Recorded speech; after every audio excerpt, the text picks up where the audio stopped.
Morning, everybody. Welcome to Australia. Welcome to Sydney. It's been a long time since we've been here. I'm trying to think when we last flew in Australia. It must have been... oh, crikey. Well over a year ago. At least. Probably more. Wow. It's good to be back, though. We did a tour of Australia a long time ago, like when the channel was, like, teeny tiny. I think we were streaming to, like, 5 people. 5 was a good day. If we had 5 viewers, I was like, damn, we're doing well today. Like, 2 was not good. 3 was about middle. 4 or 5, it was like, damn. We're doing well. Which is weird to think about. But never mind. How are we all? Who have we got in? We've got Macbell, we've got Levis, we've got Arash, we've got Johnny, Flashy, Ryan, Philip, Pope, and Virtual Pilot. And we've got Dan and Liam in Twitch. And Josh in YouTube Vertical. Nice to see you all. How you all doing? So we're going to be testing out Boris AudioWorks 737 pack that is now compatible with 2024. Looking forward to that. I had a good time with it in the 777. I don't know if you remember, we did a video sort of comparing default PMDG to Boris sounds. Might do the same thing again actually after this stream. That could be cool. Anyway. Plan for today is we're going to fly from Sydney, where we're currently at, and we're going up to Gladstone, which is quite a small regional airport. I think there's only like 4 parking stands there that would be big enough for us, so that'll be good fun when we get there. And I don't know what we're going to do afterwards, to be quite honest. We'll maybe take a poll and see where the wind takes us, pun intended. But yeah, lovely to be back in Australia. We need to do a bit more of that, really. Joanna's been hard at work at the tours. Doing various different regions, pretty much the whole world, to be honest, at this point. And Australia is one of them, so we are going to be doing that on the stream as well in due course. That'll be good fun. But we did a mini tour of Australia ages ago. We started in... I can't remember where we started in. Somewhere up north. Brisbane? I think we went Brisbane, Sydney, Sydney, Melbourne, Melbourne, Adelaide, Adelaide, Alice Springs, Darwin, Darwin to Broome, Broome to... I don't know where. Maybe straight to Perth after that. I think that's where we struggled. After Broome, it's like, where do we go to break it up on the way to Perth? Is there somewhere we can go on the way to Perth? I don't think we had quite enough local knowledge to make the best of that situation, to be honest, but it was good fun. It was good fun, and I believe it was in the 737. It's kind of, that was my learning the 737 phase. It's wild how things change, isn't it? Quite a few things on your setup since the last stream I watched. Yeah, the screen's going to be the biggest one. In fact, you'll see that in a second when we fire up the plane. Because we are dark at the moment. So, hopefully I can... Where's the little switch? This is the trouble. You could really use a flashlight feature, because I can't see a thing up here. So you know what I'm going to have to do? I have to, like, fiddle the weather. Turn the battery on. Turn the emergency lights on. Take the ground power. Now we can go back to live weather. Live weather's been a bit funny today as well. It's popped me out a couple of times. I don't really know why. Yeah, because that ain't live weather anymore, is it? But it should. Yes, he's gone to custom. Go to live. Come on. That's better. Morning, Grumpy. So when I checked a minute ago, we had tower on, and we also had... Oh, F was the flashlight. I didn't know that. Maybe there is a flashlight feature then. I've just wiped my keyboard settings though, so that might be partially why. Hopefully in a minute, when the screens light up here on the sim, they're also going to light up here. So, keep your eyes open for that. I'm hoping they're going to.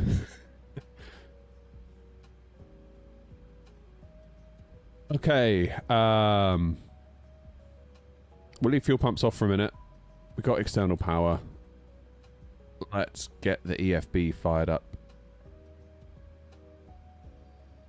Get this show on the road. So flight plan then is alternate Brisbane, Sydney up to Gladstone. A little bit under 2 hours, I think, airtime. Yeah, it reckons 1 hour 55. There they go, look.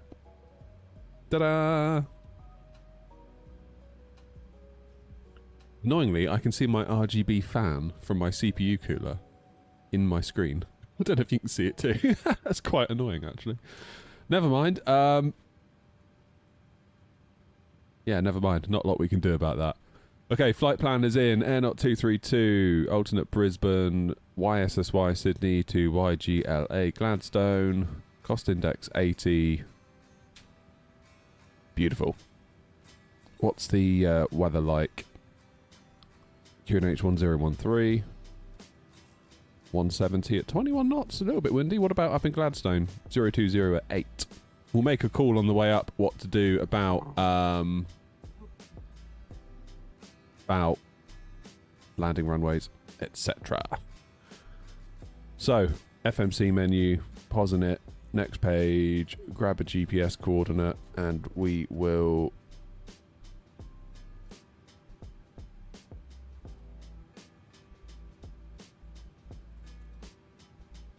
wasn't it?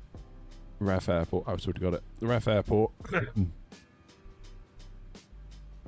Help if I align the navs, wouldn't it? That would be a good start. That would be really helpful. Wouldn't it?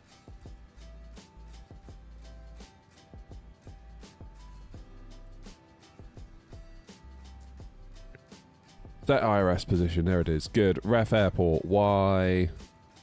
SSY. Gate.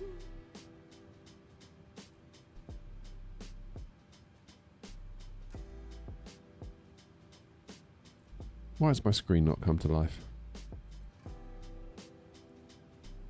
Gate are we at?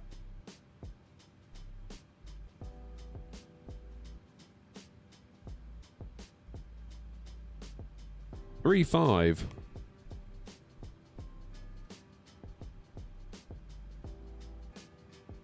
Where are you flying after Gladstone? No idea.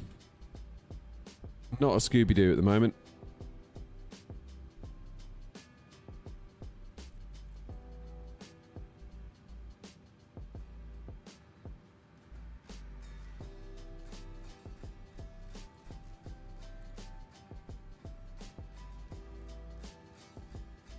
Okay, flight plan request. I feel like something weird's going on my screen up here, to be honest. Right, let's set the payload and we'll set our fuel. No waiting around for GSX. Select the route. Beautiful. Air Knot ops in Australia, hell yeah. Messed around with DLSS FSR frame gen. Significant improvement sent me from 40 to 75 under DLSS. Around the same with FSR. Yeah, but they're fake frames, aren't they? It's not actual performance. Upscaling? Yeah. But frame gen? Ugh.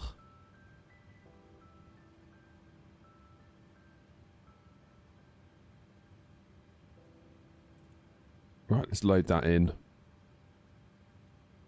Just watched a video about your screen. Just got a mini touchscreen myself and have been playing around a pop-out manager. Did you ever work out how to get it to play nice with Chaseplane? Yeah, so really, really weird with Chaseplane. I said at the end of the video. So Grumpy recommended that you basically put yourself in like your cockpit view in Chaseplane. You disable Chaseplane. You then set your views up. Do your pop-out manager. Then you re-enable Chaseplane. But I managed to do the whole thing with Chaseplane enabled. So I don't know whether Chaseplane's had an update. I don't know.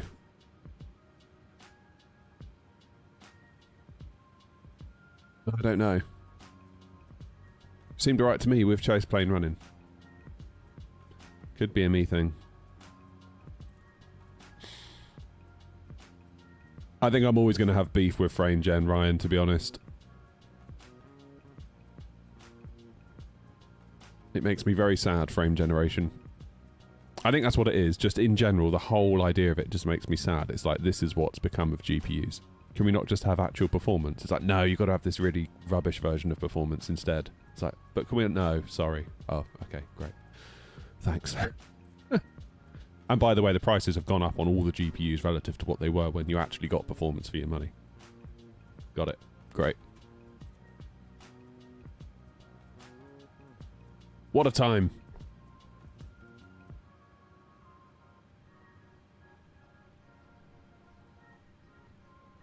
You need to enable create new UI window, put that to right alt.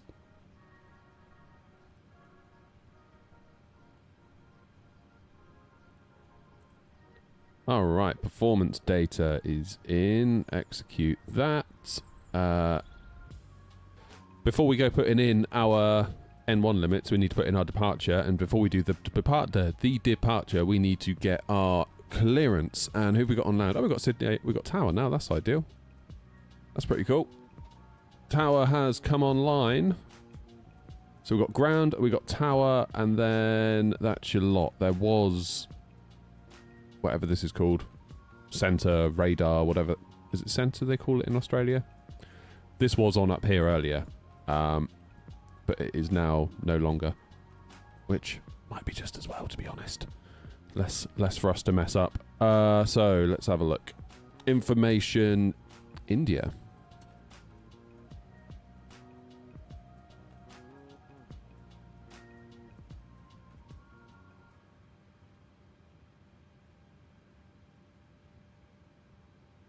I need a new notebook.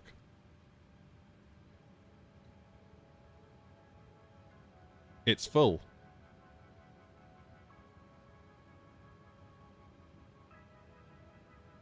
Yeah, I found half a page, that'll do.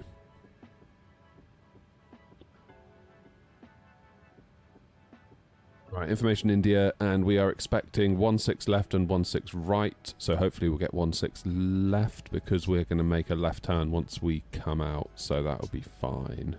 QNH 1013.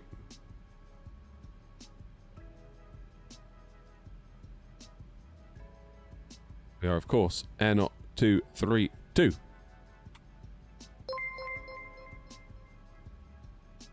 Cheers, Calvin. Appreciate it.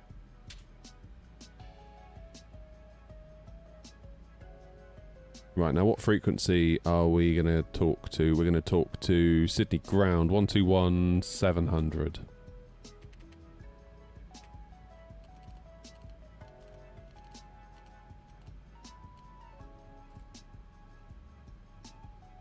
Now, according to this, we are at stand 135.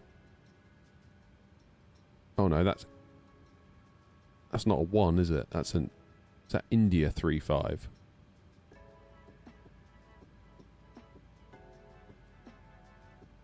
Because the 1 at the end of 151 looks different to the 1 that's in the start. I don't know, man. Is that India?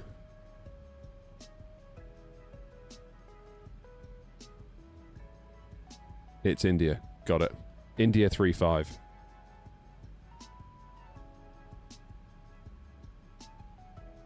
I know what I'm doing. Relax. Morning, Joseph. Oh, yeah, let's hope we don't get any crashes today, Joseph. That would be super annoying if we had another crash to desktop. I think I'd just, like, run out and buy a 5090 if that happened. Even at these outrageous prices.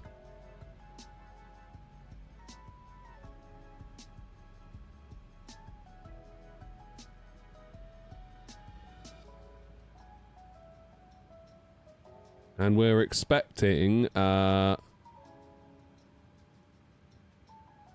left on the Olsum.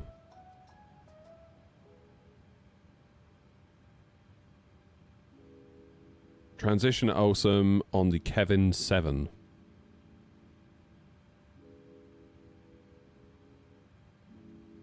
So we'll see if we get that.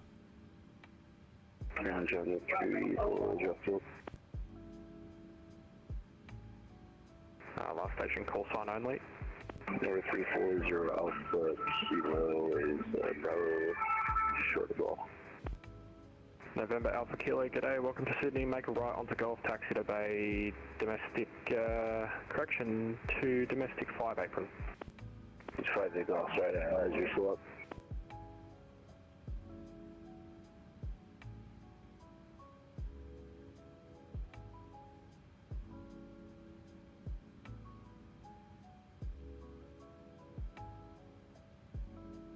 I updated FS LTL and GSX last night and had back-to-back crashes flying out of Gatwick. Am I aware of anything causing it? No, Dan, I'm not.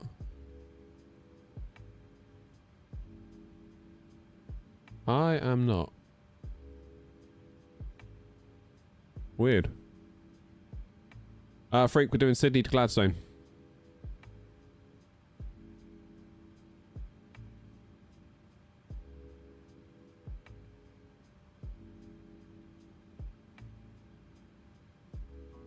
Okay, let's give ground a shout and get our clearance. Because in 10 minutes we should be on the go. Ground air knot 232, stand India 35, information India on board, aircraft type 737-800 with IFR to Gladstone. Air knot 232, Sydney ground, g'day, cleared to Gladstone, Olsen flight plan route, runway 16 left, Kevin 7 departure, Olsen transition, climb via SID 5000, squawk 6017, departure 122.8. Clear to Gladstone on the Kevin 7, Olsen transition via 16 left, initial climb 5000, squawk 6017, and departures 122.8, air knot 232. Air knot 232. Sydney ground, Qantas 3 requesting PDC. Qantas 3, Sydney ground, g'day, expect PDC. 6017. Qantas 3, just advise, can you accept 16 left? Does that mean tower's gone offline then? Negative. Departure's 122.8, but tower's on. So is tower just doing arrivals? Is that what that is? FedEx 404, you with me? Don't know. Oh, there's Grumpy. Grumpy's over there, look. 56 Tango. Anyone else in? FedEx 404. I'm with you. FedEx 404, g'day, welcome to Sydney, make a right turn onto Alpha, International Cargo Bay 5. Right turn onto Alpha, International Cargo Bay 5. FedEx 404. All station, Sydney terminal information, Juliet, now current changes, clouds, view 4100, QNH 1014, Juliet. Information Juliet, now current. Kevin 7, and we're going to go via Awesome. That'll do. So now we can do our N1 limits. Now we know where it is we are going. So let's go to... Wrong one. Let's go to Performance Tool. 16 left out of Sydney. Then... import from aircraft, import the weather, 1014, that's correct. So it wants us on a flaps 5, TO1 D rating, select temp 43, 145, 146, 149. So TO1 D rating, what was the select temp? 43. In there.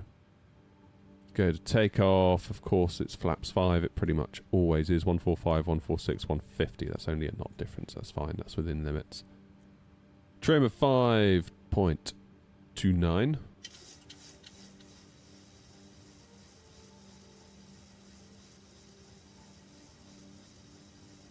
That'll do. Loading up now, when am I departing? In about 10 minutes.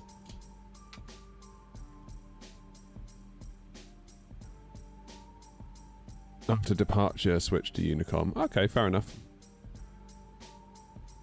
They say surely they're going to hand me off to tower first, right?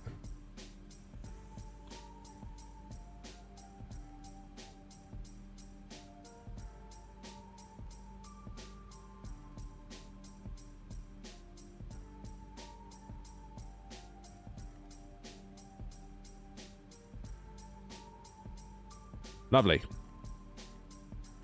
We were given 5,000, weren't we?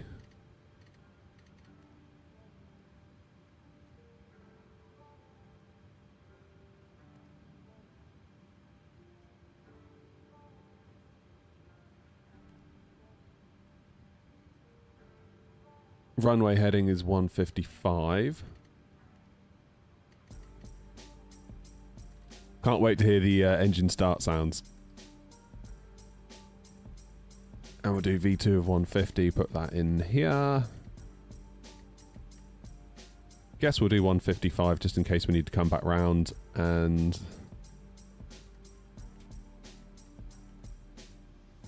do a landing. I can't imagine we will, but you never know. I know, Grumpy, it is flying in the dark, isn't it? I wasn't quite ready for that, but here we are.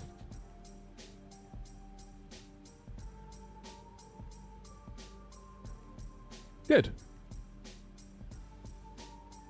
What I think I'm going to do then. Sydney Ground, g'day, Qantas 174, PTC reback. Qantas 174, go ahead.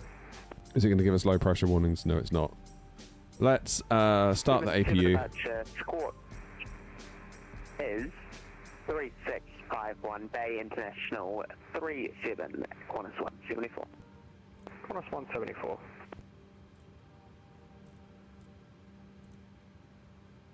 Cruising at 370. And what's Gladstone looking like in terms of our arrival? It wants us on 28 for now. Don't really know why. But we'll just do that.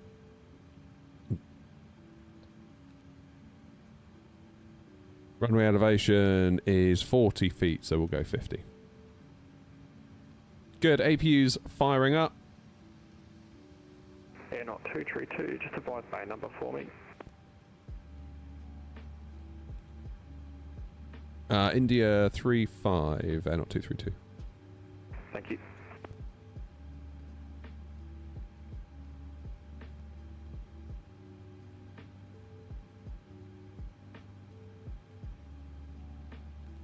Looking at the Just Flight PA28, wondering if you recommend it. Wouldn't have a clue.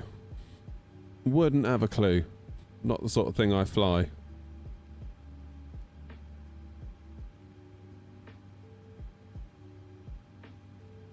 Okay, 28 RNAV, and let's have a look.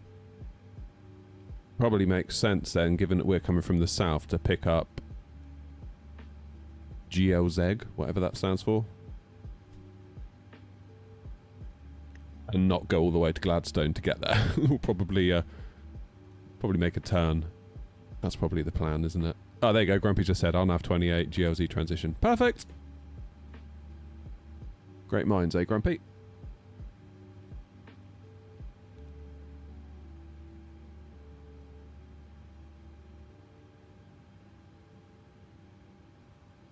The PA28, Philip?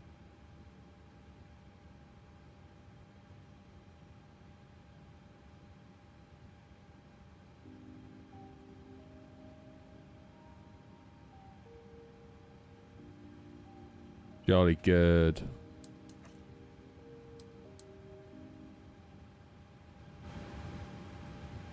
Right, let's get the sound up. We'll lose the music because, of course, we're all here for the Boris sounds today, aren't we? Let's be honest. Get the yaw dampener on.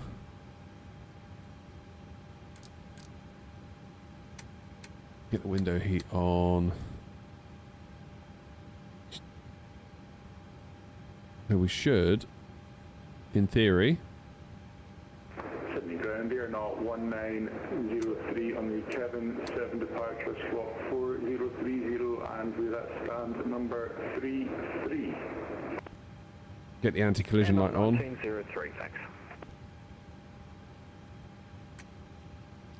Let's tell GSX we would like to go, but not before we remove the chocks, because I've made that mistake before, I can tell you.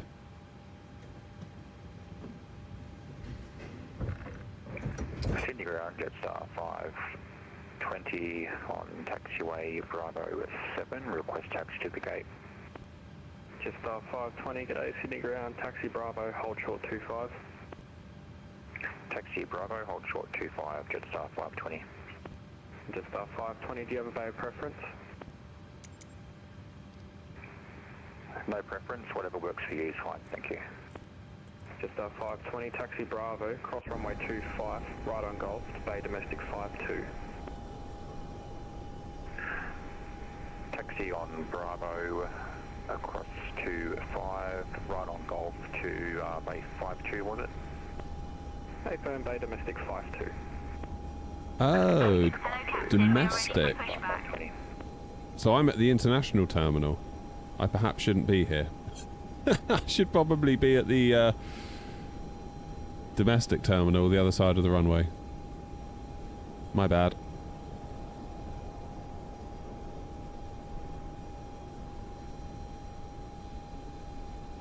My bad. Departure checks completed. Bypass pin inserted.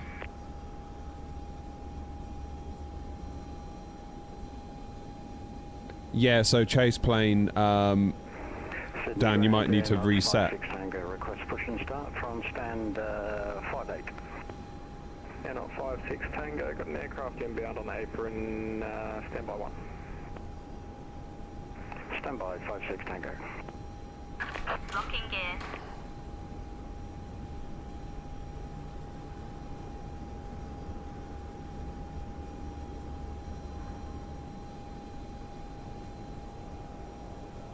Yeah, I've just realised I'm at the wrong terminal.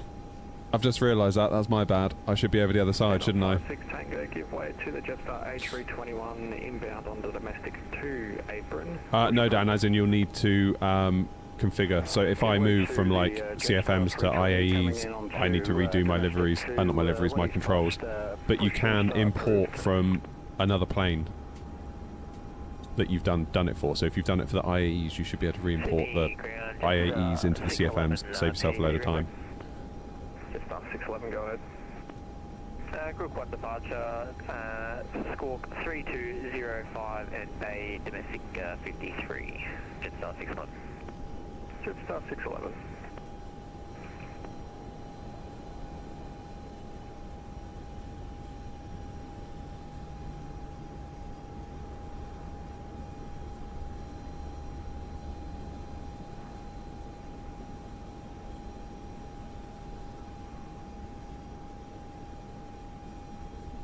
Ground, Air Not 232, India 35, ready for push and start.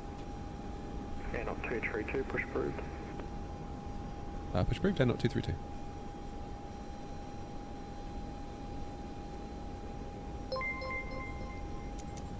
Alrighty. Massimo, thank you. And Air Not 232, if you can, tail south. Tail south, Air Not 232, and apologies, we've realised we're at the wrong terminal. That's fine. Continue push back, so tail south will be nose right, tail left, I think. Release parking brakes, please.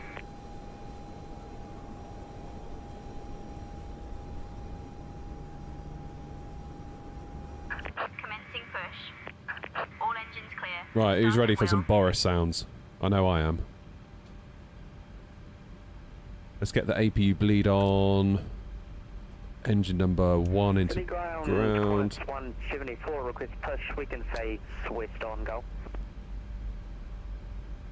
Qantas 174, push approved, west on Golf. Oh, thanks. what? Where's it taking me? Push approved, west on go, Qantas 174, thanks.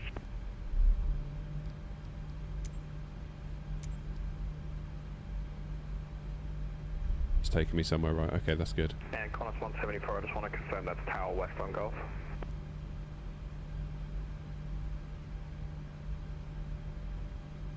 Right. The N2 is ready. I don't know which way, I lost my direction here, but we're facing Alpha on Golf, Qantas 174. Oh, listen to that.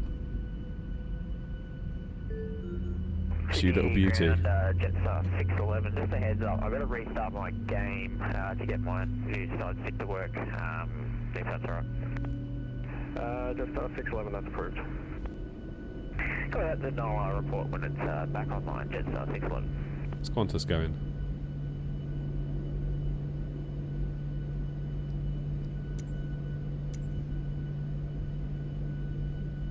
I'm going to stop here, I think. Because I don't want to cause a problem for... Sydney ground, Air Not 1903, stand 33, ready for push and Release start. parking brakes. Air not 1903, hold position. Hold position, Air not 1903.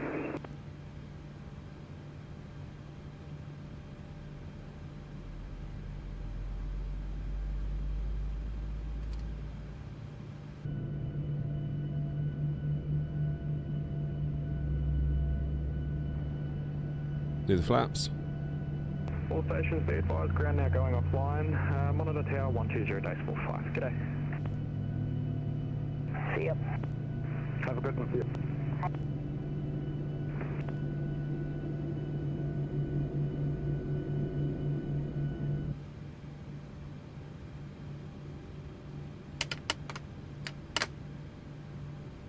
Alright, we are good with flaps 5.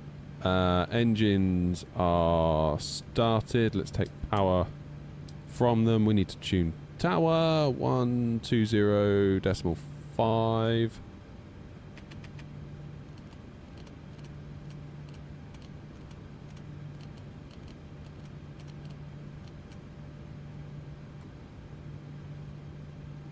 Cracking.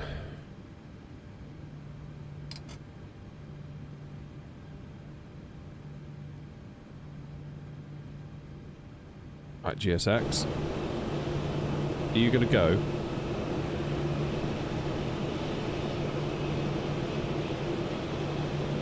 How you doing, Joanna?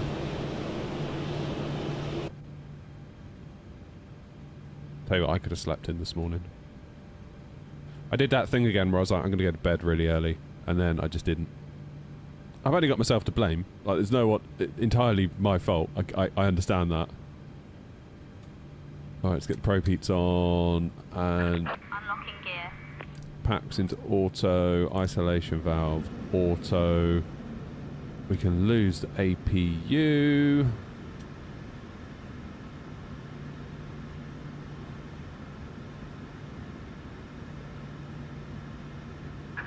Tow truck disconnected. Bypass pin removed. Thank you. Left is clear. Right is clear. Do rejected takeoff. Good evening to you, sir. Request taxi currently on domestic 2. Air 57 Tango. Taxi Charlie, cross runway 25, Bravo 10, hold short Sierra. Taxi on Charlie and cross runway 25, and can you repeat the bit after crossing 25 for me, please? Yeah, continue on Charlie, left on Bravo 10, hold short Sierra. So continue on Charlie, left on Bravo, and hold on Bravo 10.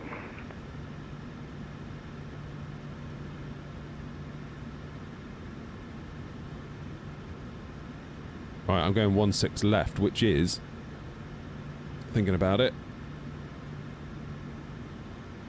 all the way down here. So I'm going to go, who knows where I'm going to go. Wherever we're going, it could be a long old taxi. Good evening, Qantas 103, look at Swedish. Course 103, hearing you about 3 out of 5.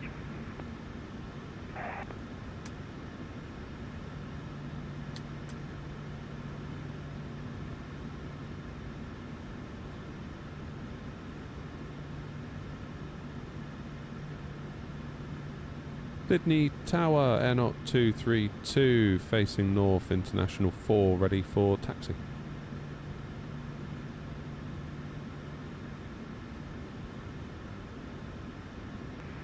Air 232, taxi on Alpha, hold short Golf. Alpha, hold short, Golf, Air 232.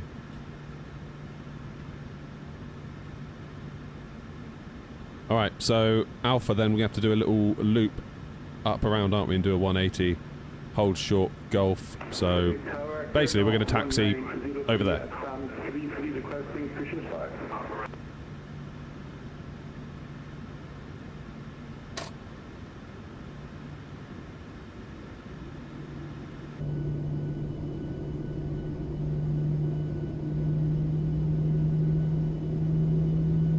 do you think of the sounds?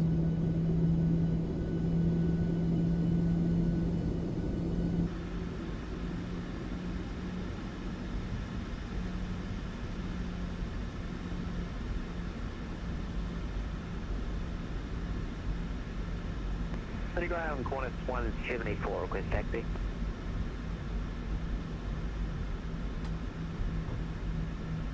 Bridgeton Tower.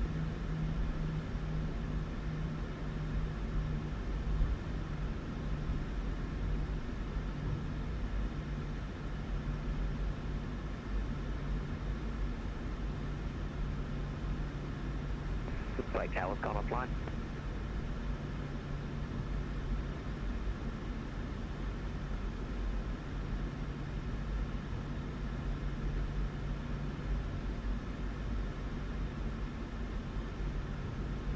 Going to keep going round here, I believe.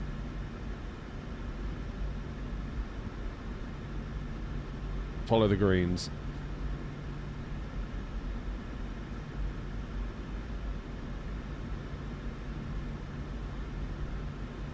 Not the biggest fan of taxiing around a new airport at night.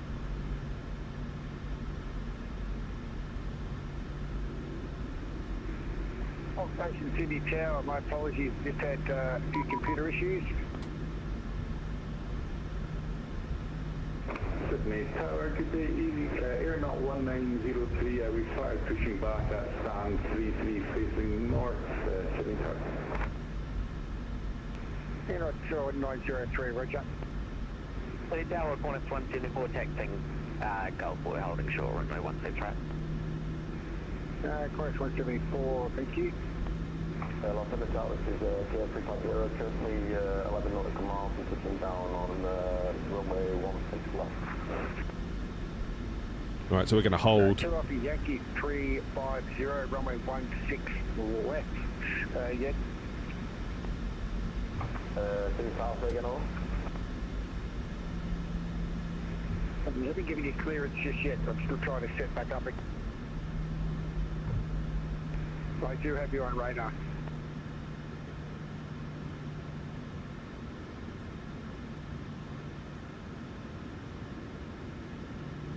Morning, Andy. The aircraft I'm most hyped for is the Phoenix Neo. Yeah, that's going to be a great day when that comes out. So I made a video yesterday. I took a flight in the A32NX.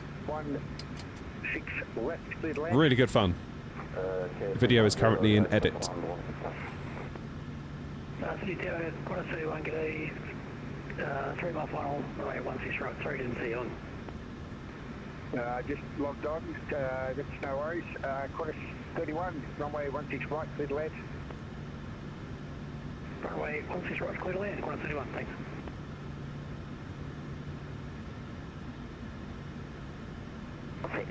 Sydney Tower, Qantas 103. We received the clearance at ground before. Is it still That's affirmative. Qantas 123. 103, sir.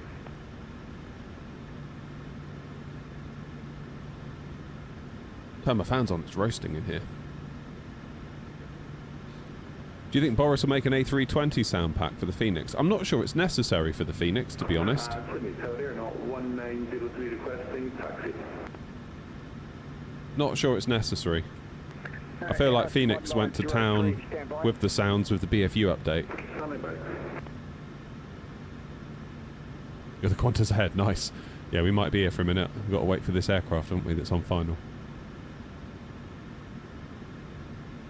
Then, what's our most likely route? Cross runway 16 right via Gulf, then onto Bravo? Or Charlie? And then Bravo 10.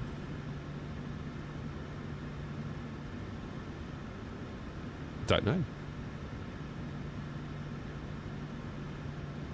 Get the hang of it. Boris is planning FSS E-Jets, then he builds A330. Oh, okay. I mean, Boris is in a good position. There's loads of planes you can work on. Just which one do you pick next is the question. Nova, good mark, departure out of runway 16 right, Scott 1074, stand 10 international terminal. What we really need is a Phoenix A330. All stations contact ground 121.7. Oh, back on the ground. Okay. Ground, good evening, Kansas 103. We got the clearance by the TTC, so we're clear to PA Papa Hotel November Lima at Nova, Kirk 1, departure out of runway 16 right, Scott 1074, send 10, and international terminal. Okay, all stations, Sydney ground, stand by 1 moment.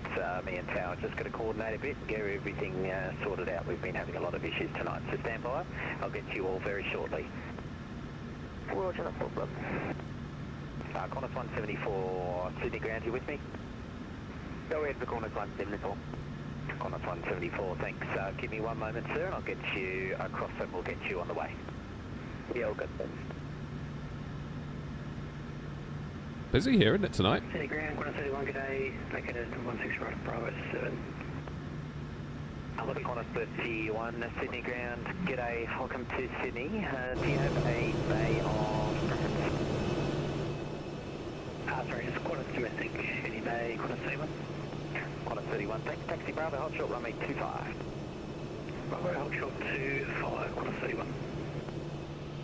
And Qantas 31, you can expect stand domestic 10. I think I'll get Golf 16 right, Charlie. 10 for Qantas 31. Oh, maybe.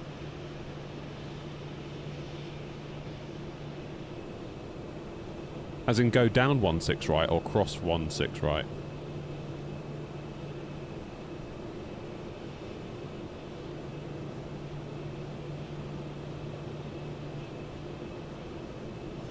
Cross it, yeah, I was going to say it'd be weird to go down it, wouldn't it?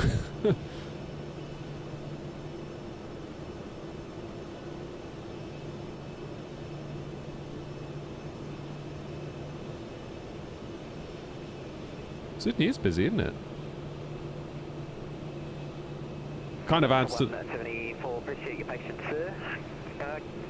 Cross runway 16 right on Golf. Continue your taxi Charlie. Holding point Bravo 10, runway 16 right. Left. Cross 16 right on Golf. Continue Charlie Bravo 10, holding point to runway 16, left Qantas 174, thanks. Air not 1903, Sydney ground, you with me?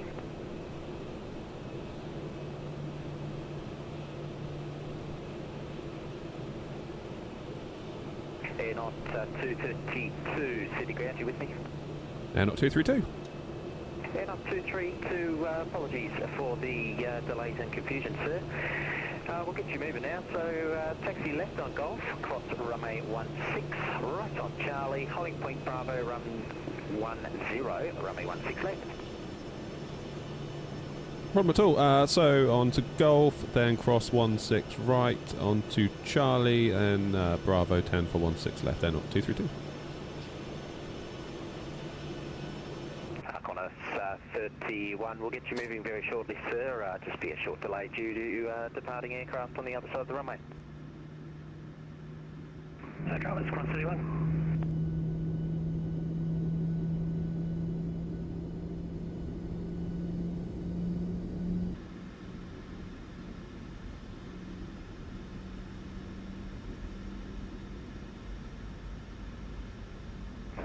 Sydney ground, good evening, Air Not 1903, we have pushback stand 33 requesting taxi to runway. Air Not 1903, Sydney ground, g'day. Fortunately there's no ATIS up just yet, once it gets up I'll let you know what it is. For now, taxi international tree, Alpha, left on Golf, hold short runway 16 right.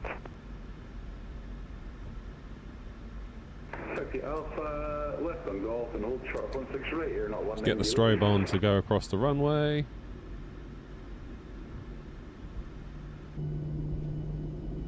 Sounds are sounding spectacular, aren't they? Try and stay on the line. I want to go to the engine view to hear the engines, but it's like I need to work out where I'm going as well. 672, just with a quick PDC read back. Jetstar 672, apologies sir, go ahead. Climb by 5000, squawk 6041, Bay 56, Jetstar 672.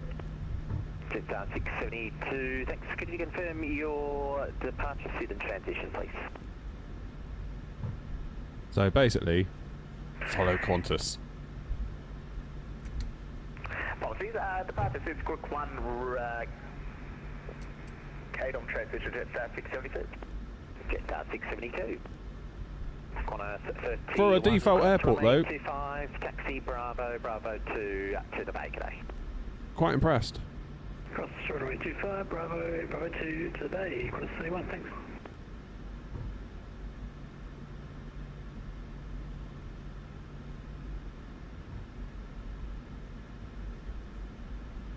Now I wasn't given a... Good evening, Sydney ground. This is K350 currently holding short Lima. I wasn't given explicit instructions to cross 25, but I was given instructions beyond it, so I'm going to assume I can cross it, but I'm going to also double check.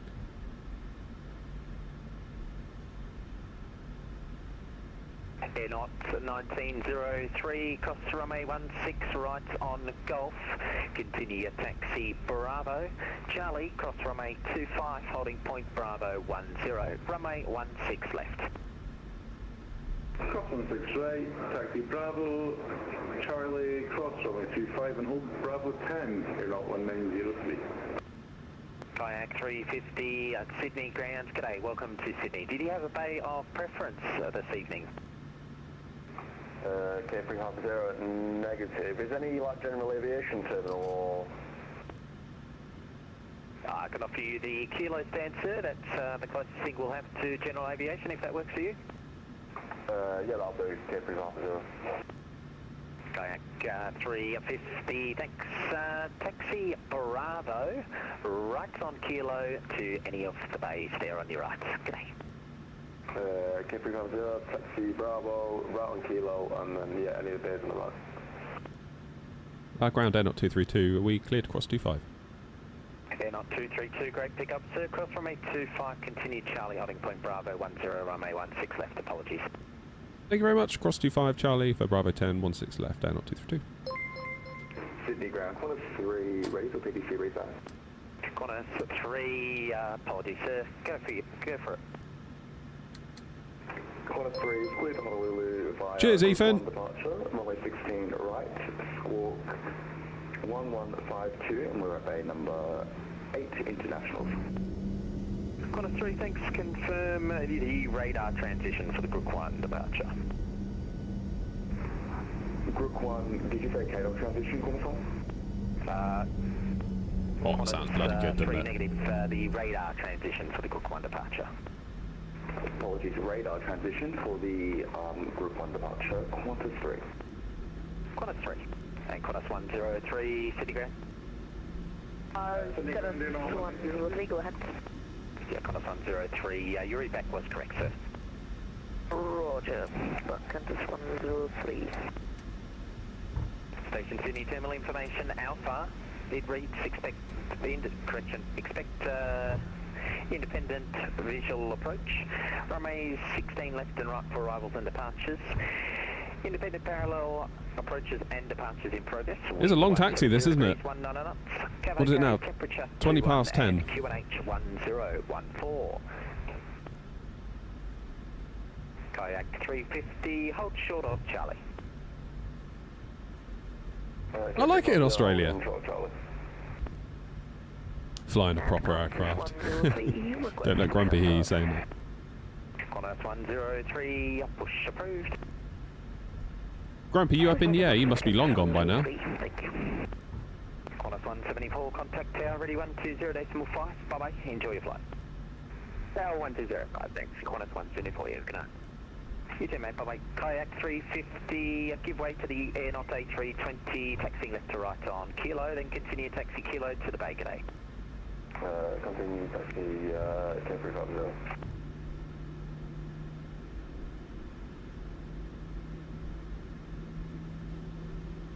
Oh, this looks like a speed ramp if ever I've seen one.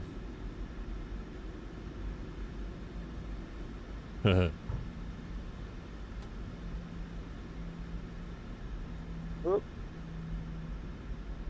Oh! Oh my giddy aunt. I think Asobo need to maybe fix that. Gadunk. Gadunk. There we go. Fine.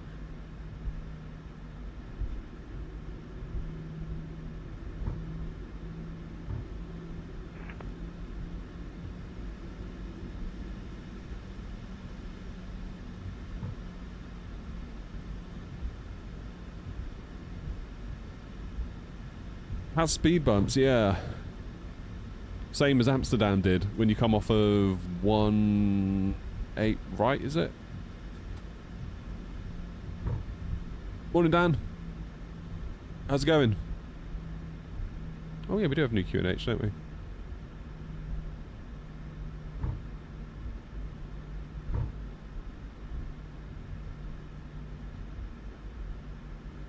Bravo 10.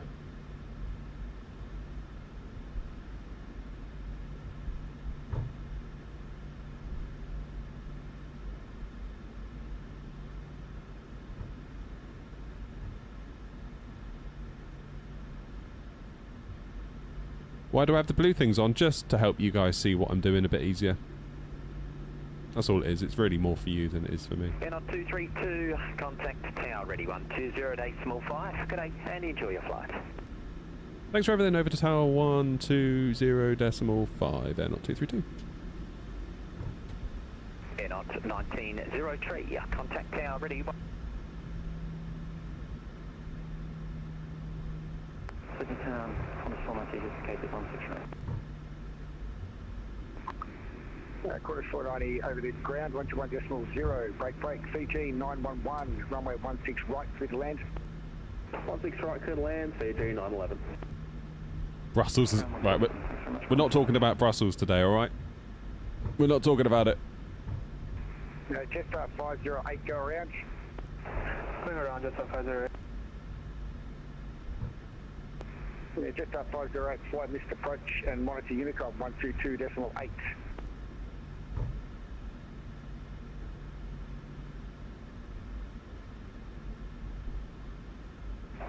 Unicom 122.8. Hey Murphy, how you doing? Enjoyed your video on the little screen? Yeah. Yeah, I ummed and ahed on it for ages. Ages and ages. And boy am I glad I did it. It's brilliant. Look at it. It's great. Runway 16 left, light up and wait. Runway 16 left, line up wait, Qantas 174, thank you.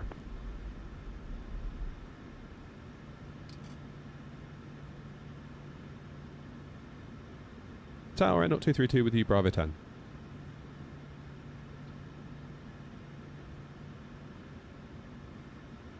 Air 232, Sydney Tower, g'day.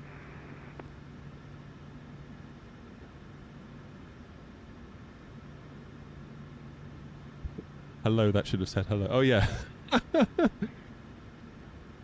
Qantas 174, hey, Trigger. runway 16 left, clear to takeoff. Runway 16 left, clear to takeoff. The power in your eye, mate. 74. Yeah, considering what we spent on the setup, in terms of value delivered per pound spent, this little screen is definitely up there among the best, I would say. 100%. Air 1903 with you, holding Bravo 10. Air 1903, Sydney Tower, g'day.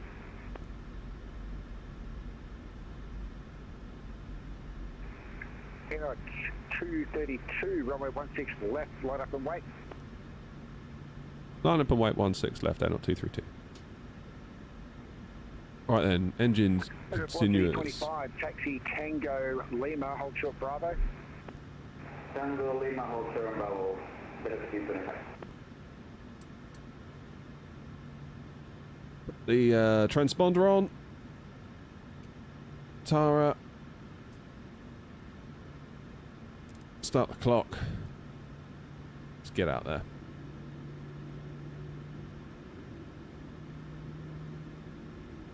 Turn and burn? I don't know. I might do it nicely today.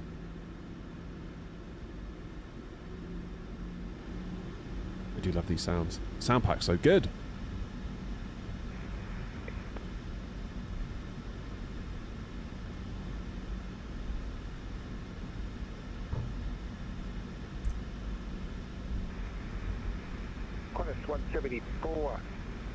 Monitor Unicom 122.8, have a good flight to route. Recon 122.8, Qantas 174, Huru, thanks, over now. There you go. Air 232, runway 16 left, cleared for takeoff. Cleared for takeoff 16 left, air 232.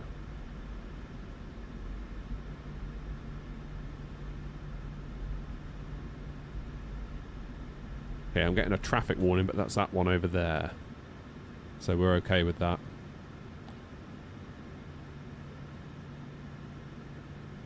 Right, shall we go then? Shall we go? Air 1903, runway 16 left, line up and wait. Line up and wait 16 Bit of forward yoke pressure. Oh, yes, listen to that. Right, now quickly look out the front so you know where you're going. We do not. I repeat, we do not want to go flying off the runway listening to Boris sounds. As fun as that might be. Let me know what you think. Velocity 25, contact 1.7, Peru.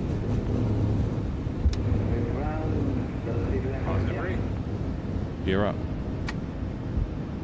Sounds weird without the RSR call-outs, doesn't it?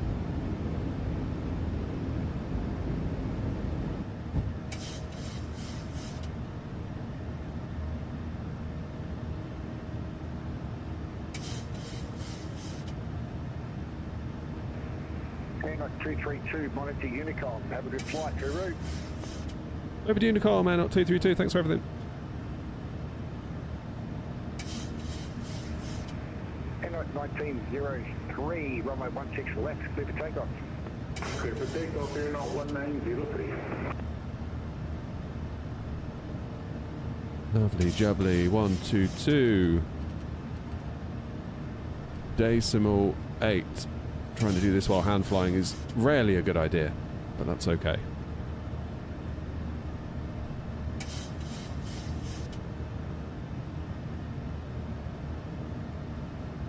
Just trim that nose. You can hear the trim wheels a lot different, can't you? They're a lot more pronounced. What are my flaps doing?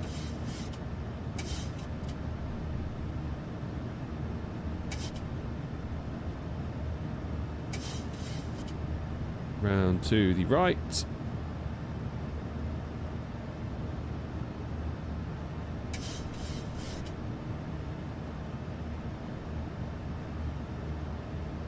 Beautiful.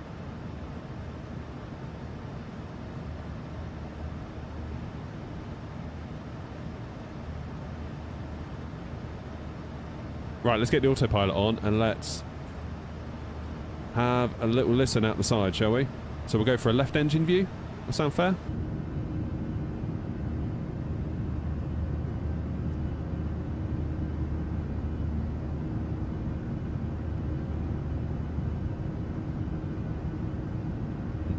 It's pretty good, huh?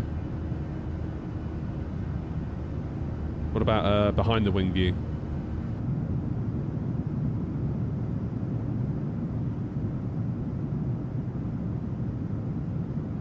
Nice.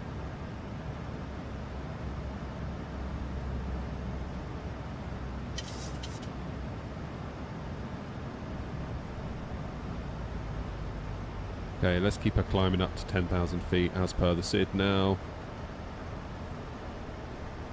Sydney traffic out 232, vacated, departed 16 left, climbing now flight level 100 by X over as per the SID.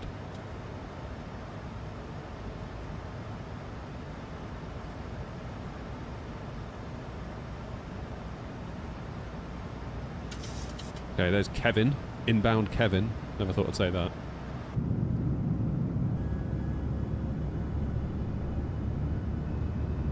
External view. Too bad it's dark, isn't it? I like it when it's daylight. You can sort of see. Either way, these sounds are very good, aren't they? What's it like up front?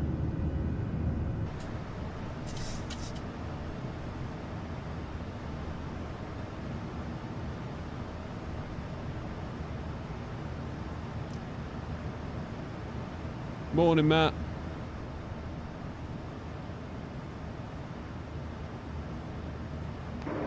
Sydney traffic, Air Knot 1903 at 5000. Gear to neutral. I would love to do gear to neutral, but my hardware is currently overriding it. Sorry. That's... Weirdly, it just locks it into place. We did troubleshoot it a couple of streams ago because people were like, do this, do that, and we did it, and it still didn't do it. So I don't know. I need to look into it. Had the same issue with the Thrustmaster as well, with the TCAs. And it wasn't until I used spad.next that got rid of it.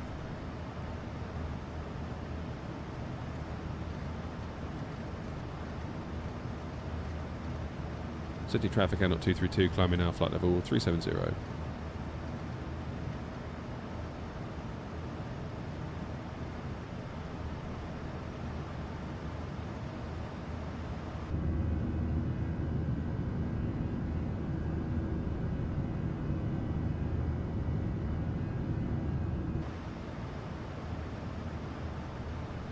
So transition here is 10,000, isn't it? So we'll get ready to do that.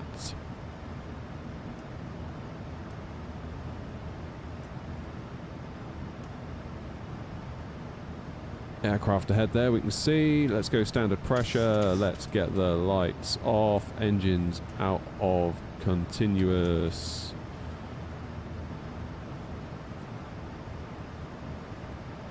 And we're looking fairly tidy. We are looking fairly tidy.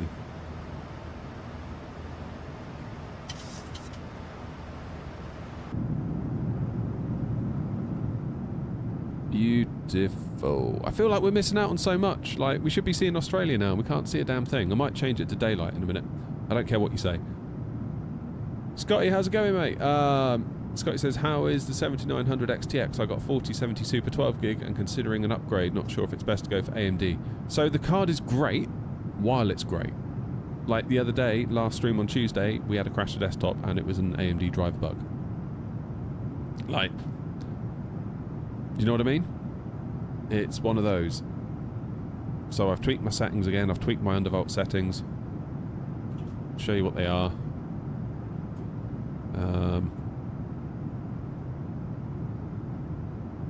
So I've got a minimum frequency of 2400, maximum of 2500, undervolted to 1120. I've left my VRAM tuning alone now and I've taken away the power limit.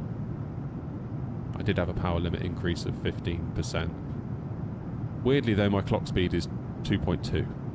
So it isn't actually obeying this, is it? Why not?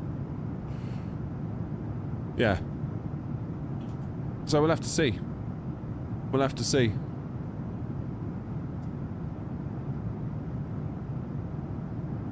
Gabe, there could be a million reasons why, to be honest. I feel like the card itself, though, is good. It's just the drivers let it down. Really do. And I was warned about that. Like, there's some, like, tech tubers that I follow. And the general advice they give you is buy AMD and find out. It's like you'll find out one way or another. I mean, Scotty, I wouldn't go 16 gig for 4K, put it that way. Like, if you're running 1440, I think you'll probably be alright with a 16 gig card. There might be times where you come up against it.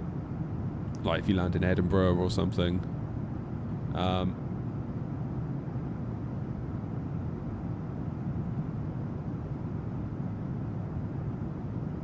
But most of the time at 1440, I reckon you'll be okay. If you want to play 4K, really, I think you're kind of condemning yourself to buy a very, very expensive graphics card. Like, I keep wondering, am I better off losing the 4K dream?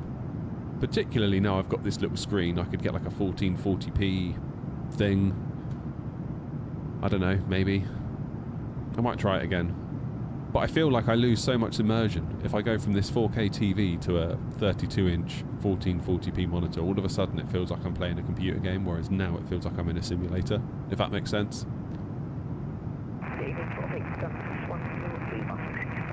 What CPU have you got, Scotty?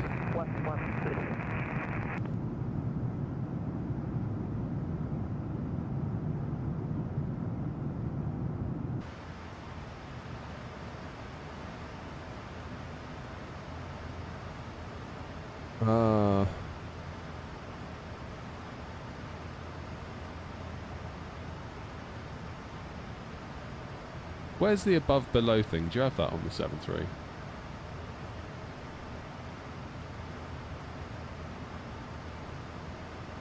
What's going on with those textures? They don't look very good, do they?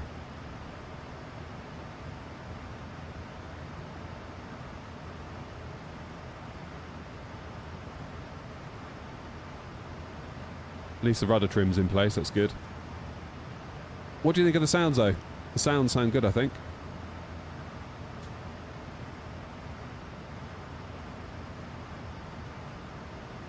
$9,700X. Okay.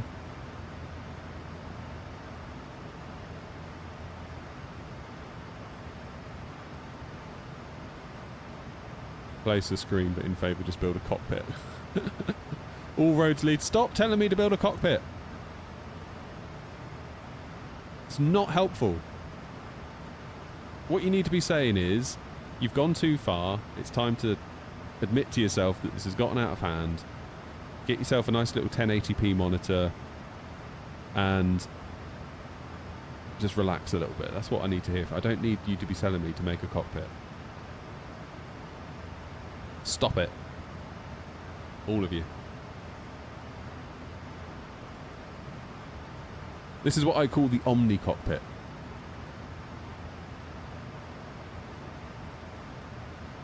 $30k subs and growing that cockpit. Stop it. You've gone too far, you might as well go and build a cockpit. Oh my god.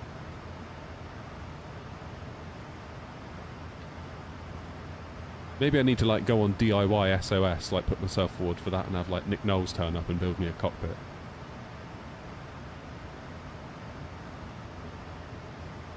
It's an 1080p monitor and then put it in the cockpit. Got it. Do I physically set up your FMC? Yeah. I mean, I use SimBrief to do the flight plan. But,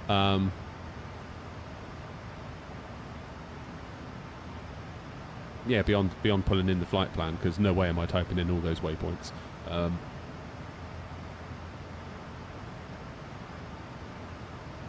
Slightly concerned that I cannot see the plane ahead. I can see it physically. See it blinking away at me, but I cannot see it on here. Which is a bit weird. Just wondering if I'm doing... Ah, there it is.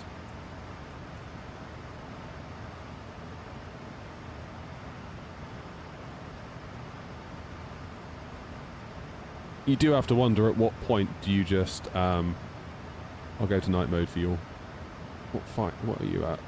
24,000, I'm at 20. Yeah, so above should be right. No, I don't know.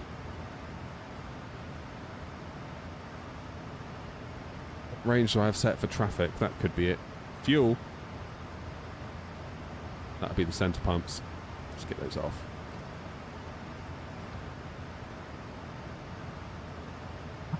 I do like the ambient kind of cockpit sound that we get with Boris. Kind of feels much more there, if you know what I mean. Yeah, good question. I don't know what I've got set. Options, simulation. Am I in the right place? Probably not.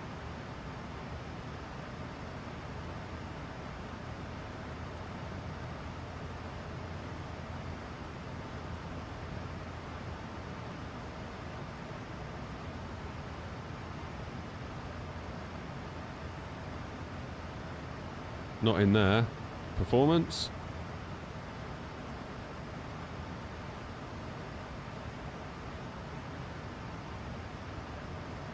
No. Aircraft. Displays.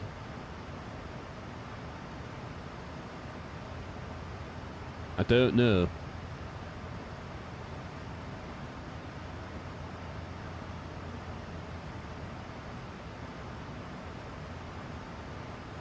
Bolt separation on the ND, range 40.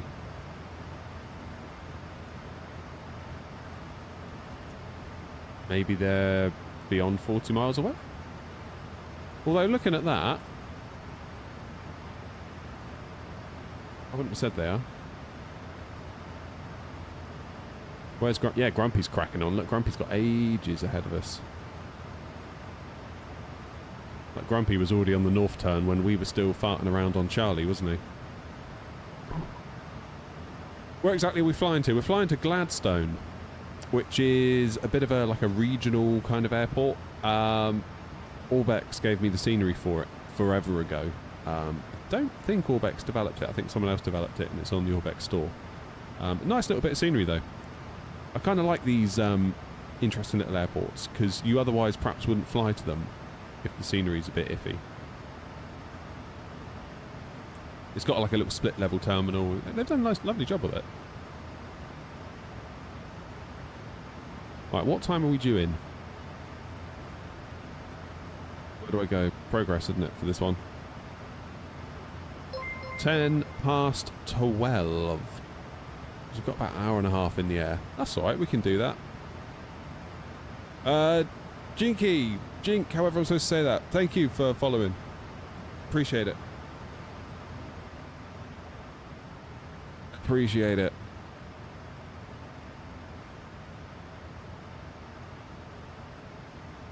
DIY SOS built you a cockpit, it would fall down a week later. I don't know, I think it'd probably be alright, wouldn't it?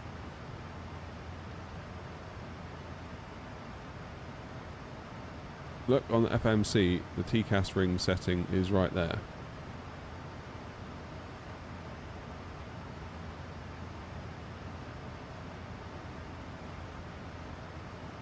Where am I looking? In here. Where was I? I was in aircraft, then I was in displays, I think.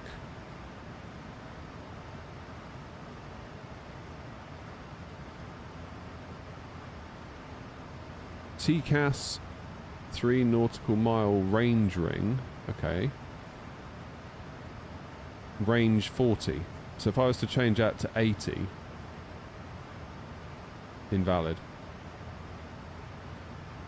Can we go 50? Go 50. Separation 2,800 feet.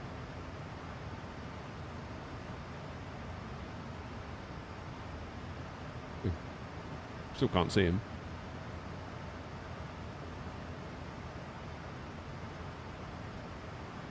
Your videos, maybe get an Xbox Game Pass and start flying in 24 in career mode and later on VATSIM. Awesome.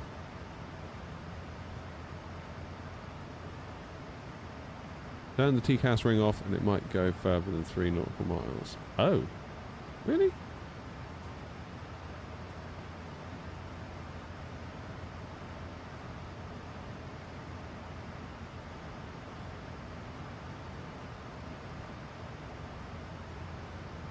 Weird, isn't it?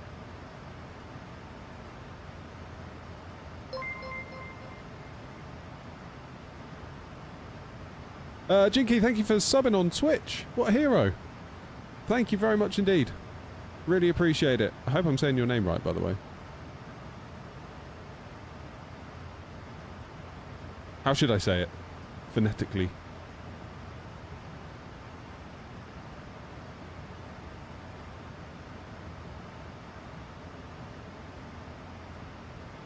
I do feel like we're missing a trick here, because I feel like there's a lot of coolness down below and we're just not going to be able to see it. I would go to custom weather, but I don't want to break anything. Yeah, I can still see the plane. How you doing, Westy?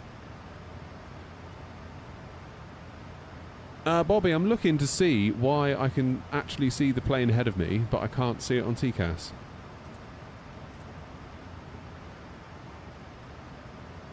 I mean, I've got my thingy on above.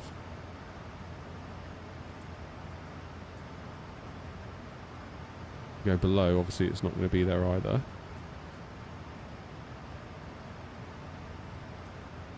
Go to the neutral position. Still not there. Are they just too far ahead? Or are they too... Is there too big of an altitude separation, perhaps? Is that what it is?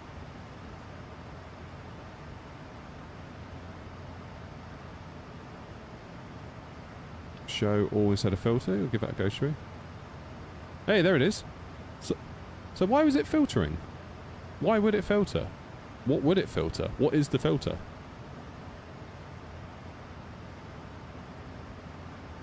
Well, there you go. That's fixed it. Okay, so 10 miles out we can't see him. 20 miles we can.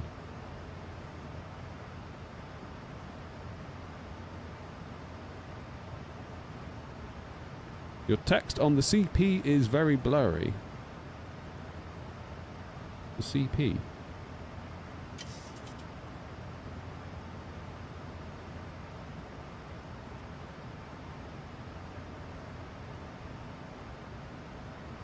My name is from Belgium, but I'm Dutch. In Dutch, you speak it out as Sjanky. In English, I guess it's Yankee. But I listened to Bob as well. Okay.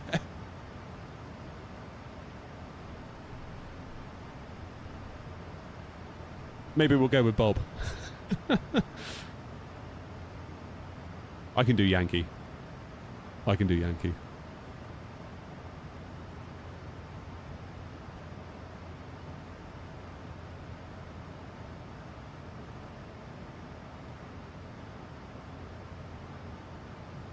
Bob's much easier.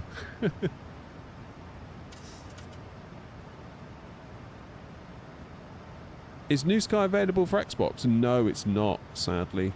Because you need, it's like a separate application that tracks what you do in the sim to therefore report your flight score to the virtual airline. So, sadly, yeah. The way I would look at Xbox is that it's a brilliant, brilliant way to kind of get your feet wet. If you already own an Xbox and you just want to have a look, see if it's something you might like, but rest assured, if you get into it in any significant way, you are probably going to want a PC pretty soon.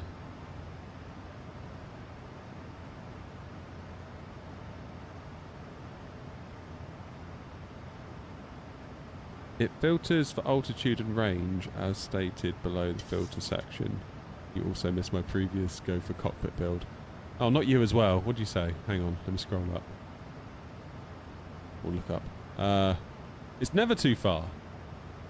If you'd rather stay at home but have this as a hobby, you're not spending a lot on gambling, drinking, silly real travelling, building a rally car, and spending a lot. Point is, it's a hobby. There we go. Oh, that settles it then. I mean, there is some truth to that. Like, I am a phenomenally boring human being.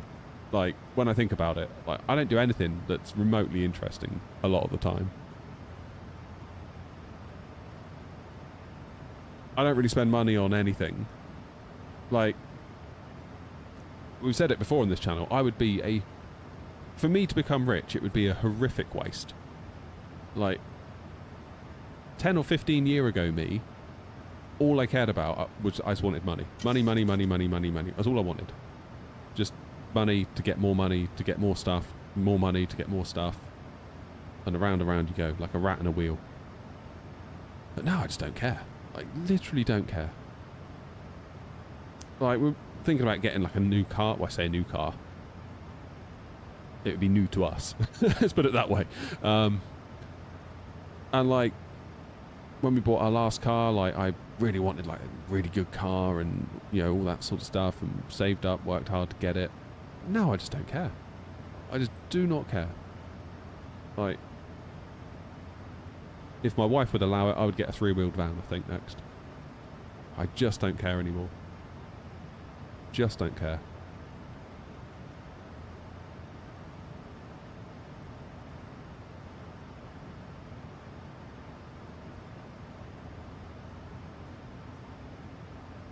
I think what it was, it's good. I think it's the car. The car did it for me. Like, I really, really wanted a car. Wanted a good car. Like, once I sort of came out of uni, got my first like proper job, and I thought, yeah, let's get a good car.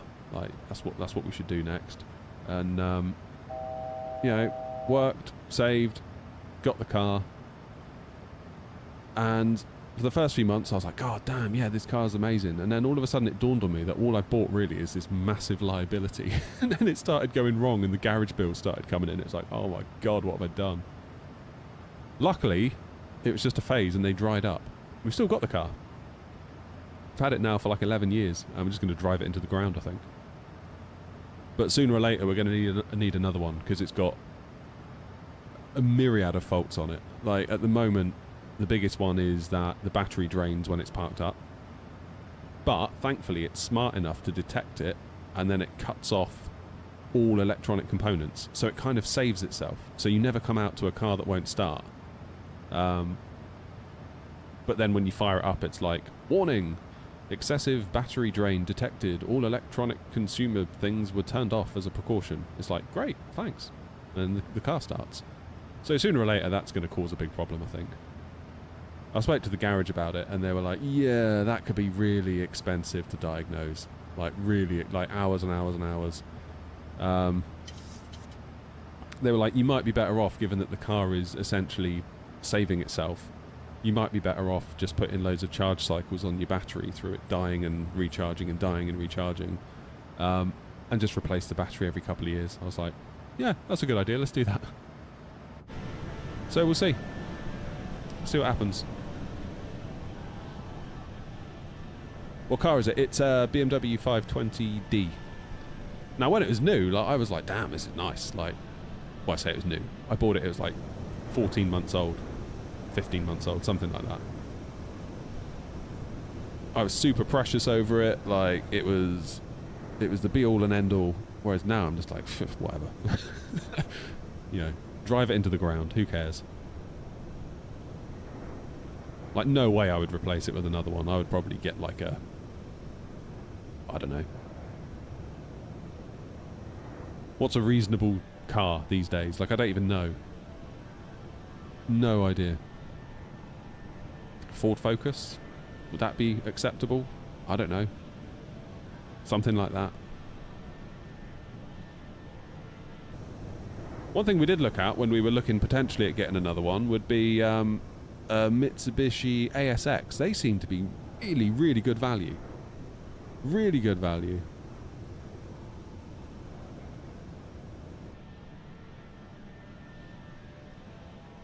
Like, you can get a really good quality car.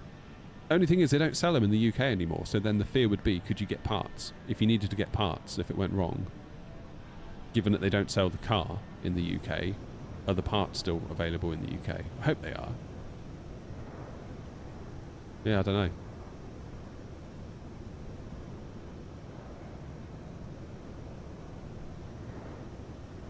Mitsubishi, very expensive to repair.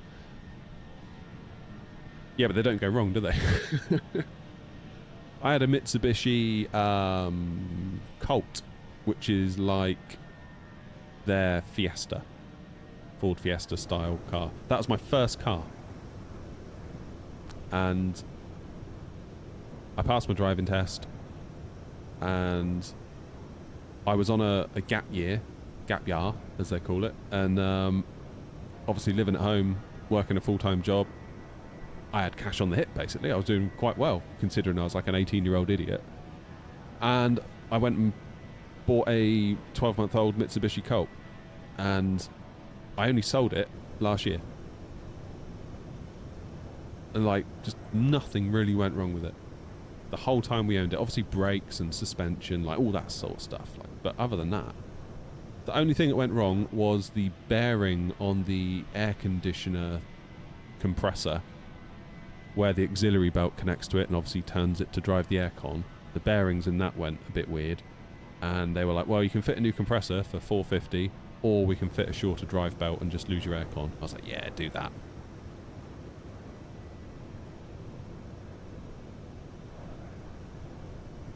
Sell car parts here in Australia. The ASX was a good thing for what it was. They were very cheap feeling inside, but basically a Lancer, but bigger. And honestly, not bad, providing you keep up with the service. Yeah. Yeah, I mean, like, we took one out for a test drive, and I said to my wife, I was like, yeah, it's a bit cheap and it's a bit nasty inside, but, like, do we care? Like, really? Do we care? I certainly don't.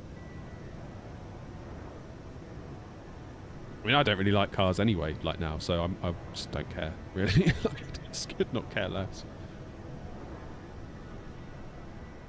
Could not care less. Does it move? Yes, I'll take it.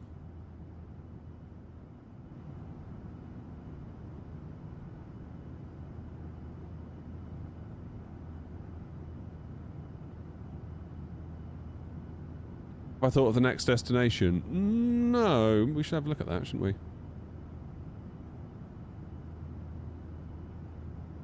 Where are we? We're making reasonable progress. We're getting up towards Brisbane. Just think about time. So there's Gladstone. Could we go up to... what's it called? How do you say it? Cairns? Could we go up there? Smallish airport. We might get away with that on default scenery, I think. Basically land and turn right. And park somewhere. That might be the way to do it. How do you say it, Grumpy? Is it Cairns?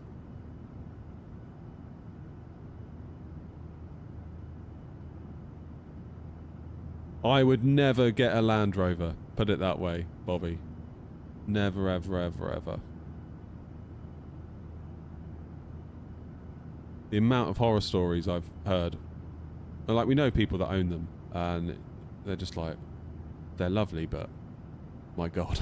You know? Yeah, I think we'll go with that, Grumpy.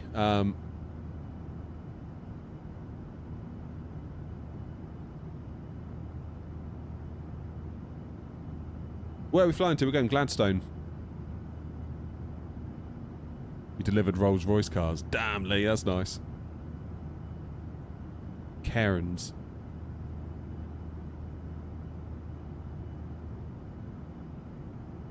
Cairns. Okay, Cairns.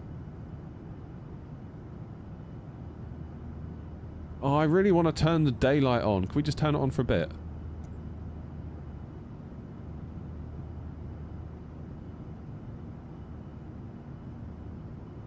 Oh, that's so much nicer. Look at that!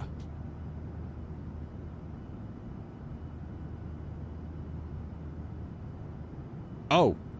Range Rover. Sorry, I read that as Rolls Royce.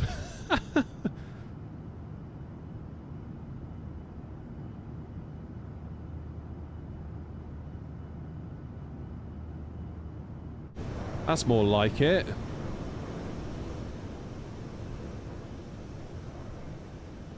I mean, to be honest, Joanna, my preference would just to not be in a car at this point. Like, generally, when I'm getting in a car, it's taking me to somewhere that I'd probably rather not go.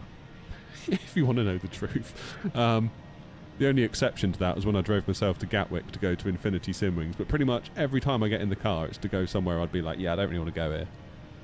I have to go here, but I don't really want to go here. Usually it's to the shop or somewhere, yeah. I could be at home not doing this, is kind of what I think.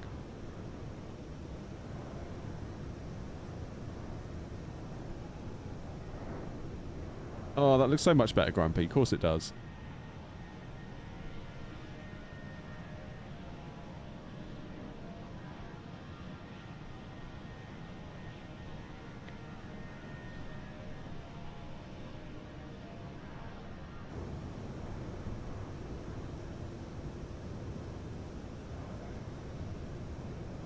It looks glorious.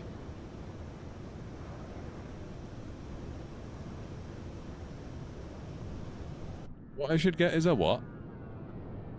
Is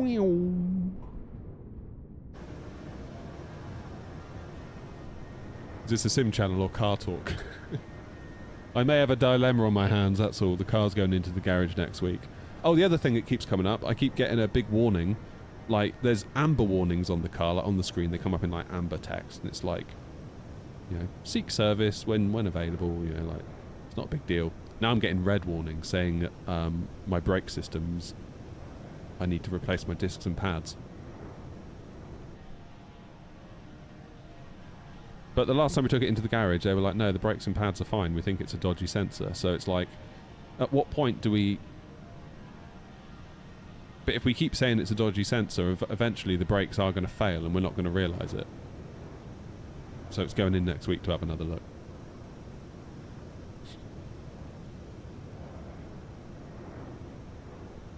Morning, Mr. Mint. You deliver them 3 days a week. Very comfortable, all the top tech, but expensive, yeah. Yeah.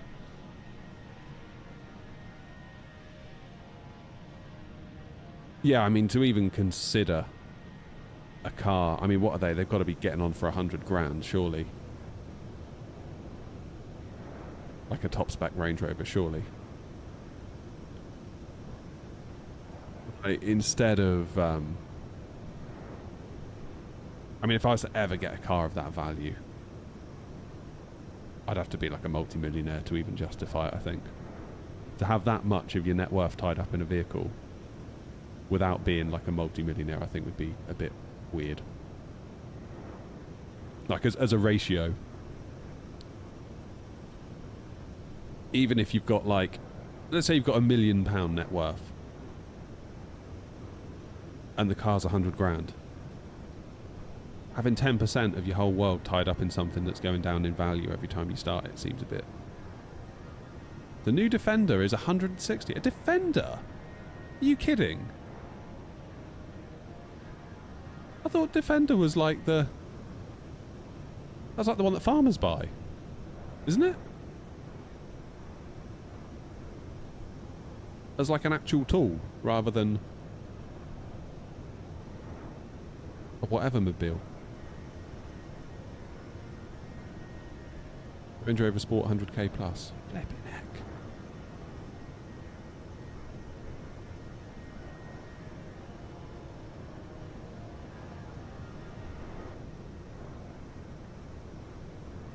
Octa Special Edition. 100... Oh my god. You see, a 5090 doesn't look so bad now, does it?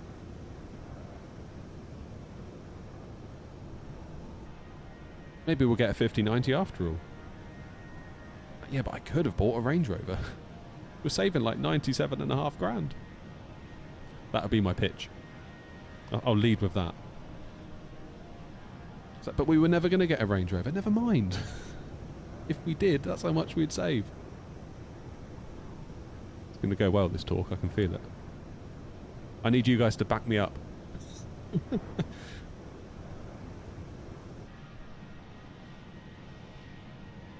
Oh, I do love a bit of chase plane.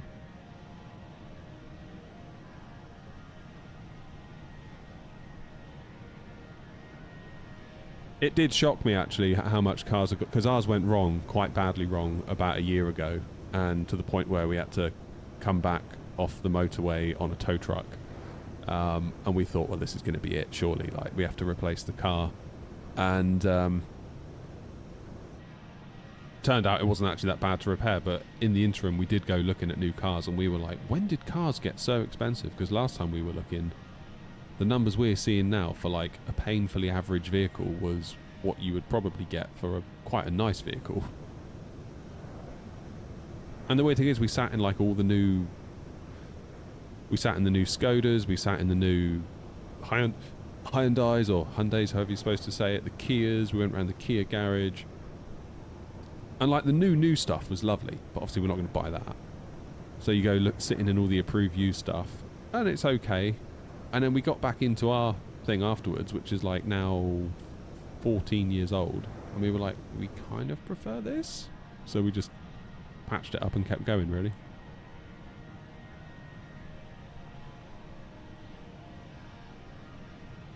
Swap your 64 gig of DDR5 for a Range Rover. How much is it worth now? We need to do Wordle as well, Philip. I saw your comment about Wordle, sorry. How much is my RAM?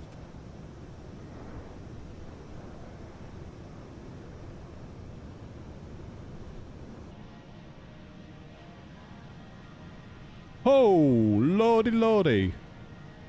It's gone up. It's gone up since the last time we looked. No, surely not. Yeah. Bloody hell's bells. Look at that. Right, you ready for this? I'm going to drag the screen across. That is... I thought it was bad last time.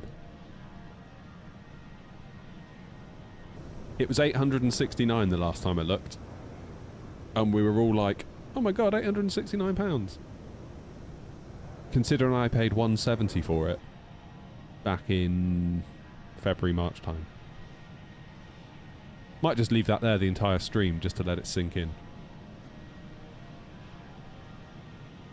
That is unbelievable. Over £1,000 now. So that's gone up £200 in like a month. Because about a month ago we were on here, just before Christmas, I think. And we were all like, oh my god, I can't believe. I think it was Clark. Clark couldn't believe it. When it was like 860. Be like, I can't believe that's 860. And he goes, oh yeah, mine's worth like 6 and I paid 2 for it, whatever.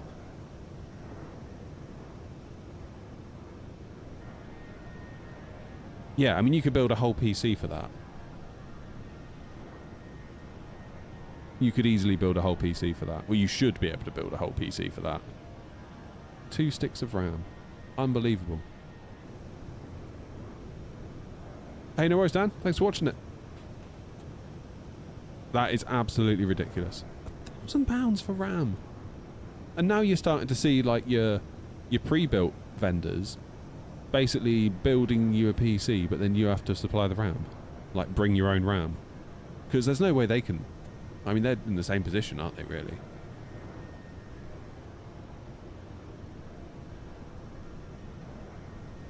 That is absolutely ridiculous. All for what? Bloody ChatGPT. You serious? Right, let's do Wordle and cheer ourselves up.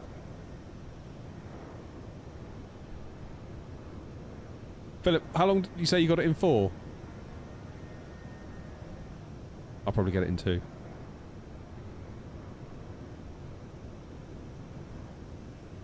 Maybe not.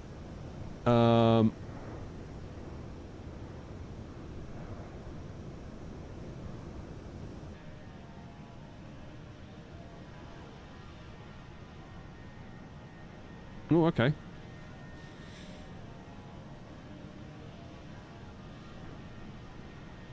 Could be the first letter then. Second letter L. Q, no. W, no. Maybe a U or an I. Potentially a P. Or C. Like a plur something.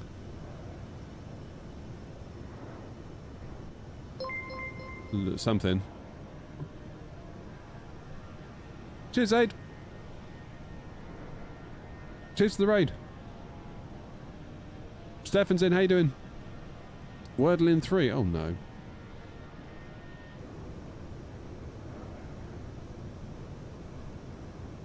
Pluck could be pluck, couldn't it?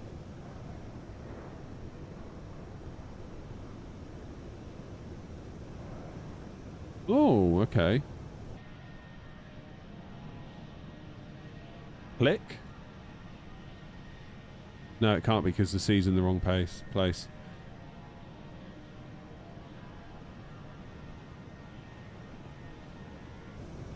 Got to be an I, isn't it? Cliff? No, you need to get that K in there. Oh, come on, we can't lose to Philip.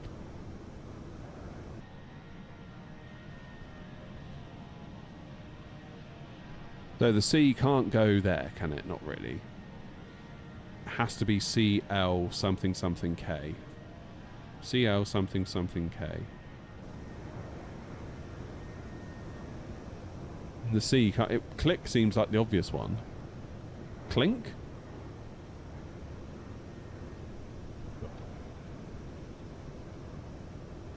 Could that work? Yes! Alright, Philip, we matched you. Alright, Grant, we're just doing our daily dose of Wordle while flying to Gladstone with the new Boris sounds.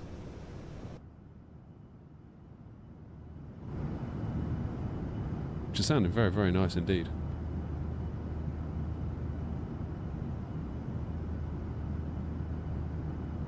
It sounds very much like it does when you're on one, doesn't it?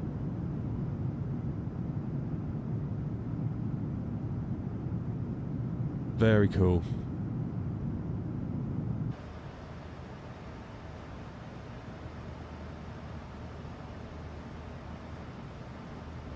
I've been taking more time to configure 2024, especially with my Bravo for it's always a problem, isn't it?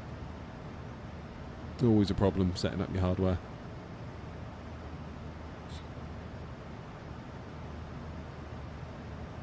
That's why I like spad.next, because basically you can have someone else do all the work. And then it just works. How are we doing? Top of descent, 263 mile, 372 until we get there. Oh god, all the times are wrong now, aren't they? Because I've changed the in-game time. So it's 2037 it thinks we're going to get there, and the in-game time is 1938. So we're about an hour away. And top of descent is a little bit over half an hour away. Do you think it'll make a big difference if I move my installation to my M.2 from my mechanical drive? Yeah, I'd have thought so. Switch to night time when we fly over Brisbane. Alright. Don't even know where we are. We are not... Oh, we've got quite a way to go yet. So we're going to fly over Gold Coast, aren't we? Then we've got to go up a little bit to Brisbane. Can you show off your 737 displays on the 12.3 inch screen? That and the 777 are my main add-ons. Hoping to use the GTN 750, especially with the touch screen. Yeah, so mine isn't a touch screen. So bizarrely, the product on Amazon that I bought is no longer available, and it's been replaced with the touchscreen version. Kind of cool that you get a touchscreen version now for like no more money. Well, not a lot more money. It's like £4 more if you add their little voucher thing. So that's kind of cool. But mine is not a touchscreen. But yeah, you can see it on the yoke cam there. Can't really show you much better because the yoke cam is kind of screwed to my wall, so you can't really move any closer.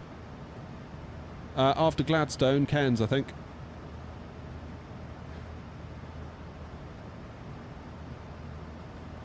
But yeah, it's great. So we can obviously switch to an outside view. And I can still keep an eye on what the plane's up to.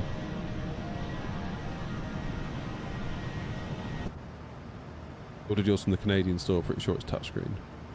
Yeah, I imagine it probably is. I must admit, I did think it was weird that mine didn't have touchscreen. I mean, honestly, as long as it's the right size and the right res, and I mean, you could just buy, like, over here, I don't know if you can see it, I've got a, see if I can twist my camera. This one here, this is where I do my charts. So if I put the charts up, you see I move my finger on the screen, and I obviously move the charts.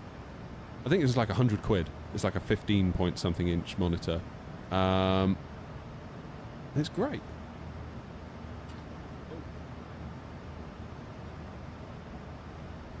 Sorry guys, just ruining everything.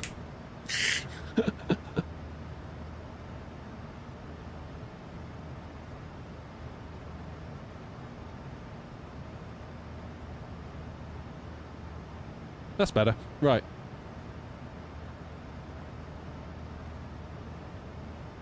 But yeah, the touch quality on this little charts monitor I have, really good. Like, it's up there with kind of iPad levels of niceness, you know? Alright, Joanne, show off. My logo's in the right place. If you're just showing displays, why do you want a touchscreen? Well, some people are saying, Grumpy, that the planes that they fly, the glass cockpits, are touchscreens. I think, in the comments. So, potentially, it would have utility. But for, like, me and you, I'd have no use at all. I don't think it's a touchscreen. Better just touch it now to make sure. Yeah. Nothing when I touch it. Just did my flight from EDDK, that's Cologne, isn't it, to Gatwick. Nice. Yeah, that's a nice little route, that. It's not too long, is it? Not too long. I like little flights like that.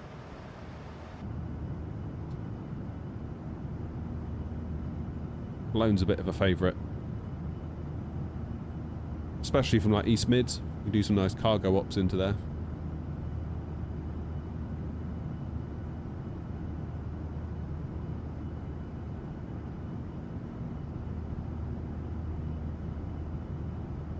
I don't know, Chris. I don't know about that. Have I flown to Melbourne yet? I have, but not today.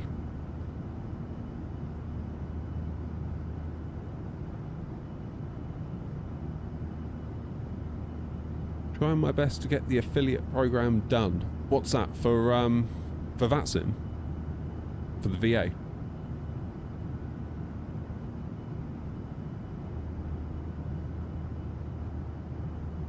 I continue to not understand why your streams don't have more viewers, at least on YouTube. Freddie, first of all, Freddie, you're watching on the vertical version of the stream, so you've probably come across us in like YouTube Shorts, maybe. So generally, numbers with the vertical stream I do are very hit and miss. Like 1 minute it can go super high to like over 100, and then 10 minutes later there'll be like 10 people watching. It's really weird. It's like there's no rhyme or reason to it. The horizontal version of the stream that we do on YouTube tends to be more stable and gets more kind of reliable numbers. The thing you got to remember with the stream is that it's a very small cross-section of your audience that can watch at any one time. So even if you've got, like I'm at 30k subs now, which is awesome, like I'm really pleased with that. But even if I was at say 100 or 200k, at the same time, you've got 100,000 people there that have hit the button to say I'm basically signing up for this content because I like it. But if I do a stream, doesn't mean to say you're going to get many people in at all, because first of all you've got people that are around watching YouTube at that exact moment that you're streaming. Out of those 100,000, that cuts out a lot of people immediately. You've then got, out of those people that are left, it's like, well, who actually wants to watch a live stream right now, because they might be watching something else. And it's very, very, it's a subsection of a subsection of a subsection. So I think some people do say, like, why do you not get more views? Why do you not get this? It's like, actually, it's kind of in line. Like, if I look at creators that are bigger than me and they get loads more viewers, and you think, oh, it'd be great to get more viewers like they do, it's actually all quite proportional. Like, they have more subs, they get more views. It's like they've been in the game a bit longer. I tend not to think about it, to be quite honest with you. I used to freak out about it all the time. But that was when we were like streaming to 5 people on YouTube. Like 5 was a good day. 8. Remember once I had 8 viewers, I was like, God damn, 8 viewers. What a great day. I was so pleased. I'd be horrified if that happened, like now, honestly. But yeah, I just sort of stopped looking at it. It just wasn't healthy, because I'd spend my whole time obsessing over that number going up or going down. You think, oh, what have I done wrong? Why are people leaving? It's like, people are just leaving because they've got lives. Like, they've got things to do. Like, they can't sit watching you all day. They like to pop in and say hello, and that's lovely.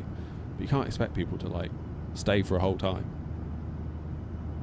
Some people love it. Like, they leave it on like a background monitor, or they second screen at work, whatever. Like, different people are different. That's kind of what I've had to come to realise. Oh, the affiliate program for Twitch. I see. I see. Yeah, you should get there. It's Twitch partner that's the tricky one, isn't it?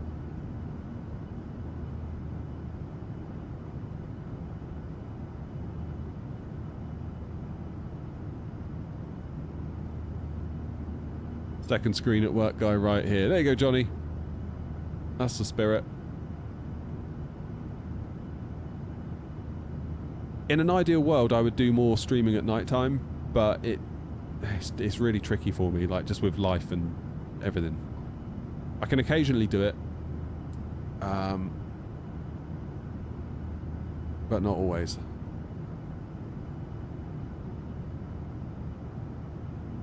It's tricky.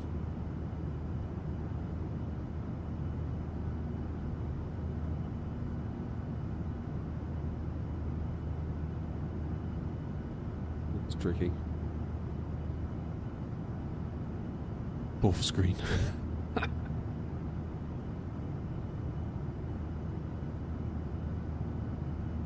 Yeah, I mean, by the time the kids are fed, put to bed, then the dog's been out for his walk. Like last night, it was 5 to 9 by the time all my life stuff was done. Then it's like, well, if I start a stream now, I'm probably not going to be able to get live until 9:15, 9:30 by the time I've set everything up and done all what I need to do, making thumbnails, blah blah blah blah blah. Then it's like, we've got to Probably have half an hour on the ground before we take off. That takes you to 10:15, 10 o'clock. Then you've actually got to fly somewhere and land somewhere. Then you're sort of knocking on the door of 11:30, midnight, and it's like, well, really, I want to be in bed by then, and it'd be quite nice to watch something on Netflix with my wife before we go to bed. So it sort of gets written off, really.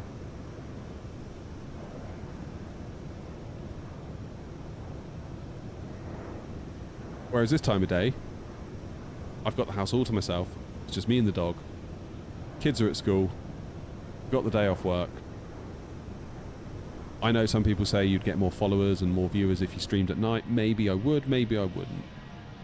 I used to think that quite strongly, but I'm not quite as convinced about that now.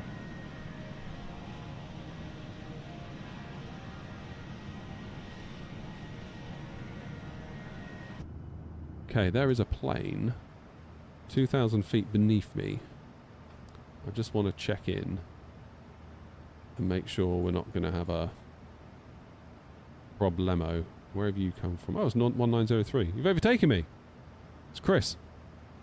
Fine. Right, Grumpy, you win. I'm going to go nighttime now. We're over Brisbane, okay? Oh, shit.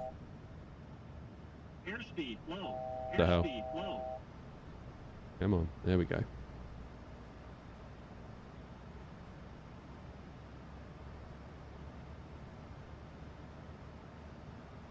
Maybe we'll leave it in nighttime from now.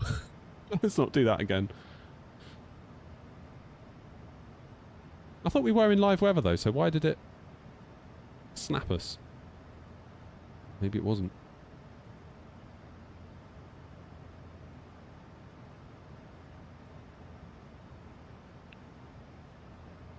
Johnny, you did your first commercial flight with say intentions on the new PC from Cleveland to Atlanta with Ozflight Simmer as my co-pilot.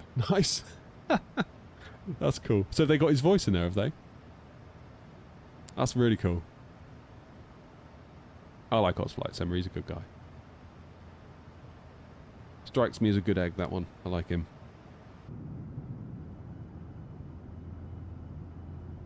Should we have some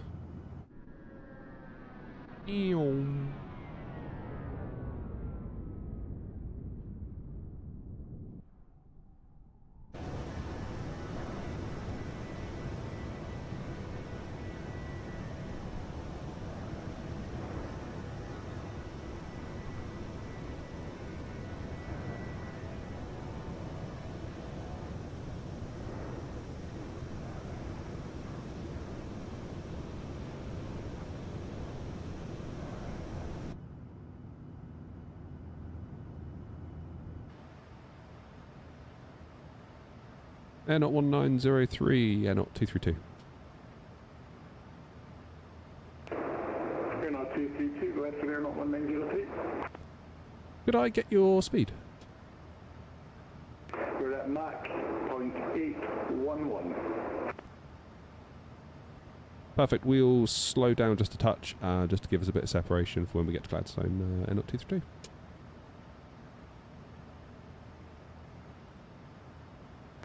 Yeah, no problem. If you want to keep your speed up, I can descend and fly at flight level 350. No, you're all good. We'll slow down to 0.79. That'll be perfect. Thanks. 232.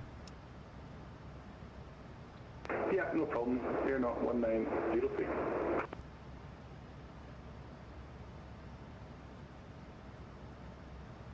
Slow it down a little bit.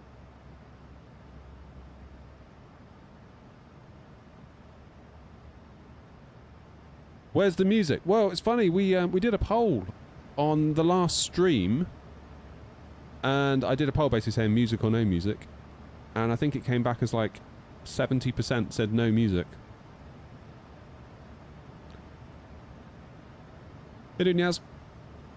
So I figured today, given that it's all about the Boris sound pack, we will not have music anyway, so that you guys can hear it for what it is and make your own decision on whether you think it's something you're going to want or not. And in general, you say you don't want the music. So I've got to be honest, I'm kind of getting a bit sick of it as well. So it might not be the worst idea. Some people like it, some people hate it. I as a creator, I like it because it feels like there's less pressure on me. If I can just hear, like, even if it's just like a little like radio drum beat background bed that you like hear on the radio sometimes when presenters are talking. Just something to fill the void. But I think that's probably just my own insecurities, to be honest, rather than an actual thing.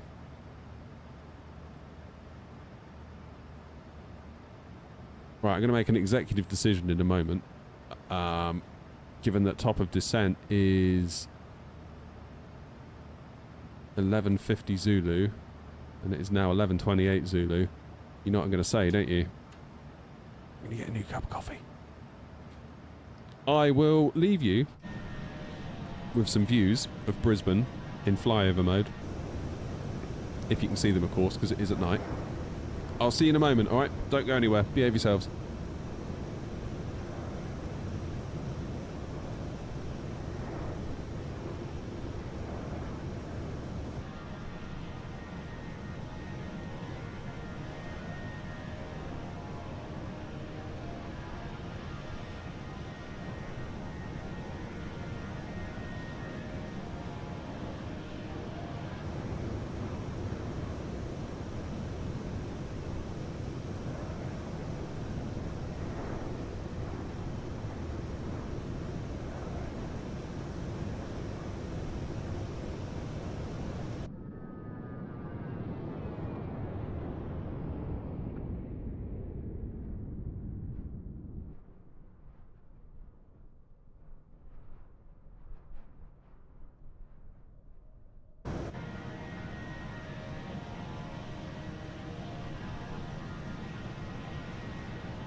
Hey, I'm back. What did I miss? What did I miss? I've got coffee and mini cheddar, so I'm having the greatest day.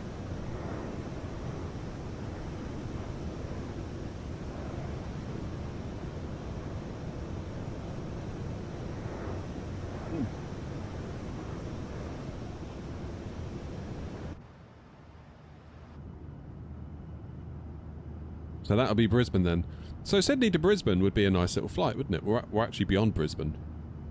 So that should be one that we think about doing a bit more of. Sydney to Brisbane. Then actually Brisbane to Gladstone. Because we've been in the air now for... What have we been in the air for? An hour and 8 minutes, I think. So actually that would be just right, wouldn't it?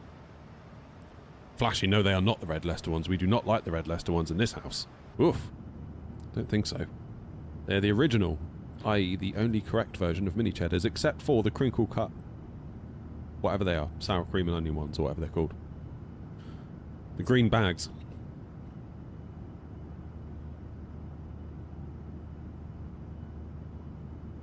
What am I planning for the arrival? My plan is to go Loafer, then to GLZ, whatever that is, Gladstone Zeg.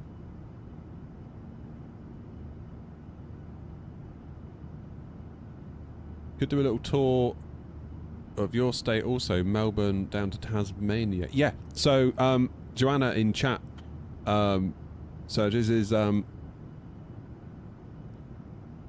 made a tour of Australia that's going to be going live. Have we done have we made Australia live yet, Joanna? I don't think we have we?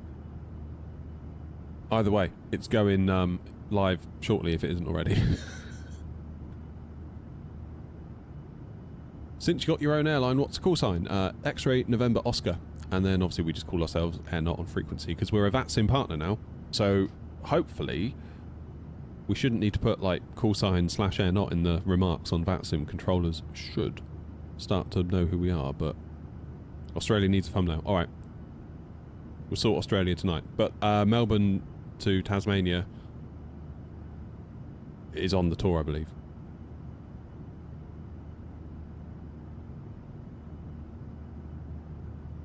Sydney to Singapore.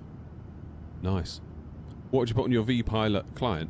X-Ray November Oscar, then whatever your number is. So we're X-Ray November Oscar 232. And then in the remarks put CS / Air Not. So then when you're on frequency, you don't have to say X-Ray November Oscar 232. You can say Air Not 232.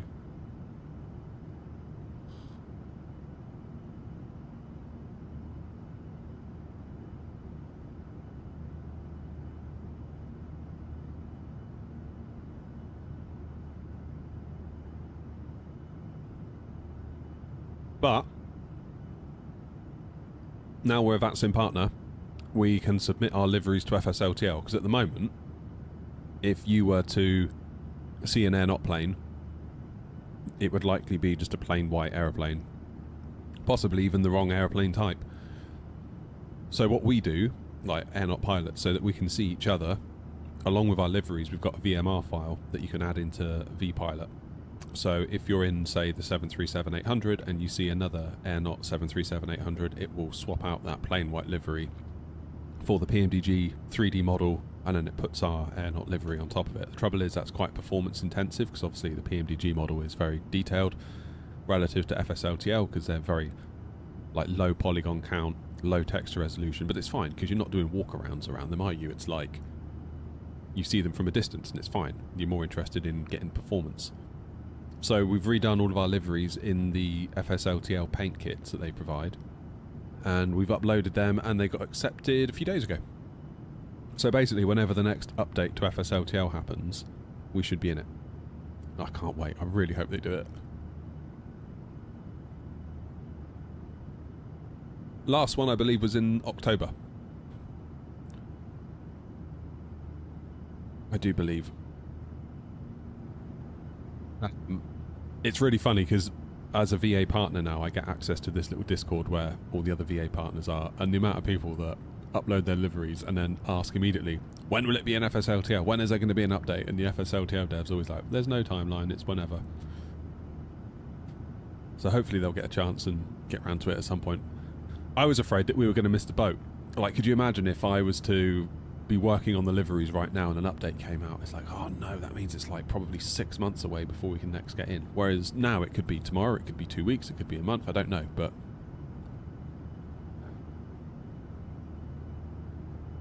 super, super thrilled to be an FSLTL. That feels like a big milestone for us, really. What's one thing that should be added to 24? I would say multiple jet bridges. Yeah, that's a good shout. I feel like the whole ground handling as well is just still not quite right, even in 24. I don't feel like planes handle quite like they should when you hit the ground, to be honest. Sorry, Joseph, you'll have to forgive me. Hey, do Vetros.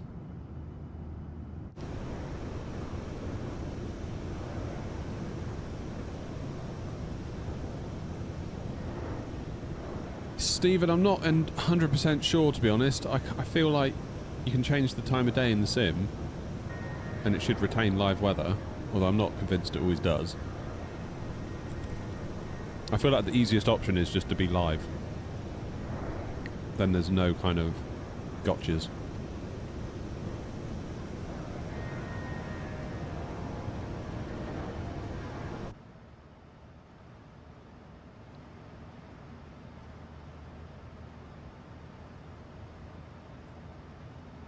Okay, I'm going to put my speed back up to normal now. I think it's a flight sim limitation at the moment, like an Asobo limitation. I think what I would like to see is the glass cockpit displays being excluded from DLSS rendering. That would be a big thing. Cheers, Curry. Appreciate it. Keep up the great streams, man. Appreciate you. Thank you very much. Thank you for the support, really. David, how are you? Happy New Year. Oh, we are flying in complete darkness, aren't we now? I'm not feeling good about this landing into Gladstone. An RNAV at night. Go-arounds are plenty, perhaps.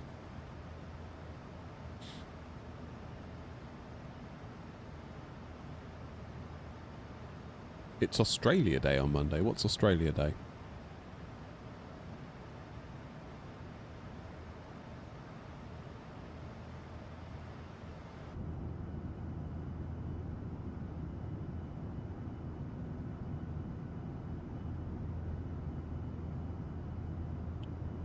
Just busy, yeah. Know that feeling.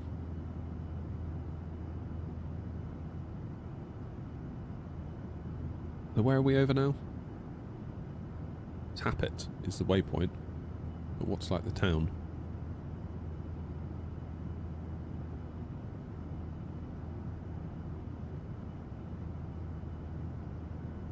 Countrywide public holiday, nice.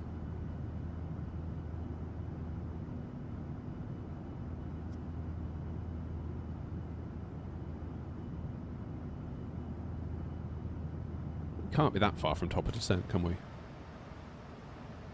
Yeah, 50 miles.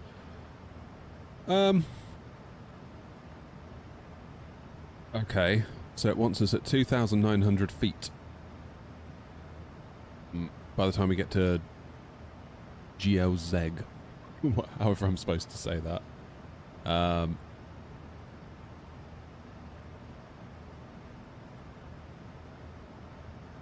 So I think what I'm going to do is after Loafer,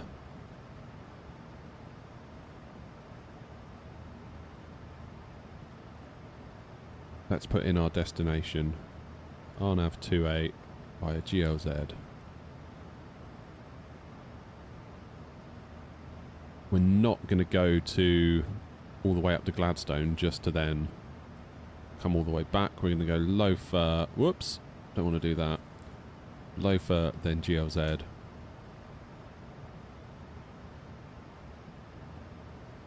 Loafer, GLZ, Boff. Which could impact our top of descent, yeah, by 6 miles. This is a great feature of the Boeing that I remind Grumpy of every single time I use it.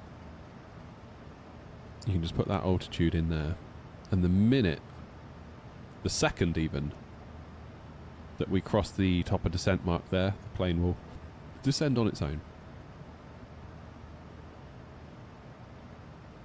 Very nice.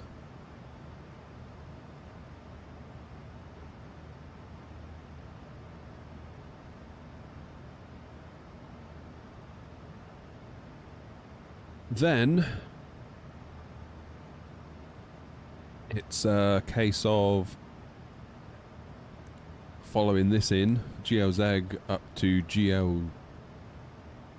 I don't know. Turn left heading 281 and then down 3-degree glide slope all the way down to runway 28. What's our minimums? We'll set the minimums to 670. Then we'll go from there.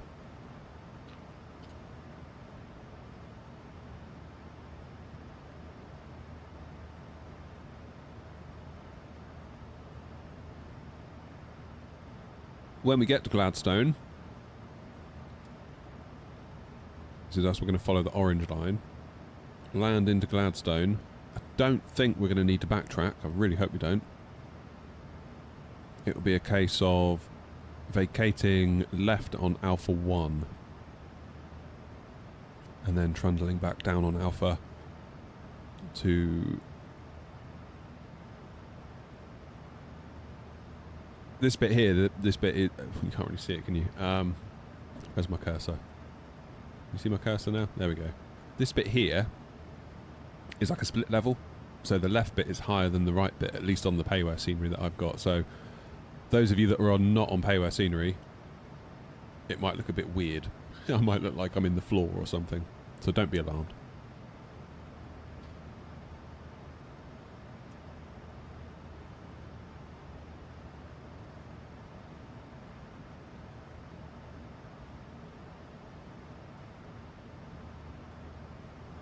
Okay, landing en route, Gladstone 28, import aircraft details, import weather, QNH 1010, auto brakes 3, what if we do max auto? Yeah, max auto, it's got to be that, hasn't it? Possible we might have to backtrack, possible. I'm going to try not to.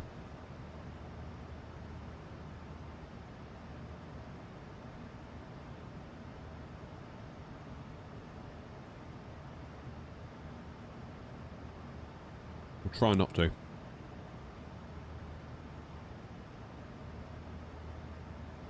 Am I the last one in the train? Yeah, I think I am actually. So actually, if these three go first, that might make life a bit easier. Tower still on, look at Sydney.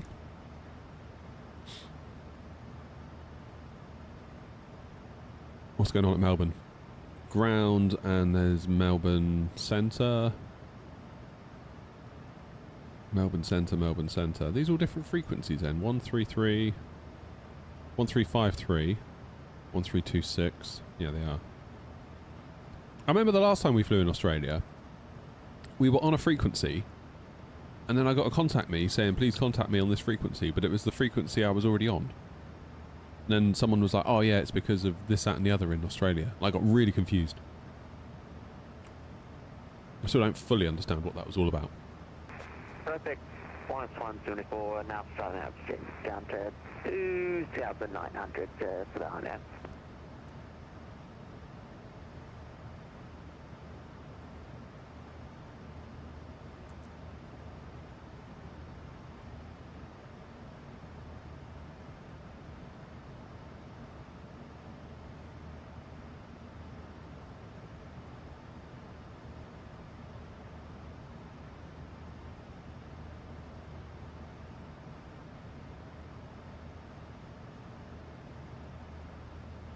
Okay, so we are very, very close now. I'm going to pop the sound up because I want to hear the engine spool back with the Boris sounds.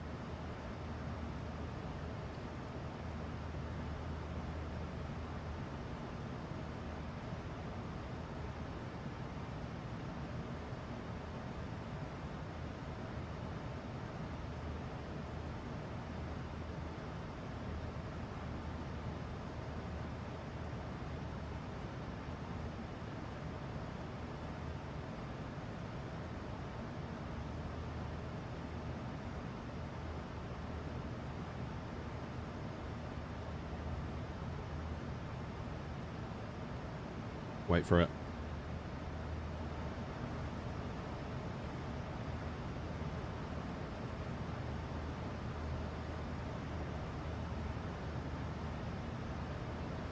Any second.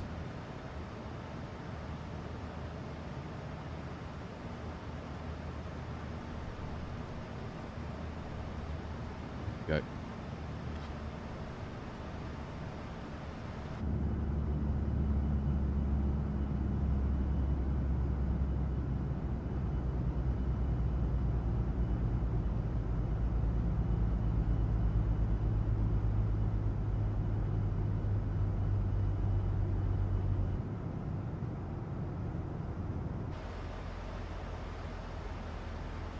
Very nice. Gladstone, traffic, airknot 232, flight level 370, beginning our descent now into Gladstone, runway 28 of the RNAV approach. We're going to transition at Golf, Lima, Zulu, Echo, Golf. We're going to fly direct to that waypoint from Lofer. How's it going, Aidan?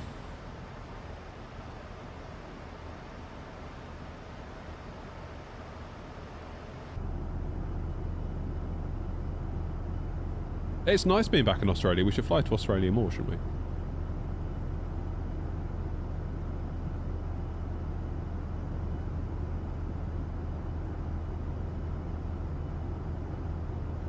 Just too bad it's at night.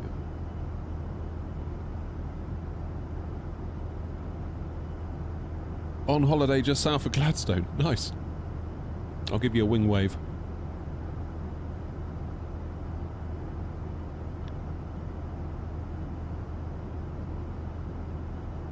Chris, you might get off. You might just make it. Although equally you might not.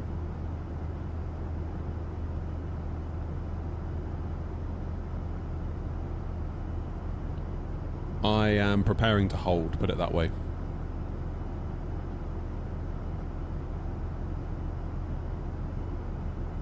I'll do a little vector if I need to.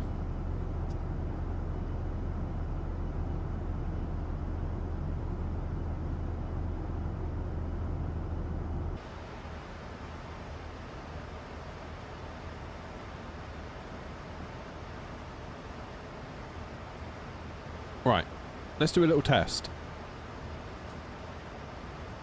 Currently 294 at 46 for the weather. Agreed? Custom time.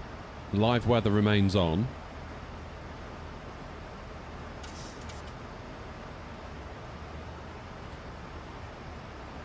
$294.44. Is it going to change? It shouldn't do.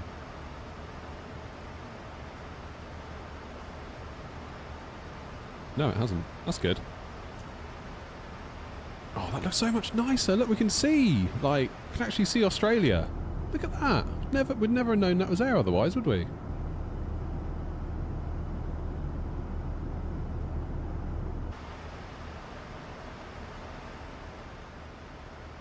I mean, in the past, Chris, I've streamed into here before, and in the past I did have to backtrack. Gladstone traffic, airknot 232, leaving Lofer now, heading direct to Golf Lima Zulu Echo Golf.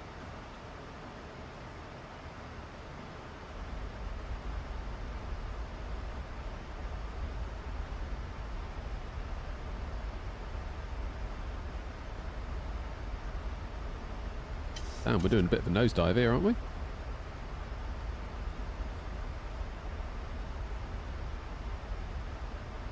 Hey Ken, how's it going? Nice to see you. Now, there's no frequency, is there, for an RNAV?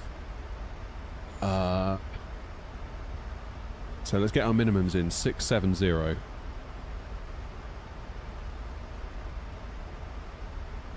I really don't like the acceleration they do on the mouse wheel in the 737 and 777 now. I can never get it right.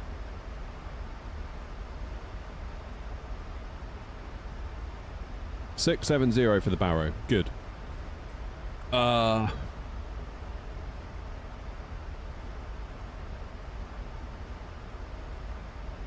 mean, I know some people seem to quite like flying at night, but I really don't get it, to be honest. It's like we've got this whole incredible world that they've rendered, and you can't see it.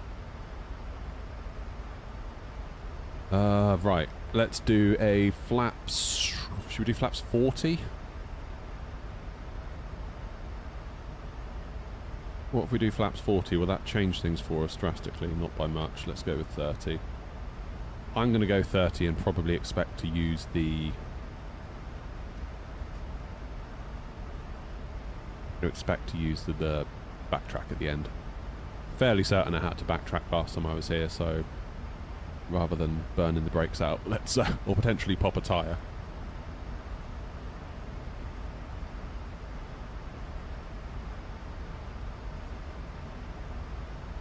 Yeah, I mean that's going to be really close, isn't it? When we're at 4,200 feet here, I feel just use the backtrack.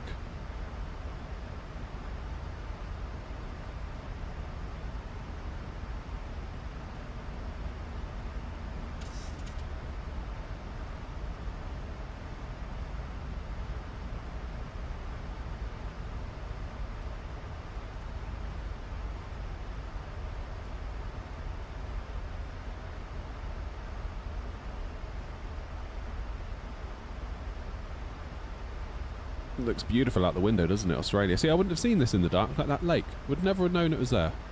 Look at it.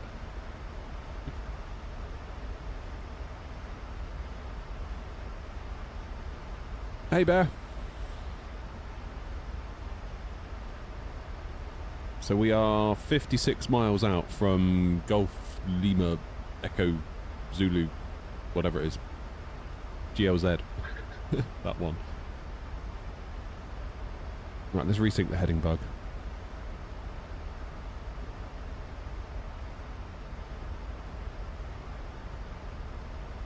.281 is the course.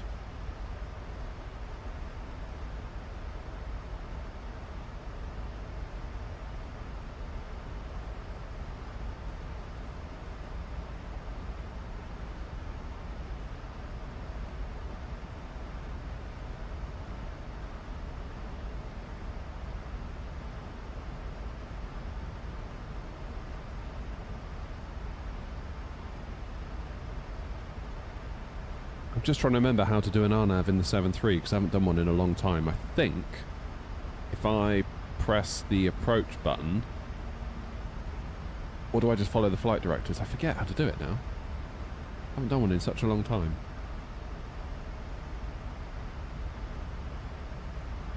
Okay, so we've got Qantas, Ethan's there, we've got Chris is cracking on, Grumpy's on final, look out. Go on, Grumpy.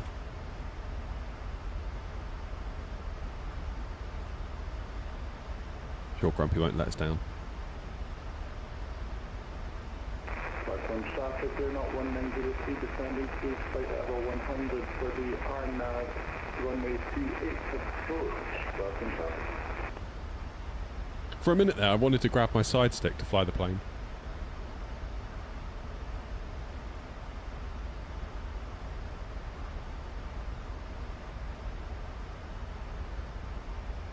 So, missed approach, track direct to Golf Lima Zulu Echo Hotel, then track 205 to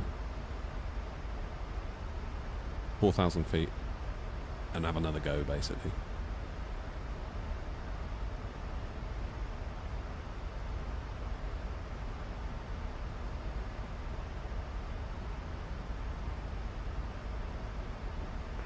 No, 1903, Qantas 170. Cool, if you could just give a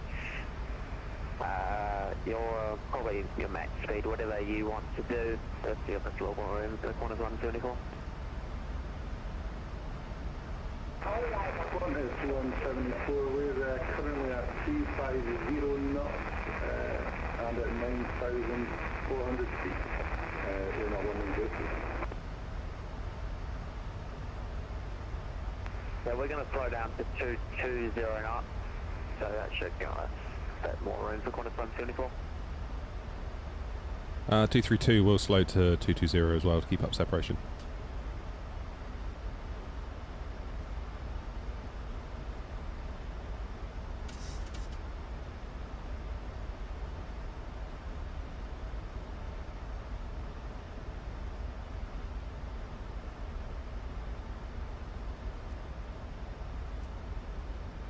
I foresee no issues.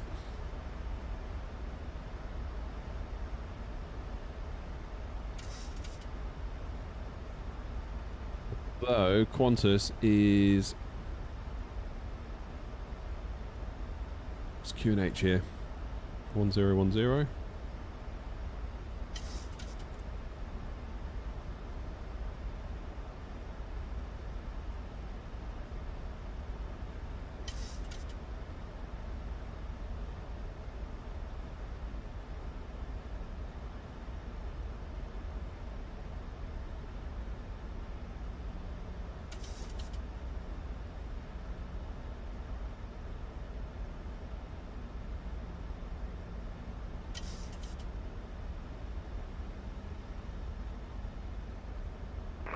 From traffic, air not 1903, slowing to 220 knots, Gladstone traffic. Gladstone, air not 232, we're going to fly turning right 350, then we'll turn back to pick up the approach just to give everyone a bit more space. Gladstone traffic.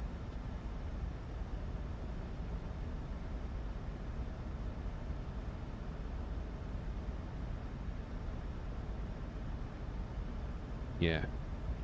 If we kind of get out here a little bit,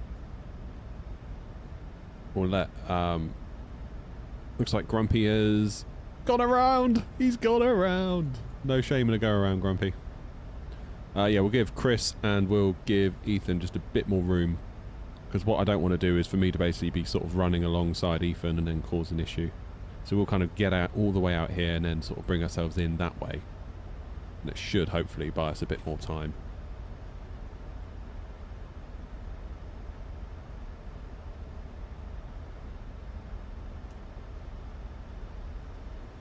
That be my plan.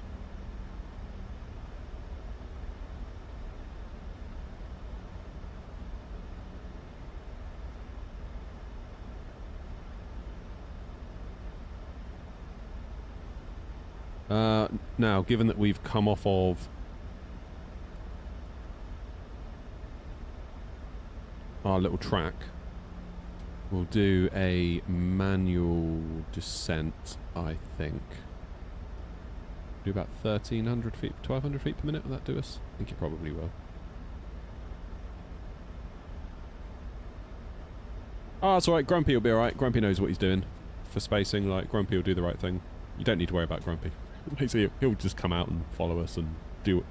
He'll figure it out. He knows what he's doing.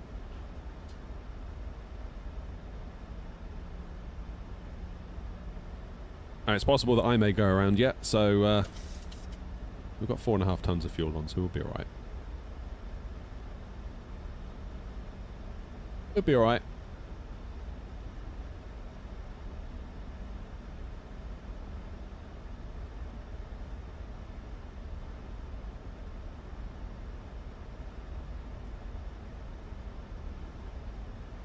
Put my lights on, did I? Engines into continuous.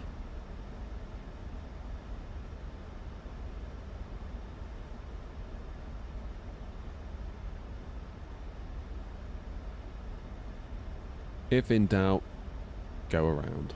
That's what they say, isn't it? Gladstone traffic, they're not 1903, 10 miles out, I nav, approach runway 28, Gladstone traffic. Going to 160 until 5 p.m.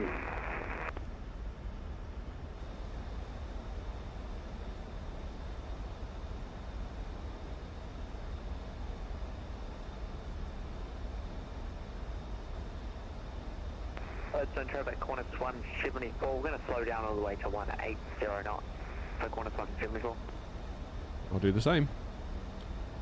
Air 232 will do the same, 180 knots, Gladstone traffic.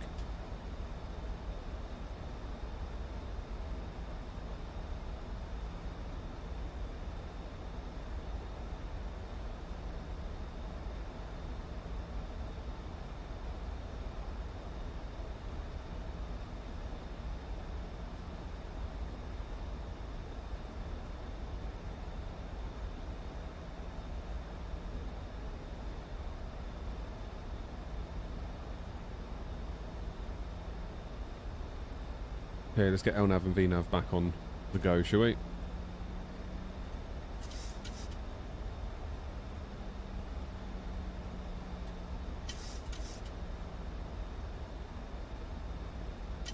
Gladstone traffic here, not 1903, slowing to final approach speed, 5 miles final, RNAV approach, runway 28, Gladstone traffic.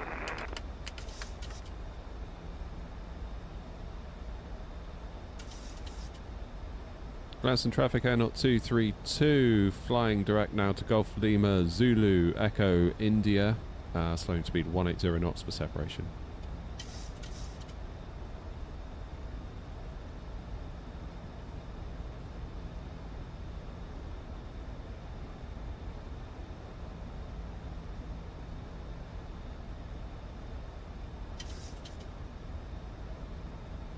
So we got a good 10 miles between Ethan and myself. That's what we want.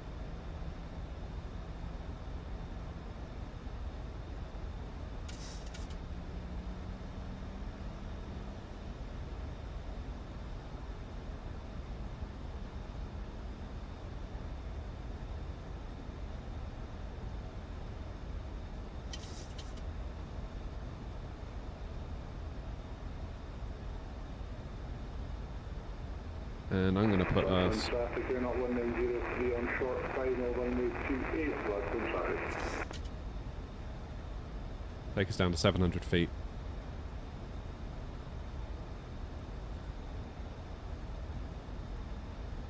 Press the approach button, we then get our diamonds.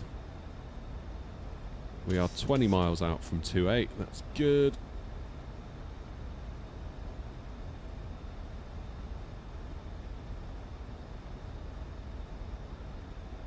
Qantas 174, you still at 180? Hey Sam, we've got a bit of a headwind coming into us at this angle, but we are turning final now, runway 28 for Qantas 174. Roger, thanks. Let us know when you're slowing down further and we'll do the same. Yeah, we'll go next. Qantas 174.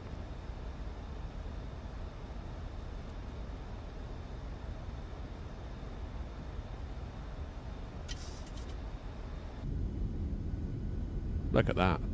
Gorgeous. You wouldn't see that in the dark, would you?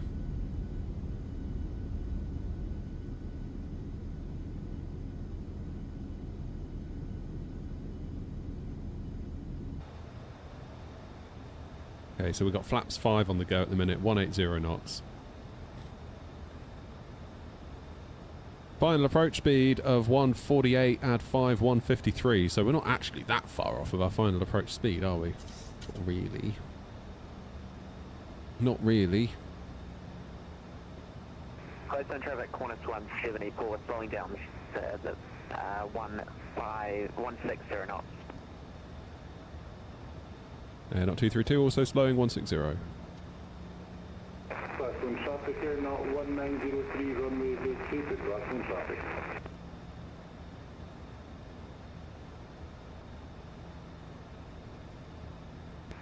We're looking at our weight to Qantas 174, we should be easily be able to exit Alpha 1.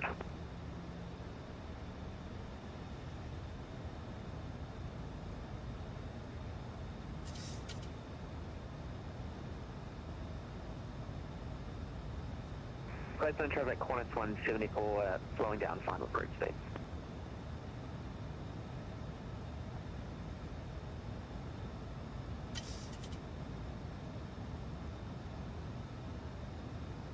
Gladstone traffic, out 232, also slowing final approach speed of 153 knots, Gladstone traffic. Get the gear down, because otherwise it's going to yell at me, isn't it? If we go to flaps 10. Bit early for the gear. Very early for the gear. But if I go beyond flaps 10, is it? It gets very upset.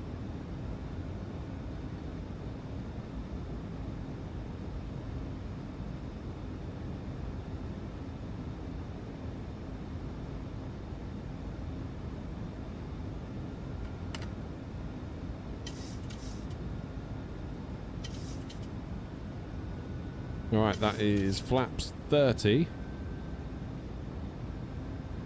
Flap 15 sets off the gear warning. Does it? I thought it was more than 5. Obviously wrong. Anyway, we're configured. That's the main thing. I'd rather be configured early than too late. I'm sure someone will criticise in the comments afterwards, but given that we're prioritising separation, I would say that's the main thing right now. Gladstone traffic, Hornets 174, short final runway 28. Right, so gear is down. Auto brake set to max. Flaps are 30. Let's arm those speed brakes. And the plane should pretty much do most of the work for us here on this RNAV. Beyond 20 on the 7.4. Yeah, someone's saying 15, Philip. My flaps lever's been a bit weird today though, so I want to...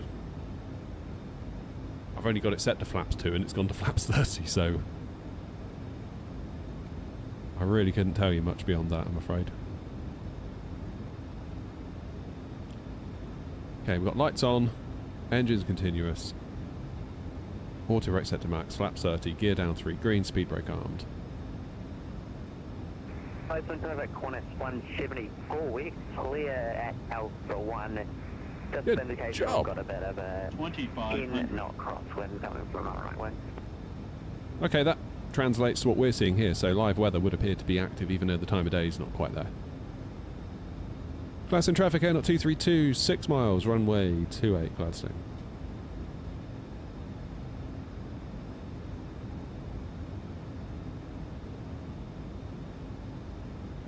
And then shall we?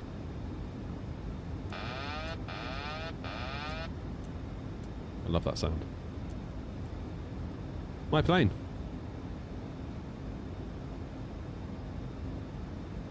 And of course, I can follow the flight directors on my lovely new screen.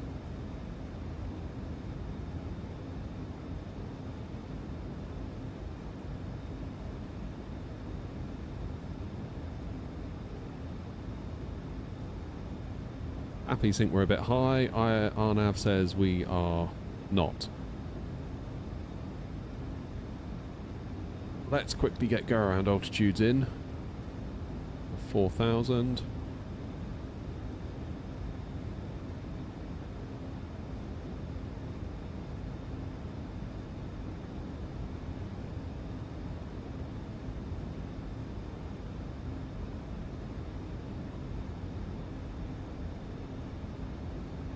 Gladstone traffic 8056 Tango turning on a 50-mile final for 28.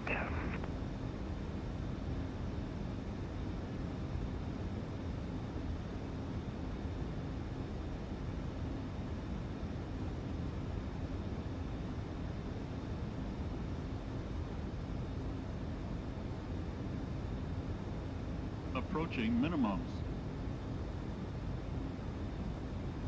Minimums. Continue.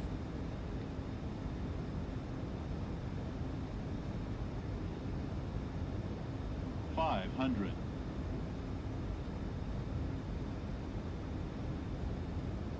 400.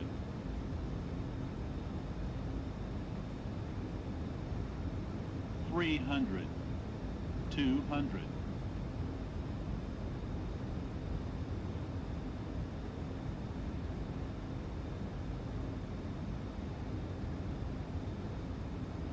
100. 100.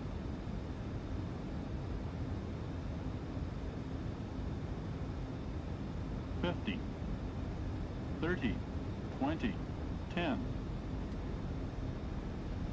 Hold the flare. There we go. Lovely landing. Not going to make Alpha 1 though. No chance.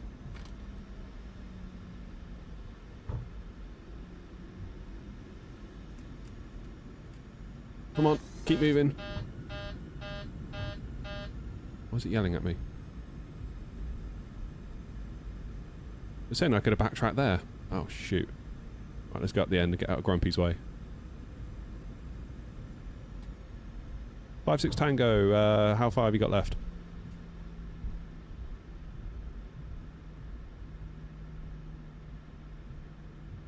And not 5-6 Tango, 232.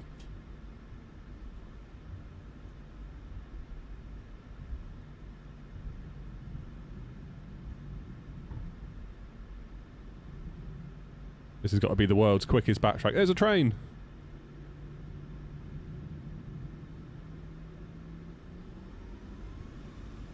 Let's go! Has Grumpy gone? Or have I gone off of Unicom? No.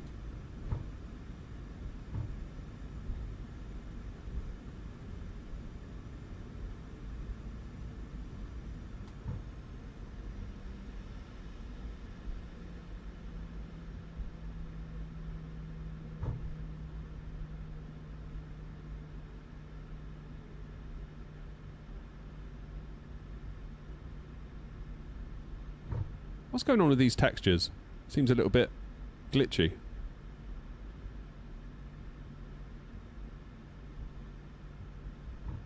Okay, let's get beyond the line.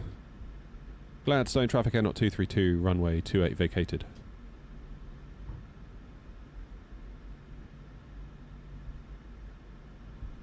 That's a bit close, wasn't it? Right. Now we'll have a bit of music, shall we? Celebrate the landing. APU on, landing lights off. Gladstone traffic air not 56 Tango short, final 5 miles, runway 28. Plenty of time. Maybe I didn't need to be so hasty, I just didn't want to cause Grumpy another go around, that would have been a nightmare for him. Alright, where shall I go? Yeah, Cairns next. Can I fit in there with Qantas? I'm hoping so. Not entirely sure where we're going to go. Let's get the flaps sorted out anyway.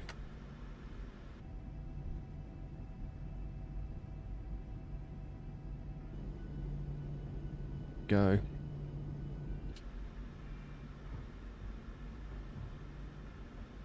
Be tight, isn't it? I'm going to go down the bottom.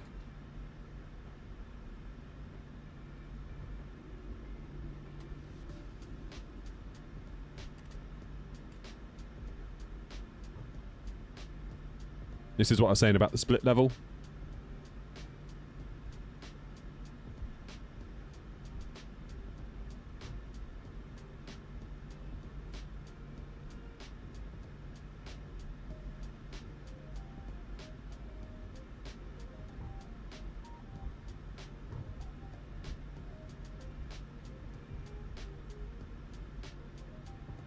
I think I can see a Grumpy.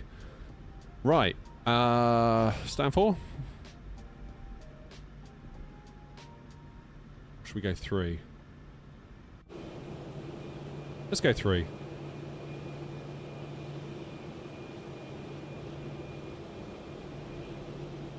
That way, hopefully someone can make their way in and get to 4 if they need it.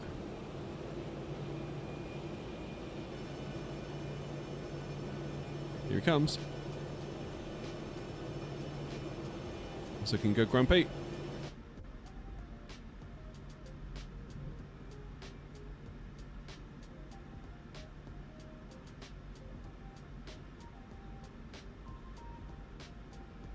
It's a teeny little airport, this, isn't it?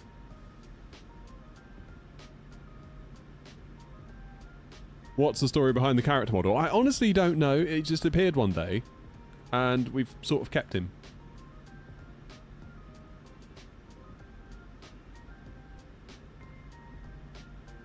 All right, Archie.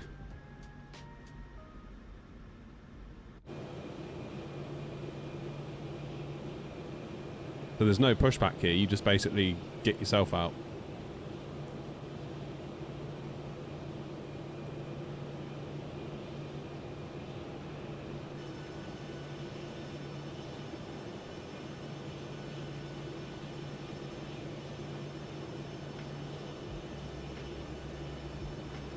That'll do. Gladstone traffic going off 56 Tango backtracking on runway 28. It could be tricky getting two of us out of here, couldn't it? I don't know, we might do it. We might do it. Right, let's have a look up top. What time are we at? 20 past 12. What do you reckon? Gladstone traffic to all and not. Have you left me any room anywhere? Hang on, Grumpy. First ram, there's some room next to Qantas for Qantas 174. Okay, we've taken power from the APU. Which is good. Which means we can now... Oh, let's lose the music. What we'll do... Qantas, did you say next to you is available? Yeah, it'll be a tight squeeze, but on the right is on the first ram. Cheers, Amir. Okay, I'll head for your tail, which is all I can see at the moment. Right, I'm going to turn the engines off, then we'll go to a wing view and listen to it.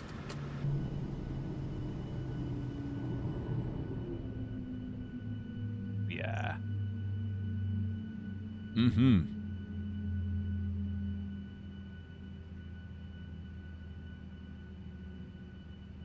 Fair play, Boris. Fair play. What do you reckon to the sounds? Obviously, you've all heard it in the same way that I have. Keen to hear what you think. Probe heat's off. Can we take a ground power? Not yet. Ground power, where are you? Set the chocks. And we'll request a ground power.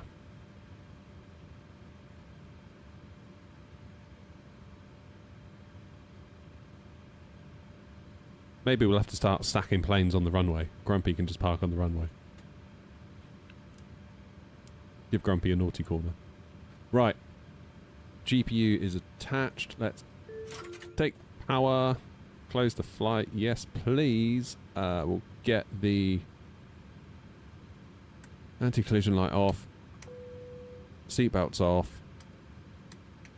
Taxi lights off. Logo light off. I do believe. Turn the APU off. Now we've got ground power.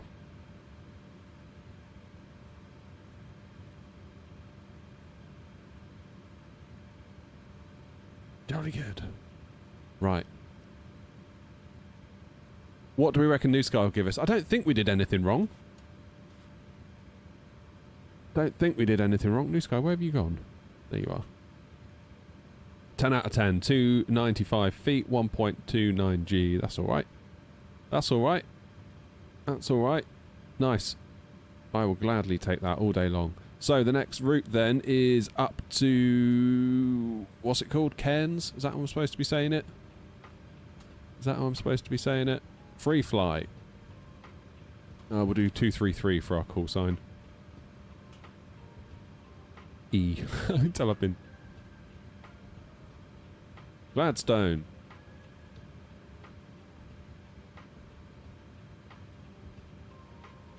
Am I spelling Cairns right? Cairns right. There we go. Cairns.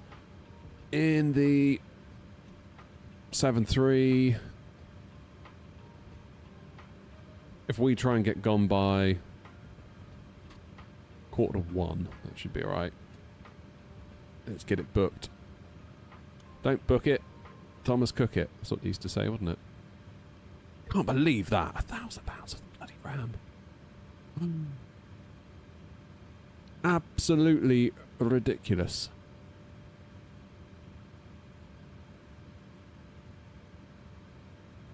Here we go. Nice. I'm going to take a little bit more fuel. Just cause, really. Contingency fuel, let's go 5% or 20 minutes. Regenerate.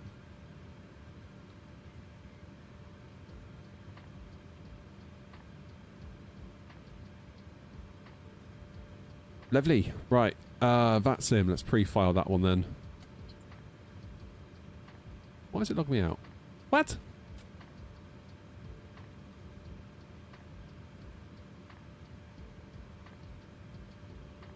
No, it's logged me in now.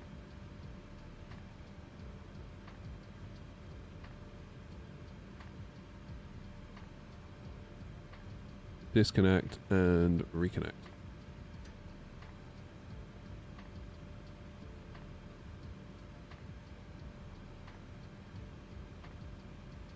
Right, okay. EFB then, let's get our new flight plan. That should change. Yeah, there we go. Up to Cairns. That's more like it. QNH is now 1011. It's interesting. Okay. We should now be able to go to the route page, get the new route, Gladstone to Cairns, set payload, set fuel, select the route. Cairns. Is that what the Brits would say, is it? Grumpy spelt it phonetically for me earlier and it looked like Cairns. We need 707, he'd tell us. Where is 707? Will I make a full video guide on VATSIM? I have done. There's a video called How to Start on VATSIM Without the Stress. If you search for that,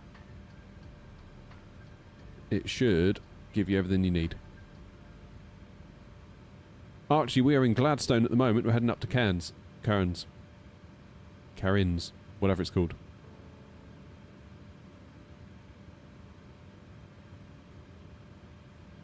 What did I just do? I just redid that for no reason at all, didn't I? Never mind! Never mind. It's not important.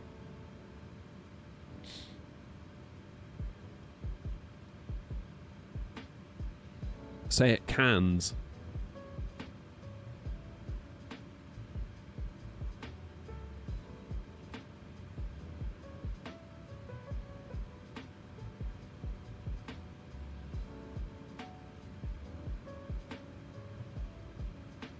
Reset the barrows.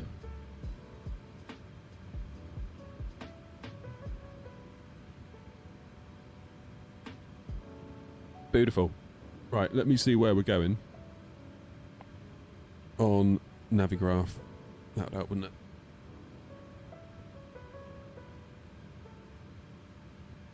So, straight out of 2.8, there is no SID. It's literally takeoff and basically at GLA turn, which is fine by me. Into Cairns, Cairns, whatever we're calling it.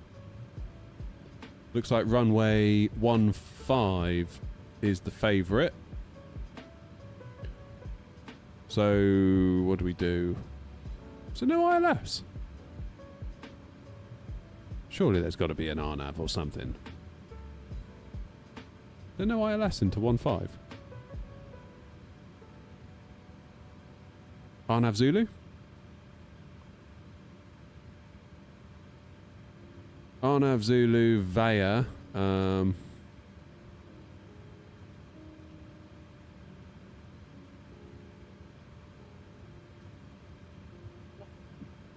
maybe that one. RNAV Zulu via Atosu?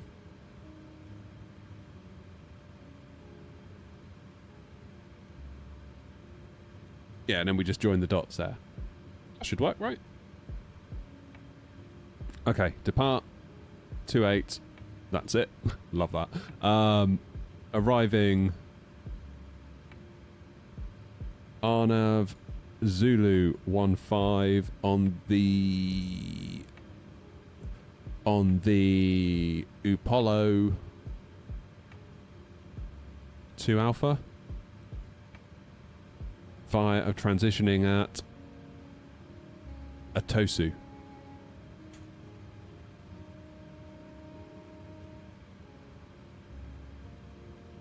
Oh no, is that giving you more grief again, Grumpy?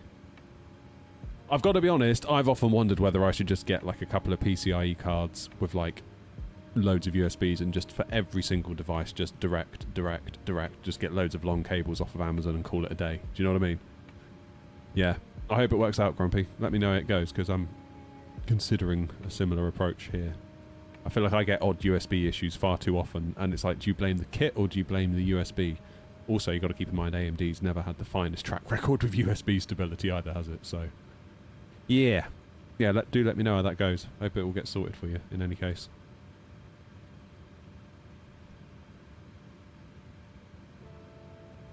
Am I on VATSIM? I am on VATSIM, yeah.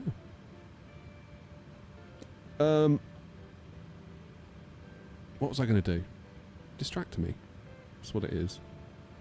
Gladstone. Info. Runway heading. That's what I want. 281. Which is already in. Sweet. Okay. Let's do per finite request. Let's get all that in.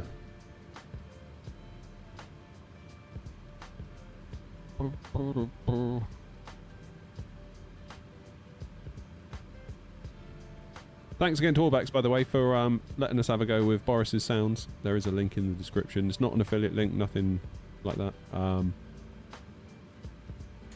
But if you were to go to the link, I'm sure it would make Allbacks very happy. And make me look better than I actually am.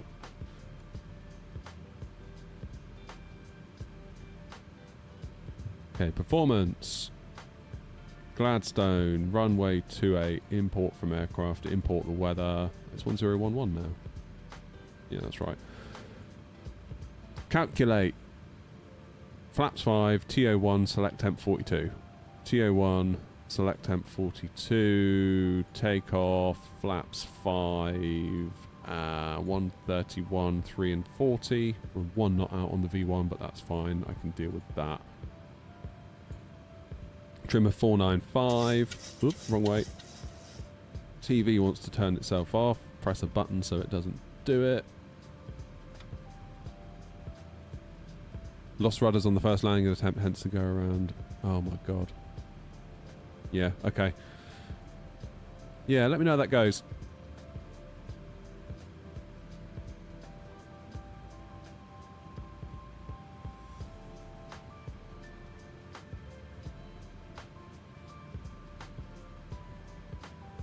It's a full-length takeoff view.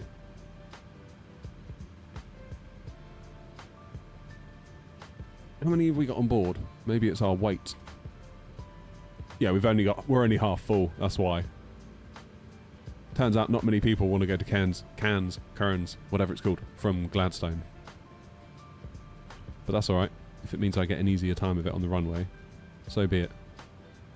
Clark, how are you? Clark, we were talking about you earlier. All good, of course. I can't remember what we were saying now. Oh, that's it. We're talking about RAM pricing. Remember when we were talking about RAM like about a month ago? And mine was £869 and we were all super shocked. Well, it turns out, get ready to be more shocked again, because now that same kit of RAM that I have that was £869 is £1,060. That's in the space of a month. It's gone up nearly £200. Sickening. Absolutely sickening. £1,000. 2 sticks of RAM. Like, I know it's 2 sticks of 32 and that's kind of good in its own way, but flipping heck, that's a lot of money. What on earth? What on earth?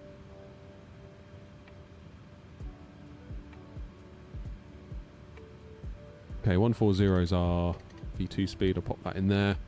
Now, out of Gladstone, we don't really have a SID. It's just basically go to the Gladstone waypoint and turn right.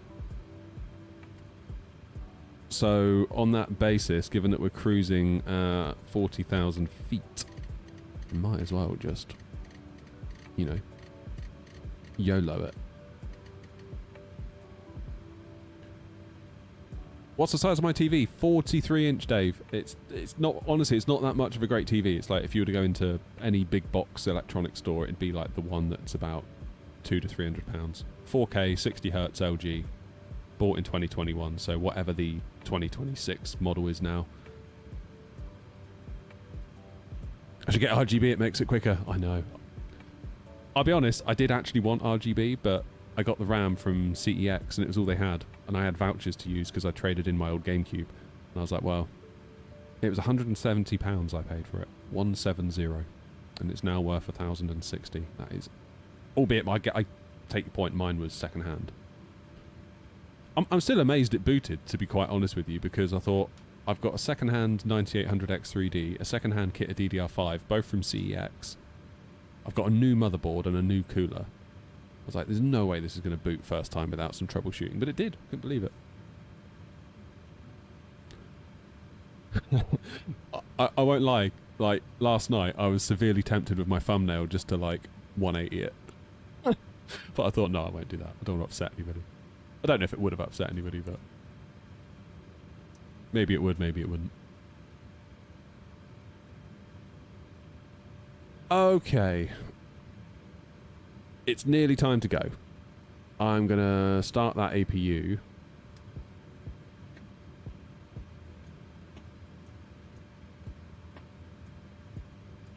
Yeah, they do seem quite thorough with the vetting. Like, when I traded in a load of my stuff, there was a lot of it they wouldn't take.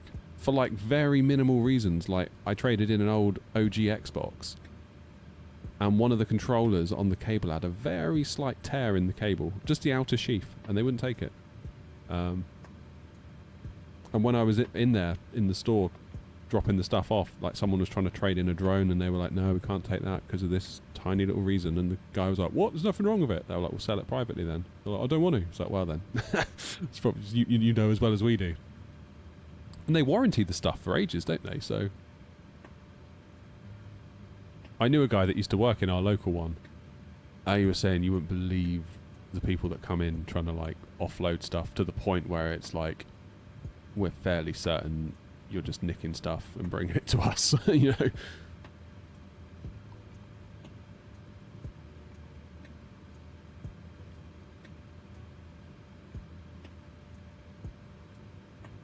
know. Julep, yeah. Yeah, we are. We are on VATSIM. I'm in a winter storm watch. What does that mean? As in you got like a weather warning? Right, before I forget, I need to Sim Toolkit Pro, plan a flight, load last sim brief, and we'll update the layout at the top. Because I always forget that.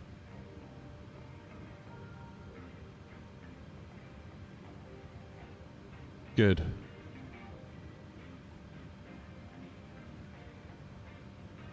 So APU is now fired. Let's take power from it. And we can start to think about getting ourselves ready for a push. So we'll get the passengers strapped in. We will set our cruise to 40,000. What's minimums for cans, whatever we're supposed to call it? 10 feet. So, okay, it's 10 feet. So do I do 0 or do I do 50? I think I heard someone says you always go up. So we'll leave it at 50, I think.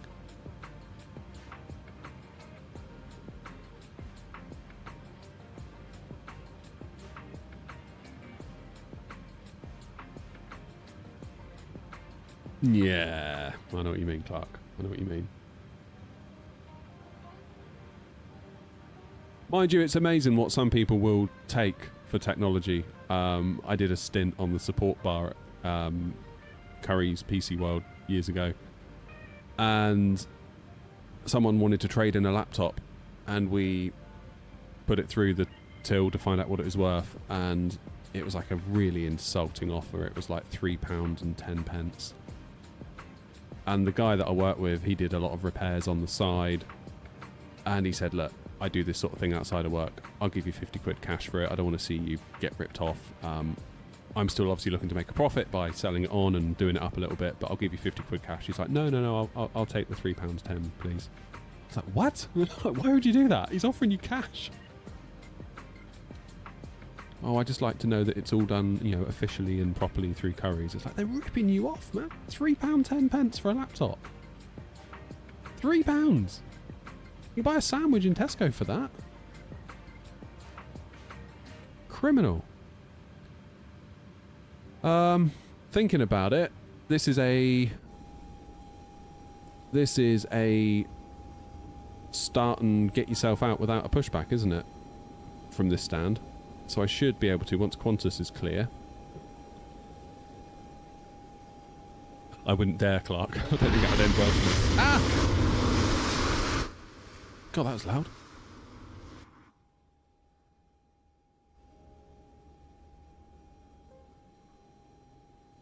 I've made that livery needs a raise. Just saying. What a lovely little airport Gladstone is, though. It's always fun to fly into Gladstone.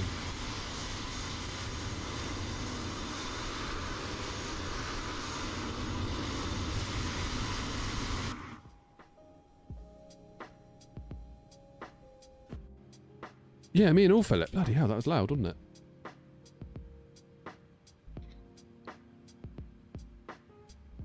Well, what I'm going to do then is start the engines and we can all enjoy that. So APU bleed on, packs off, engine number 1 into ground, and we'll wait for that N2 figure to start rising down here.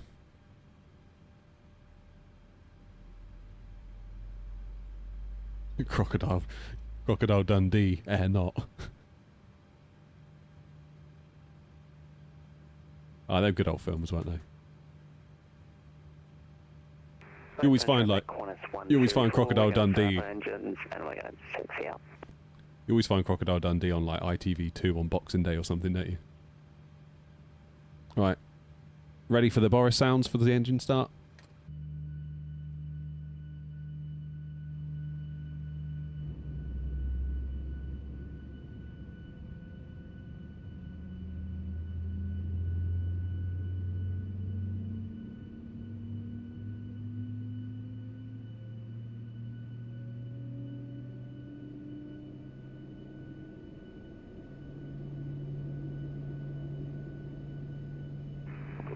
Traffic, Q-link 3212, backtracking, runway 28. That's the traffic, airnot 233, stand 3. We are starting our engines and we'll be ready to move shortly.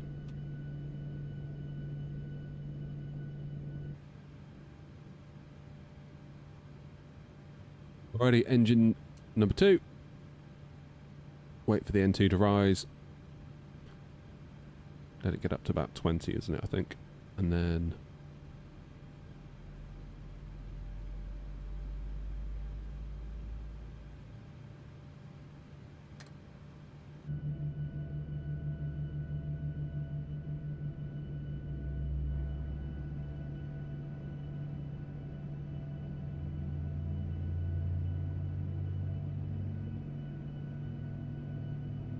sounds fantastic, doesn't it, the engine start sounds? Well done, Boris. What do you all think? Curious to see what you all think of it.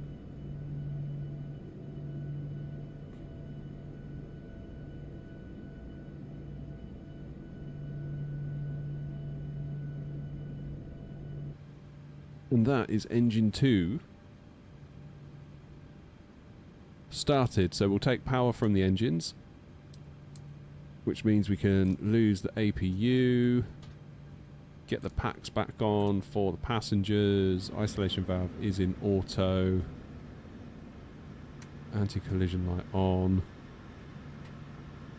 Should have done that first. Let's start New Sky, otherwise New Sky is going to freak out at us. Taxi light on. I do believe doing alright. Parking brakes are set so we can lose the chocks. Gladstone traffic, Q-link 3212, lining up.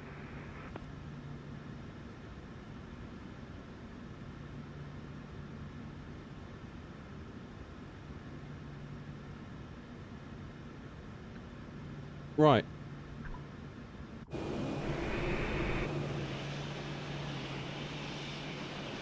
So my plan is to do a little turn here and then follow Qantas out after... So this Qantas is about to leave, this Qantas is about to line up and backtrack. We're going to follow... I guess I could do my turn now. Traffic, Healing 3212, taking off from 128. Gladstone, Air 233, turning out of stand 3 to queue for the backtrack for 28.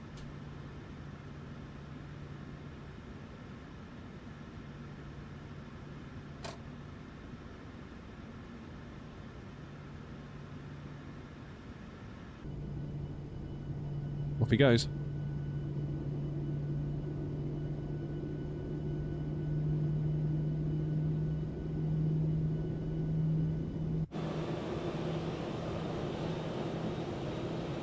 Gladstone traffic, Qantas 174 entering and backtracking at runway 28.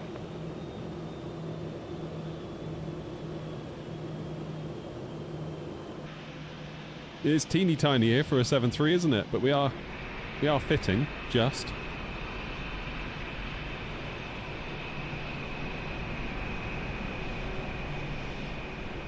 We will creep out of here, not to blast in the windows.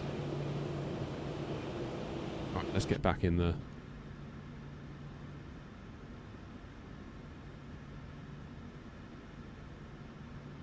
Gladstone traffic, Air 233. We're going to hold Alpha 5, runway 28 for the departing Qantas.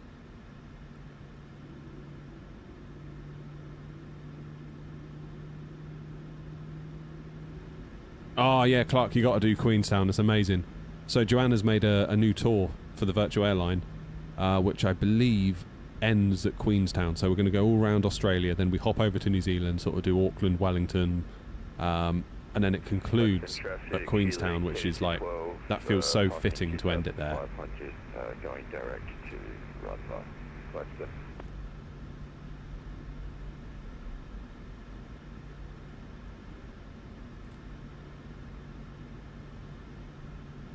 Why have I got a warning? Anti-ice? Is my anti-ice on? It shouldn't be. Oh wait, Pro Pete. That'll do it.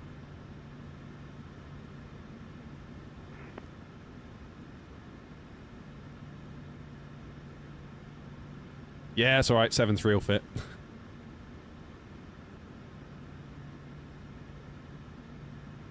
Unicom right now, Yankee, yeah.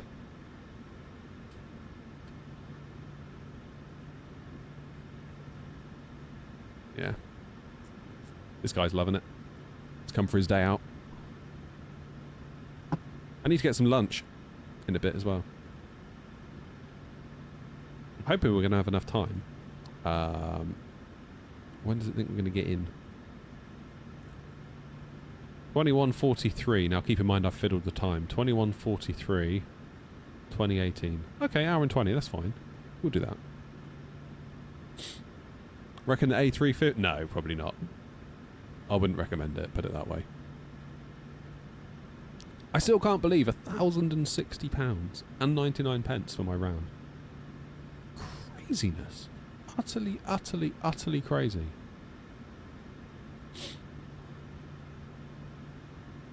When will it end? When will it break? The trouble is, what always bothers me is when this sort of thing happens, like when prices go up, it's like they come back down, but do they go back down to where they should, or do they go back down higher? Still lower than obviously the high, but they never quite go back down to where they were originally, because it's almost like, well, people have gotten used to it being really high, so just even dropping it by 80%, people are going to think, oh, great. Gladstone traffic, Qantas 174 taking off runway 28. Is there anything I need to know about?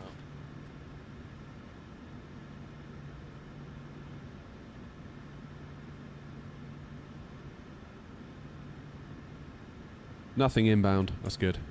So after this one, it will settle at a new level. Yeah, that's what bothers me. So like a £200 kit of RAM will be like 280 or 250, or which will still seem like a great deal considering the mess we're in at the minute, but it's still not right, is it? Okay, FD's on. Is LNAV going to activate? No, it's not, because we've got such a tight turn, but VNAV will. Gladstone, N0233, entering for the backtrack 28 via Alpha 5, Gladstone traffic.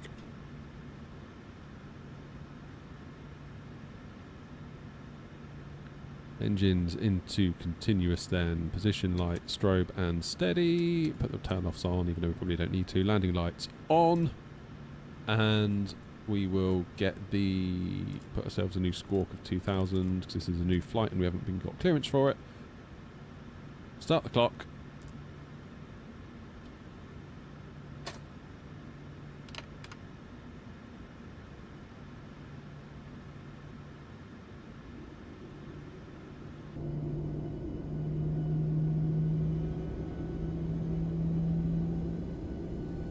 Bob, how you doing?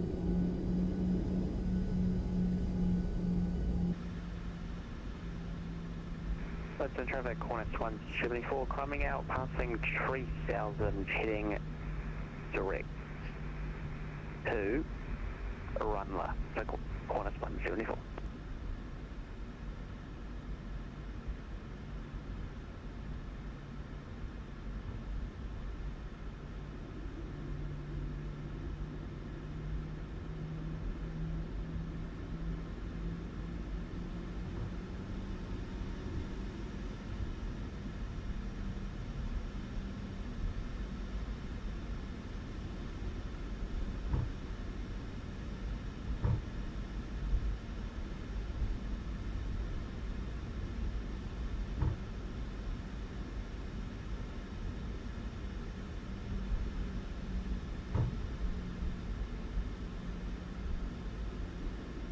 Seems to be some weirdness going on with this runway texture.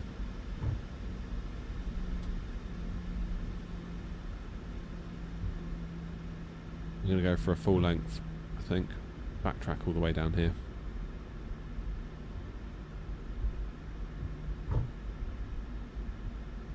Oh, what's happened, Fab? Tried to mount my desk up at the new apartment, forgot one screw, the whole table fell on me. Oh, no. I must admit, I've recently wall mounted my TV and I've raised it up a bit to accommodate the new screen so I can still see all the TV when I'm sat like I am now. And every time I come out here, I'm like, is it going to have fallen off the wall?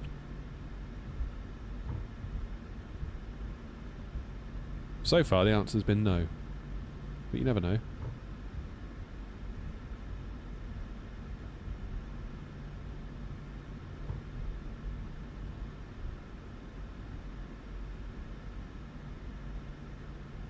Love the screen behind the yoke. Yeah, it's amazing. Really pleased with it.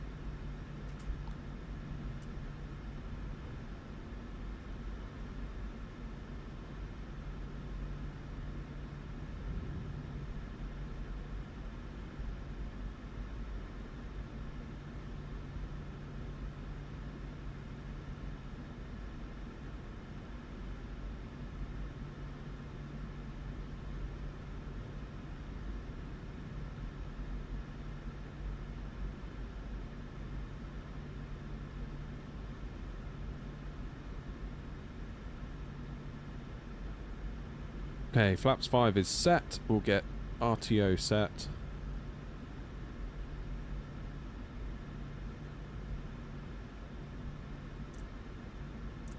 Oops. That's better. Gladstone traffic N0233 taking off runway 28 Gladstone.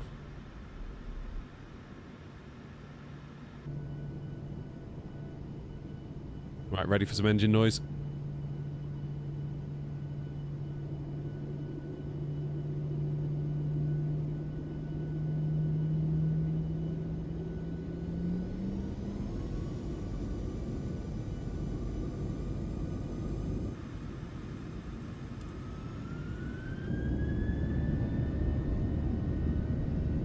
We're off.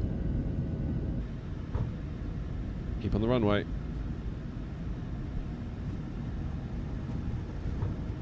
That's the price you pay for looking out the window, isn't it? 80 knots.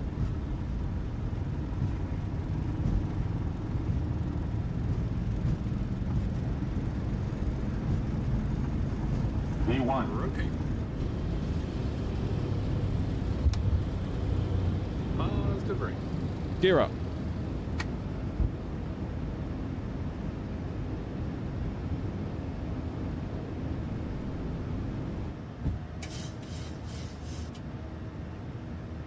Here we go then.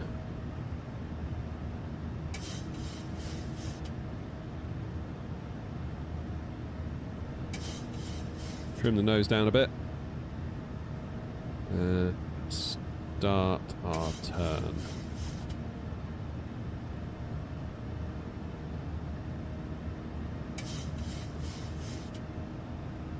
Gladstone traffic, Air 233, airborne out of runway 28, passing 2000. Final call, Gladstone traffic.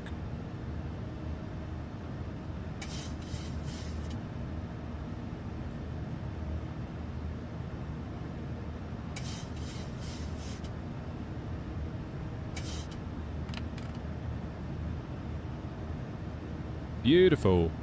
Look at this. I know what you mean, Clark. I do know what you mean about flying at night. I get a bit fed up with it, to be honest, as well. People seem to like it, though. I don't really understand it. Personally.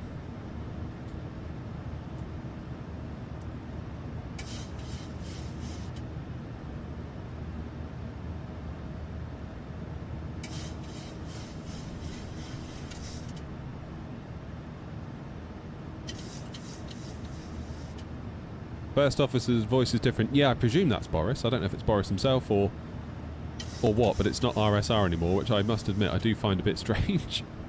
I've gotten so used to hearing RSR.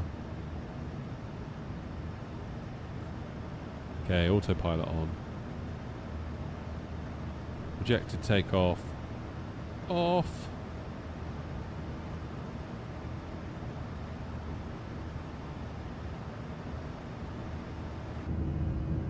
Look at that.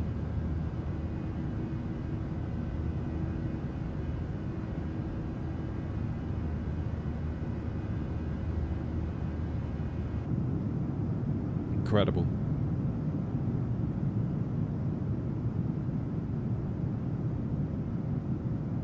Hey, Cookie.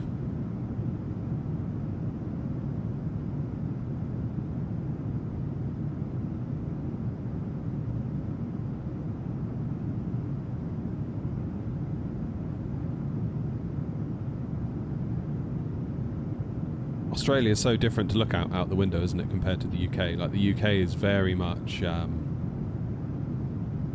green and rain, whereas this has got a very different colour, isn't it?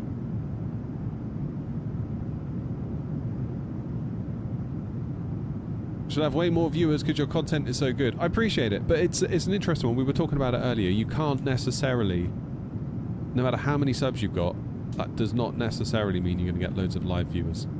Like your videos might, if you make a good video and you've got a good sub base. Particularly if your sub base resonates with it and watches quite a lot of it.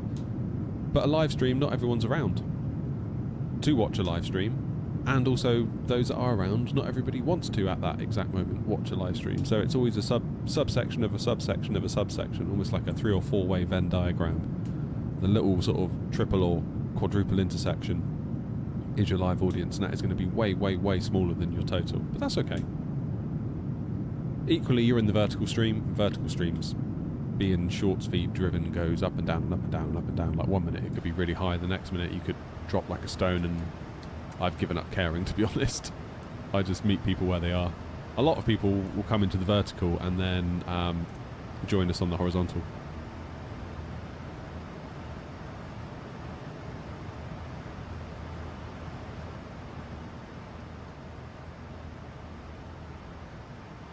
There we are, folks.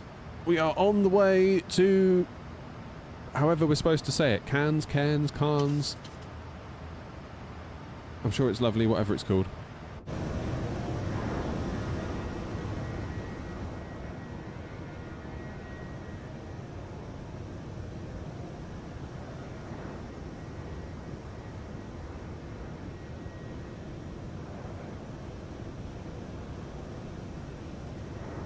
Yeah, generally, Clark, an hour minimum. Imagine like Gatwick to Eddy, something like that. Like sometimes, like Joanna's saying, it's not always possible. Like occasionally you need to do like a 40 or a 50-minute leg, but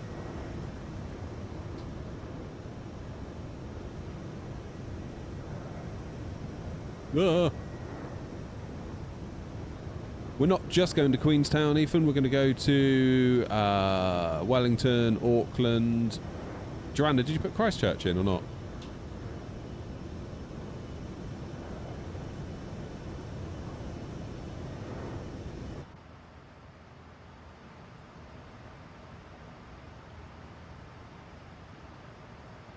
Happy days, everything's looking good up top.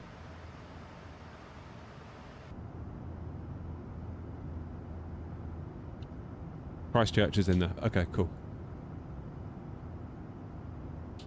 Vertical peeps leave when you won't name a plane for an edit.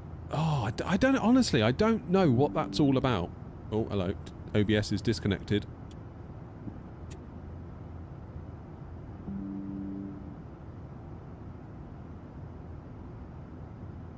Apparently I'm back. Am I back? I just don't know what that's all about. I think we're back. Are we back? I think we disconnected there for a minute. Please say something in chat if we're back. It's alright, we'll get a crash to desktop in a minute anyway, so it won't matter. Yeah, Ryan, OBS just told me that I disconnected, but now I am reconnected. So hopefully, we're all good. We're back. Good. Good, good, good. Yeah, I'll never understand people asking, like, the whole, like, name a plane for an edit. It's like, why? Don't understand it. I don't understand it. Can they not think of a plane name themselves? Like, there's not many. Not really. Like, maybe I'll go into, like, Jamie's stream. Or Kenko and be like, name a plane for an edit, see what they do. When is the tour? The tour is on New Sky, so basically, once the tour is live, I'm going to put it live probably this evening. You all can join on the airline on New Sky and begin the tour.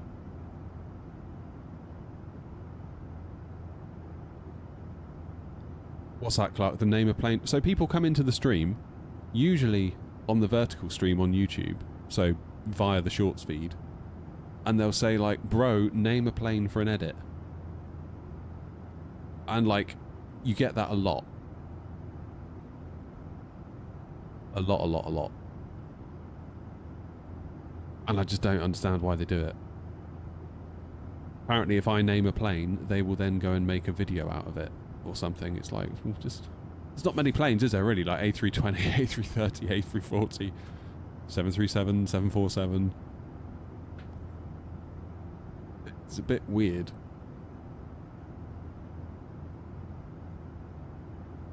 Is that real time and weather? It's real weather, but not real time. I figured it'd be nice to see a bit of the outside today.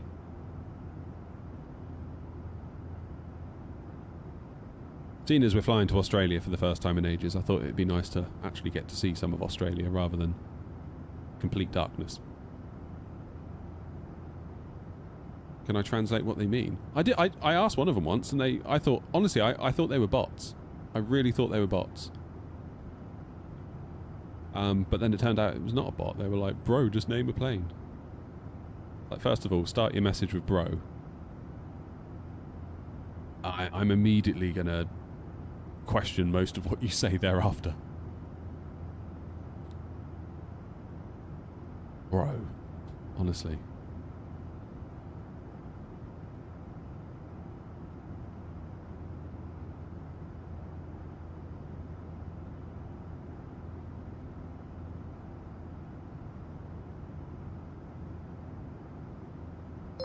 Bro.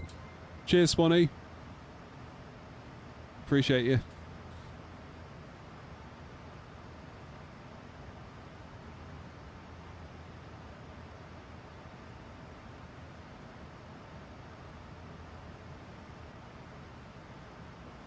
Maybe I'm just being a grumpy old man about it, but my immediate reaction is, think of your own bloody plane. If you want to make a video, just like at least have the gumption to think of the plane you're going to make the video about. Like, I do that all the time for this channel. Like, you really need to go into someone's stream and be like, you do that bit for me.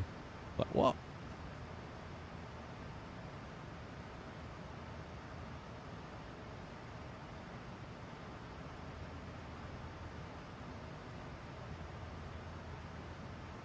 PMDG A320. That's what I should say.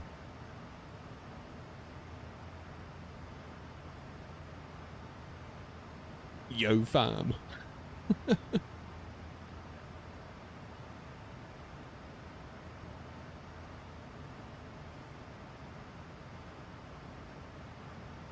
It's part of the hype.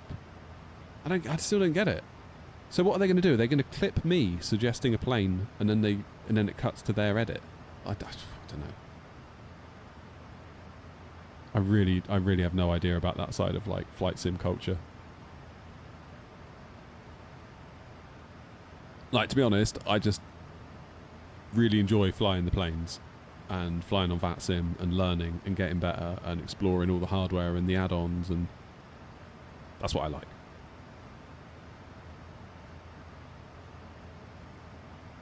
Is the grumpy bro driver flying as well? He was. He's having USB connectivity issues, so much so that when he was on final into Gladstone, his rudders disconnected and he had to go around, and then during the go around sequence he had to get under his desk and try and fix his rudders. So he's got a PCI Express USB card coming today, so I think his plan is to do away with all of his USB hubs and just direct everything into that USB PCI Express card, which is a good idea, I think.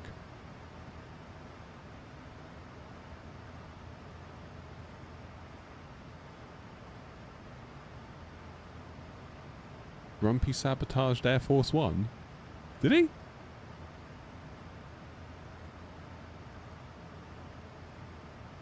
Grumpy bro driver.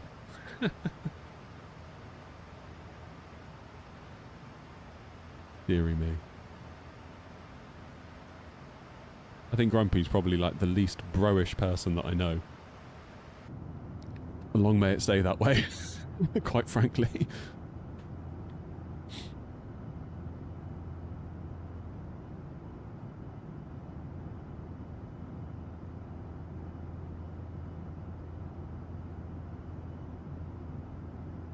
Yeah, it's a good call. It's a good call, Ryan. I mean, also keep in mind that both Grumpy and I are on AMD CPUs and AMD platforms, which are known to not have the greatest track record with USB reliability. So kind of handing it off to a PCI Express card with its own controller straight into a load of PCI Express lanes, which are generally solid as a rock. Not a bad idea. The trouble is, all my stuff is here, right? And my PC is all the way back there. So for me to do cable down the back of my desk here, run it along that wall, run it along the other wall, I basically need like a 5-meter USB cable. So I don't know whether I'd go onto Amazon and just get like loads of those extension cables. Intel does get a point there, you're quite right. Oh, of course they did. Yeah, didn't they have to turn back or something? It's true. I remember that now. Oh, hello. What's going on? Philip! Philip, thank you for the gifted member. Who got it? I can't see. Sergey! Am I saying that right? Is it Sergey or Sergez? Either way, be sure to say thank you to Philip, and Philip, thank you for gifting the membership. Really appreciate that. You sure you don't want that RAM back, Philip, seeing the prices going up? I know it's only DDR4, but it's still worth a pretty penny.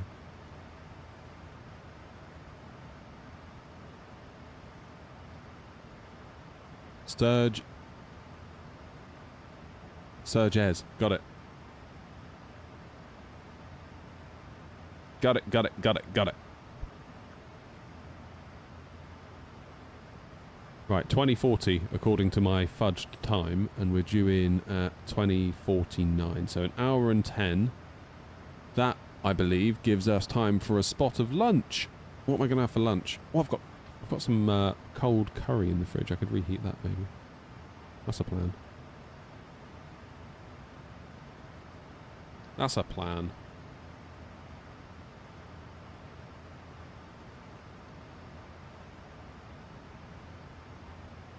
That's a good plan.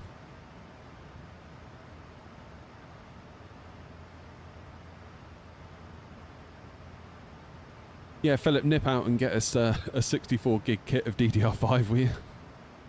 Can't believe you said that. I'm just nipping out to get it for 5080. That made me laugh. Well, I'm just nipping out for a bottle of milk. And a 5080. That's funny. Oh, hello, Clark. You've gifted one as well. Thank you. Thank you very much. You got it. Rob. Well done, Rob. It's your lucky day. Bring you back a Greg's. Oh, yeah, you loved the Greg's, didn't you, Ryan, when you were over here? I've got to be honest. I've never really thought Greg's was that great. It's all right, but... I mean, I don't have one near me, so I don't know if... Maybe I don't get caught up in the hype. But when we were in Birmingham, I saw a Greg's and I was hungry and I went in and I bought a sausage roll and it was all right. It was okay. It was a sausage roll. Like, it was all right. But I'm not quite sure it's all it's cracked up to be. Thanks again, Clark. Really appreciate that. Yankees donating a kidney for a ram stick.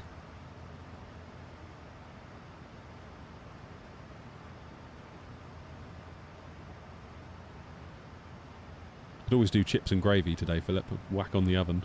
Put some oven chips in and whip up some gravy. Mind you, that might be a hot minute. I don't know. I could probably do it. Don't feel great about having the oven on in the house while I'm out here, though. That's the only thing.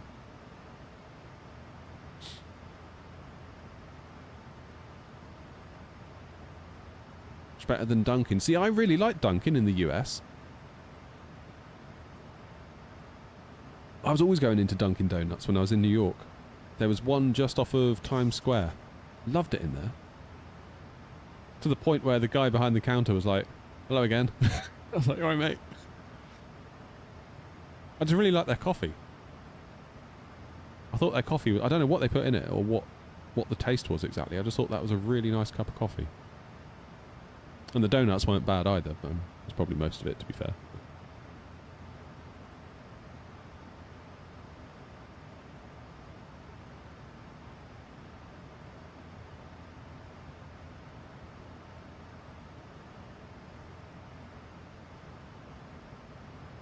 You're right there, Nicholas. There's a cat walked over the keyboard.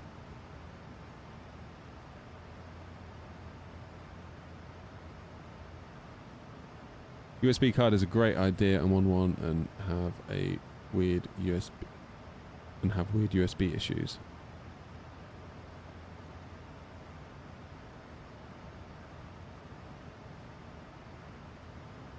So you have one and you have weird USB issues, or you have one and you don't?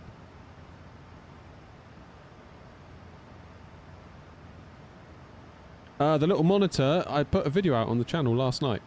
Although it's pointed out to me, the monitor that I referred to in the video is actually a new updated touchscreen version, whereas mine is not. So I guess now you get a touchscreen as well, which isn't bad. I think we need a motherboard that's just got like 20 USB ports on it. That's really what we need.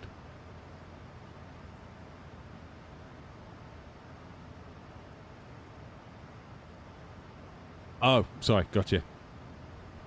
Yeah, AMD has not had a great track record for USB stability, has it? Particularly during the early Zen 1 days. It was not great.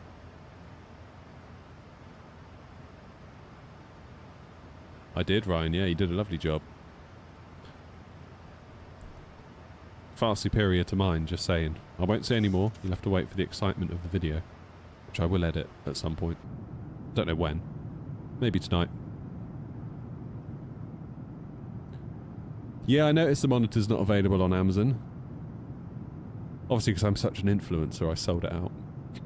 I think there's only like 3 in stock when I put the video up, so...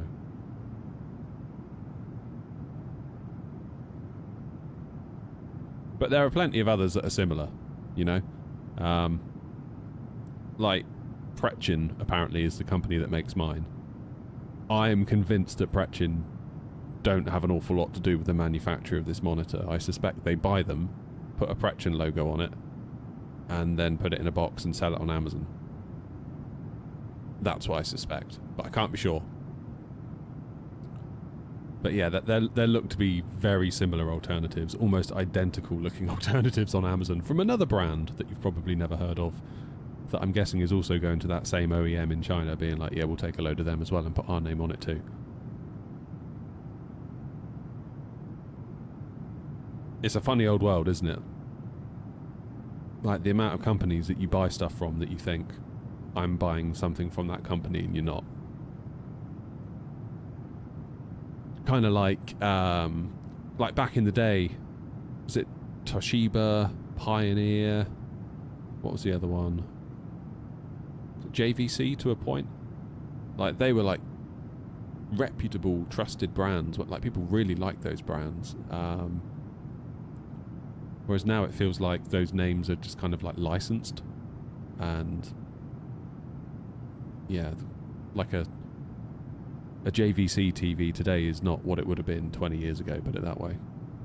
And I found out the other day that with all the whole TV things going on, like TCL looking to buy Sony. As in, like, I don't know which division of Sony, I'm guessing like the TV division, but apparently TCL panels have been going in Sony's for ages. So you never quite know what's going on, do you? Like, what are you actually buying? Like, you know who stamped their logo on the thing, and ultimately who will service the warranty claim, but what have you actually bought? Who was that company you and Gav was talking about that slapped that 3D printing embellishment on one and put a $200 price tag on it? I can't remember the name, Bobby, but yeah, Gav did a video, didn't he? And again, I'm fairly certain it was one of these screens that this company has got, and they've 3D printed a little shroud that looks Airbusy, and then the price went up by $200.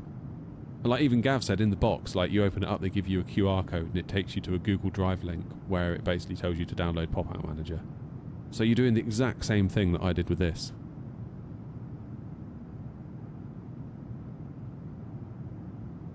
It's a shame that Sony sold their laptop. The Vios, we used to have a Vio, or my mum used to have a Vio. I used to really like it. I thought they were good laptops.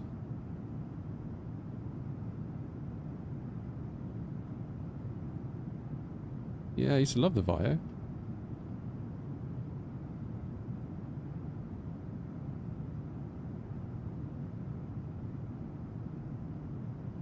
It's like you open up the bonnet on your car, like you think you bought a VW or a BMW or a Mercedes. Like half the parts come from goodness knows where. Vio still exists, but they only sell in Japan. Do they really?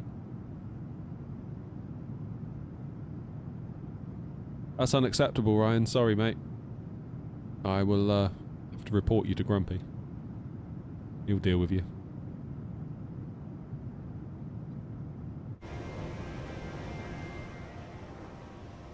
Look at us go.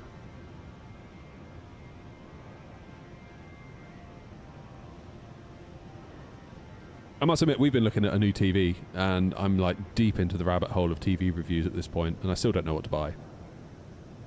But I'm just amazed at how much telly you can get for not much money. Like, it's very, very impressive at the moment. Very impressive. Like even the Hisenses, like you get a really nice TV from Hisense for not a lot of money at all, relatively. I know it is still a lot of money, but I remember my parents, they bought... This was when most people, in most people's houses that had like a biggish telly, it would be a 32-inch CRT. Probably from like, you know, like Sony or Goodman's. Remember Goodman's? Or Matsui, when those brands were kicking around. But they bought a Panasonic 36-inch. And I remember we had to take the floorboards up and reinforce the floor joists because the shop advised us that the TV was 100 weight. Whatever that is in proper money. And they said if your floorboards are a bit on the wobbly, on the springy side, as you walk past the TV's going to sort of do this. So I remember my dad ripping up the floorboards and like putting struts in, putting little wedges in to stop any play, and this thundering great TV turned up, 36 inch, weighed an absolute ton. And that, to us, was like, oh, this is a big telly. This is a big telly. Whereas now you can go, I saw like a 77 inch for like $799 the other day. It's like, that is crazy.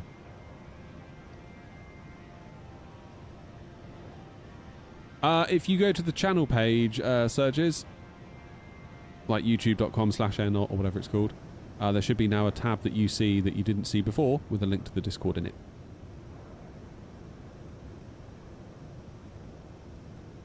BMW motorcycles get produced in the same factory as their Chinese counterparts. Really? I want to join the airline. How do I set up New Sky? Go to newsky.app in your web browser. I think it's newsky.app. Just Google for New Sky Virtual Airline, you'll find it. Then you'll need to get yourself an account with New Sky. You'll need to do a flight with the New Sky Academy, score greater than 8.0. Then you will be allowed to join not only Airnaut, you can join other airlines too. It's not just us on there. There's like Luke, British Avgeek, Osprey, he's on there. Or Alpaca's on there. There's loads of them on there.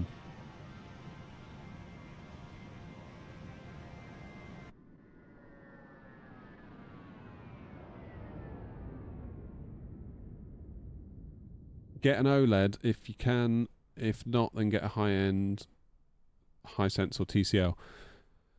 So, the thing that puts me off of OLED is burn-in. And I know most people are going to say, but burn-in's not a problem anymore. And to that I say, you're probably right. But I still think it could burn. And, well, I know it can burn. It's OLED. Like, the problem hasn't miraculously gone away. It is still an organic material in each pixel, and they wear out at different rates depending on what content they show, so they are going to burn eventually.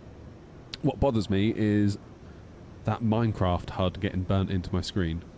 And my kids play a lot of split screen stuff, like split screen Minecraft, for example, on the PS5, and I can just imagine a little line going down that screen after not very long. So on that basis, I would probably avoid OLED. I would love an OLED, to be honest. If we had like the PS5 and the Switch on another TV somewhere else in the house, and the one in the front room never got gamed on, and it was like a Netflix movie machine, I would go OLED in a heartbeat. But I think probably, a QLED or something like that. 120 Hz VRR.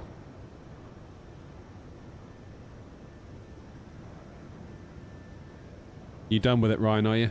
I've got to be honest, mine are still installed, but I rarely fly them. I feel like I've mostly wasted my money there, to be honest, given the amount I fly them. Maybe I should fly them more to get my money's worth. Hey, Duck.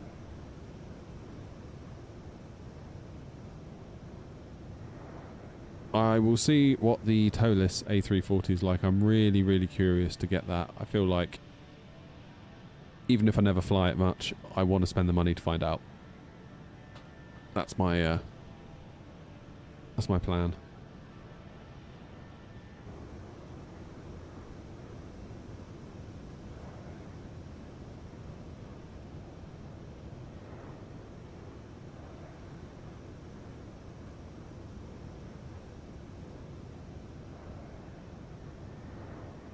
How long have we got left to run? I need to start thinking. It's 20:54 according to the botched time.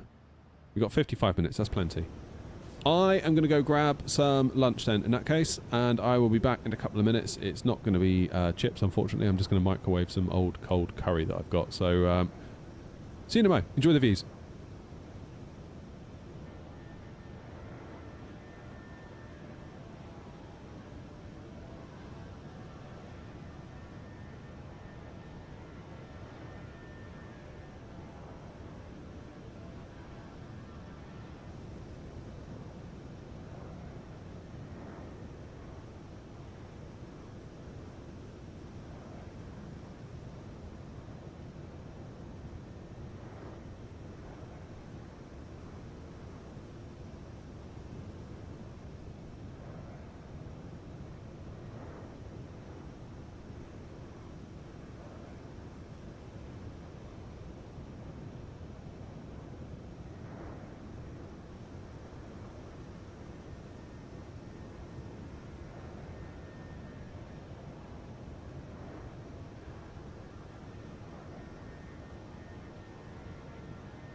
Alrighty, I'm back. See you, Philip. Right, I don't know what this is going to be like. There was loads of it in a bowl in the fridge, so I just microwaved it. I'm not going to eat it all. But equally, I'm probably not going to want to eat it tomorrow, so whatever I don't eat, I'll throw out.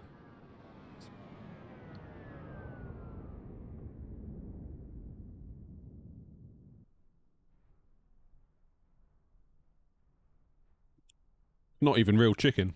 It's that corn stuff. But there is a bit of real beef in here.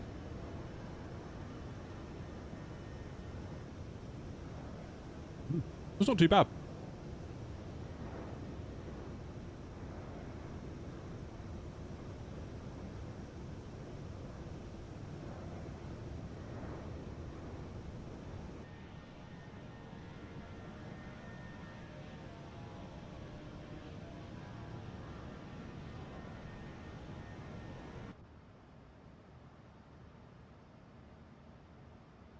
So top of descent is 180 miles. Good. That shouldn't be too bad. Just enough time to have this, then we'll think about getting down.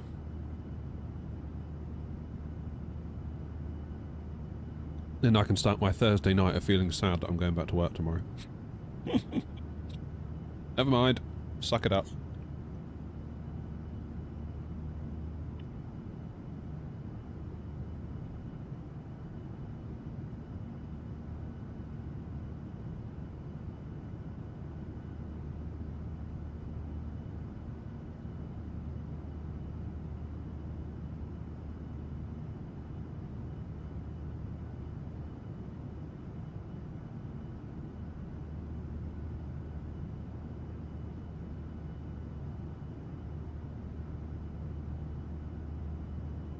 Never mind, Ryan, I'll be alright.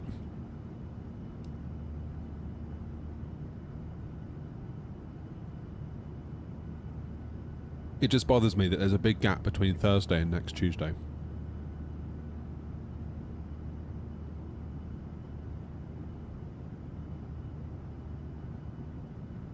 It's like I'm here, and then I'm gone for ages. And then I'm here again for a short period of time, then I'm gone for ages.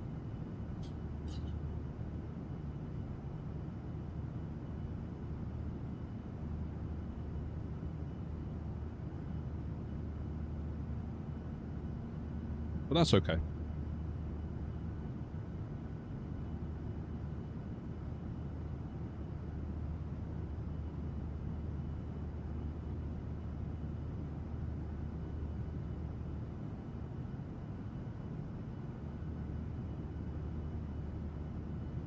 Not sure what it might mean to you, but I was updating GSX Pro and it stopped while processing and I saw a line that said air not livery.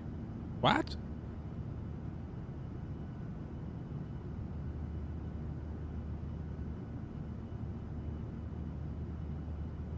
No clue.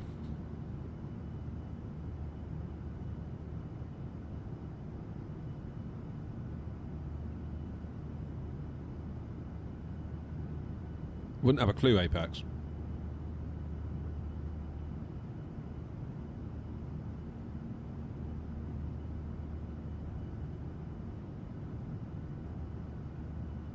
Well done, Joanna. I'm taking a break as well. I'm having a microwaved curry.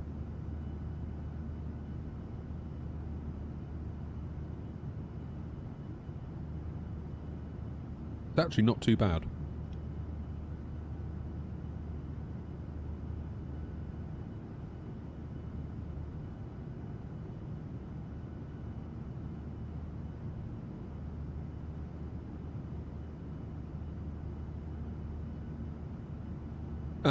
Yeah, what am I doing, Ethan? Ethan's planning the...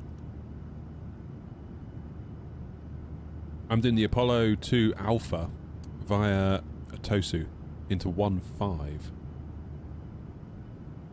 on the Arnav Zulu. It's my little plan.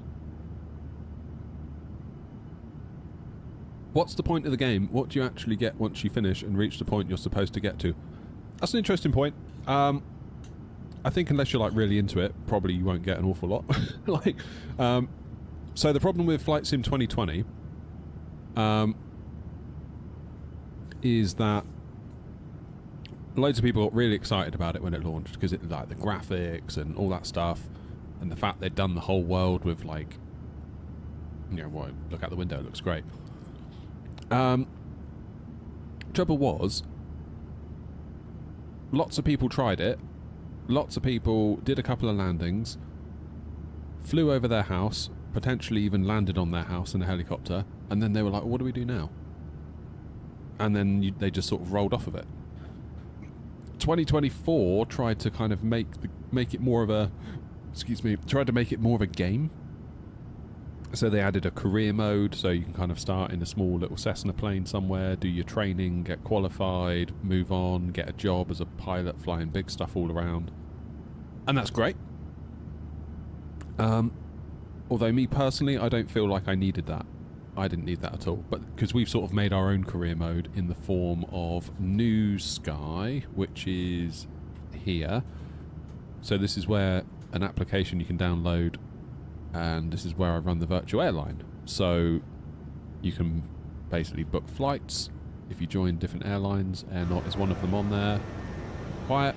You can see here we've got all these routes that you can fly to that we've set up, and we've got different aircraft at different airports. So for example, this A319 at Heathrow, if I was to fly that A319 from Heathrow, fly it up to Edinburgh, it would no longer be at Heathrow and it would appear at Edinburgh. Then from Edinburgh you could do a flight in it, either back to Heathrow, or you could take it across to Billund, or you could take it over to Bergen, or you could take it up to the Faroe Islands. And if you leave it at the Faroe Islands, it will remain there. Then someone else could log on and maybe bring it back to Edinburgh, and someone else could log on and bring it back from Edinburgh back to Heathrow. So planes are where you leave them. Because as a virtual airline owner, we lease them, and the virtual airline gets a daily charge, so you want people to fly them so they earn money, so they're not just sat there costing money.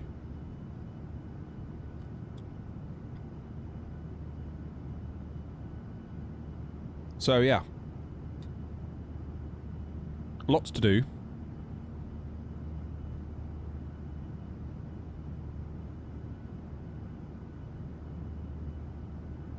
And it can be one of those things where you just log on and muck around. Just do a landing challenge, do this, do that. Or you can take it way more seriously like we are and get super into it. It's really up to you. Yeah, I noticed that, Ryan. Me and Grumpy, I think we're going to have a little look at the fleet at some point and see what's being flown where and not.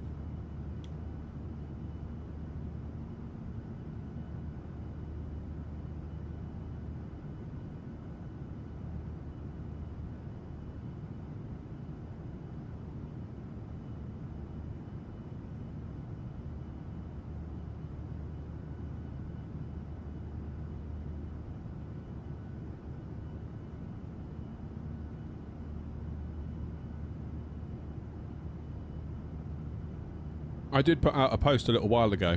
Like, I know the whole reset that we did was aimed really at allowing you to do onward flights. So rather than like Heathrow to Germany and back to Heathrow, you could like get to Germany and fly on to Copenhagen, and from Copenhagen you could fly on to Norway, and from Norway you could fly over to Scotland, and Scotland to Ireland. So you could basically keep moving around. My fear is that some planes are just being abandoned. They're being flown somewhere and not flown on.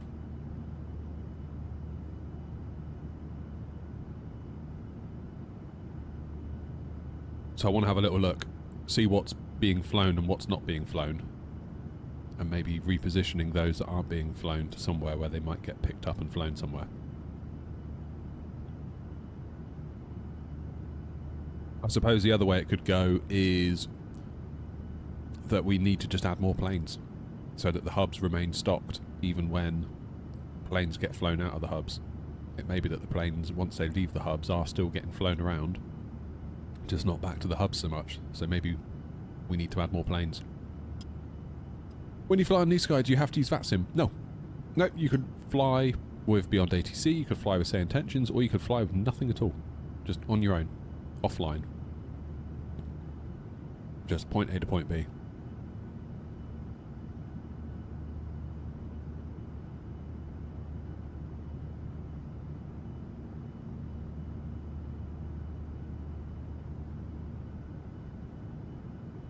So it's entirely up to you. I mean, I'd encourage you to learn VATSIM and give it a go. It's an amazing experience once you get into it. Speaking to somebody that put it off for ages, coming up with every excuse in the book, one of which being, oh, I'm a streamer, I need to talk to chat and not worry about ATC. That was a big one. So glad I did it. So good for the channel, so good for me. Met loads of people through it. Brilliant.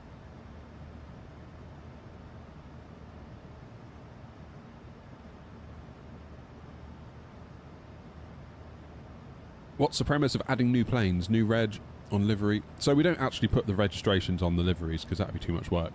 But according to New Sky, yeah. So we have to, when you first start an airline, you have no planes. You have to lease a plane. So let's say you lease an A320 and it spawns at your home airport. So ours is Gatwick, but you can position them as the VA owner afterwards. So if you want one in Germany, one in something, wherever. So every day, because you've leased one A320, it costs so much per day to keep that aircraft. Let's say, I don't know what the number is, but let's say £50,000 a day. Now, if that airplane is flying around, it could quite easily earn more than that, and then it's profitable. So it's a balance as like the owner of the virtual airline. You sort of have to work out how many planes you need to have to ensure that there are planes to keep people flying. Because there's nothing worse than, oh, I want to fly an A319 from somewhere to somewhere, but there isn't one. So you need to make sure there are enough planes to keep your pilots happy and to keep the VA active. But at the same time, you don't want to lease 1,000 of them to make sure there's always one available, because then you've got all of this money coming out of the VA every day. Now, I know it's only pretend money, like, I understand. But at the same time, if you're going to do it, try and do it properly. That's the whole point, after all. There is going to be a feature into New Sky soon, I believe, or it was in development, I don't know. There isn't a feature in New Sky. There isn't like a bank balance in New Sky. People often ask me, like, oh, how much money's in the bank with all the flights we're doing? It's like, well, there isn't really any money. There's no concept of a bank balance. It's all done based on profitability.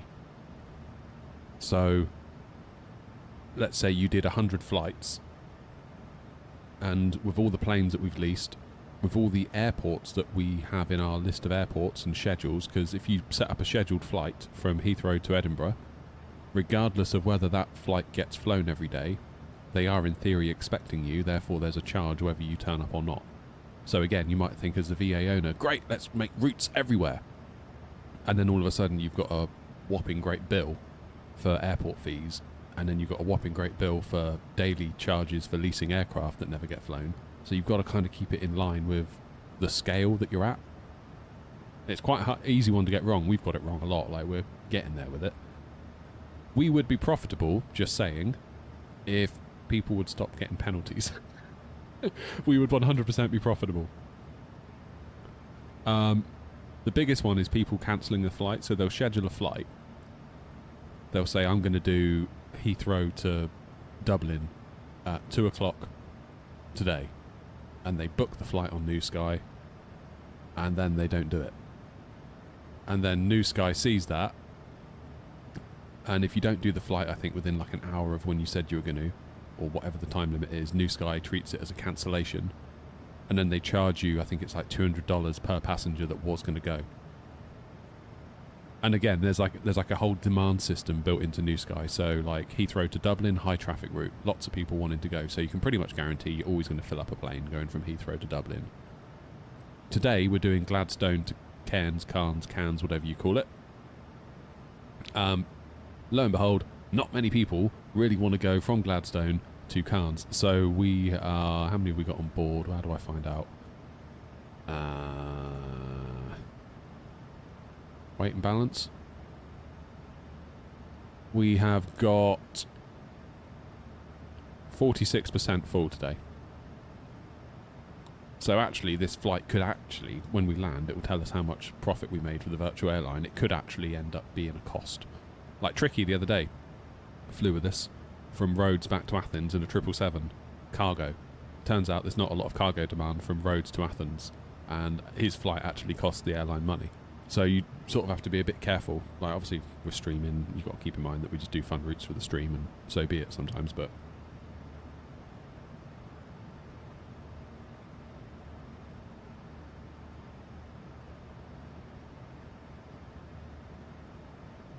But if you imagine, like, there's like a Lufthansa virtual airline group. Loads and loads of people fly for that one.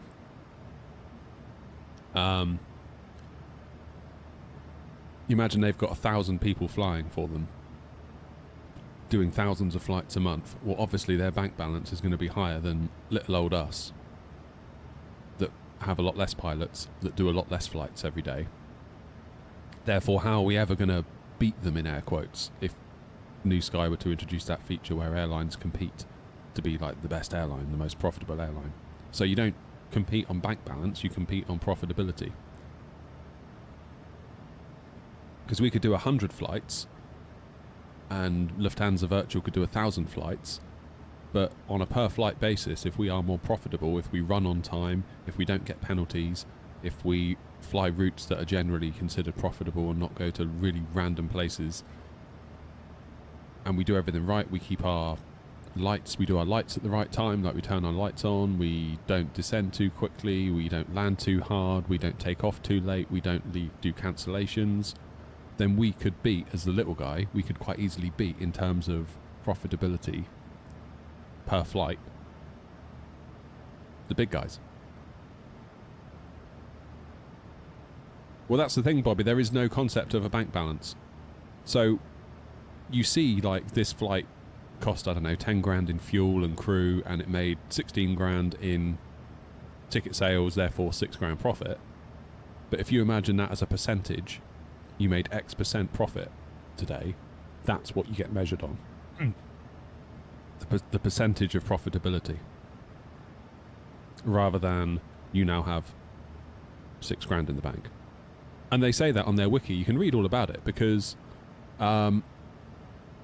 they said the reason why they don't want a bank balance system is because what happens if an airline runs out of money? Like, imagine, like, us. The amount of work we've put into this VA is crazy. Like, loads of people have flown thousands and thousands of miles and hours for it. Like, it means quite a lot to a lot of people now. Can you imagine if we were to go, like, negative on the bank account and then New Sky was like, sorry, your bankrupt aircraft or airline shut down? That'd suck. And people would be cross at New Sky. They'd be like, damn it, New Sky, you shut down our virtual airline.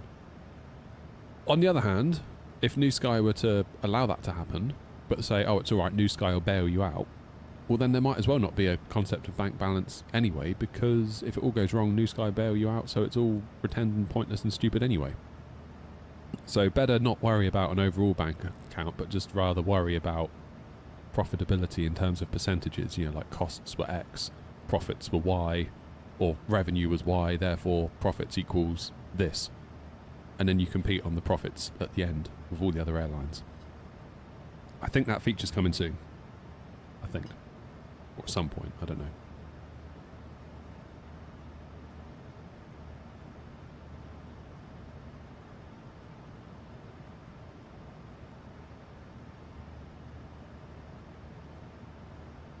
Right. Landing en route. 15.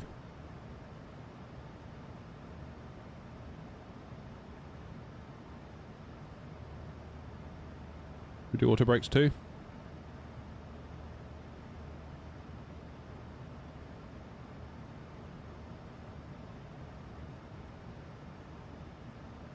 It's kind of hard, Dunk, to actually know. That's the problem. I mean, I guess I could look on and put out like a little post on the VA. I don't know whether... Do you ever see the posts that I put up? Like when I say we got a new livery, we got a new this, we got a new that, we got new routes. Do you ever see those on New Sky?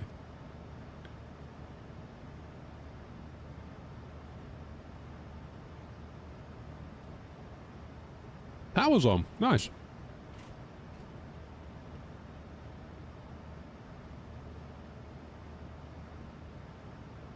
In traffic, Qantas 134 descending 2,500 to the RNAV.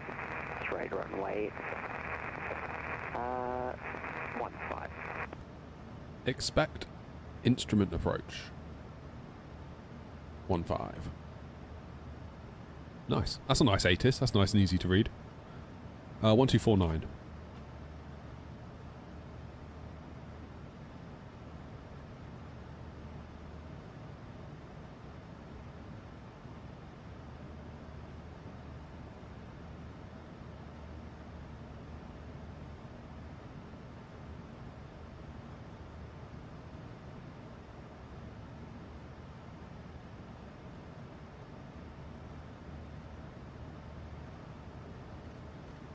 Okay, super lazy.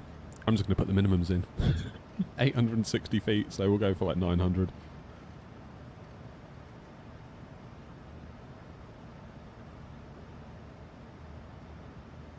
What's the frequency?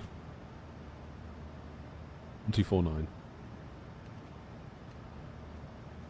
Perfect. Sort of am missing the music. Does that sound crazy?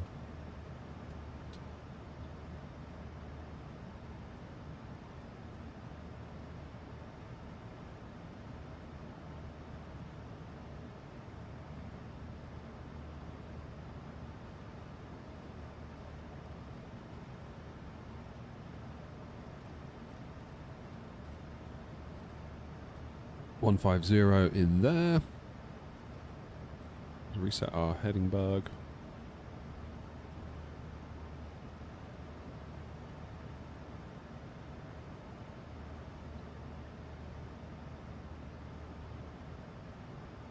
Bring back the Christmas tunes. Yeah, maybe not until next Christmas. It's funny, my kid was talking to our, I won't say the name, our Amazon smart speaker, and said, Amazon smart speaker, play some music.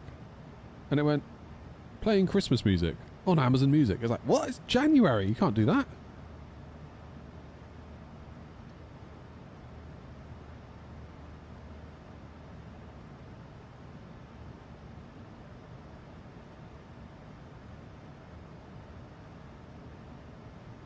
Madness.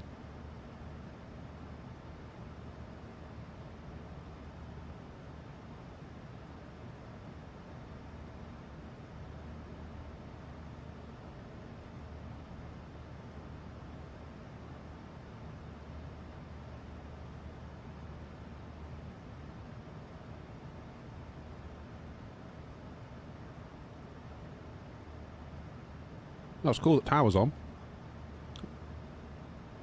That'd be good.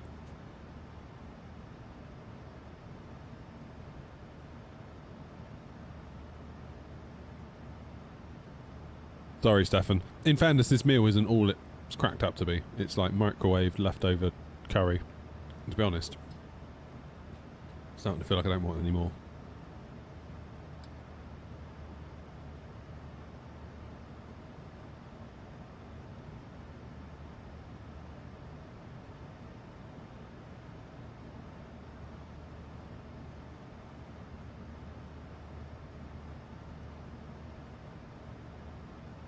He says.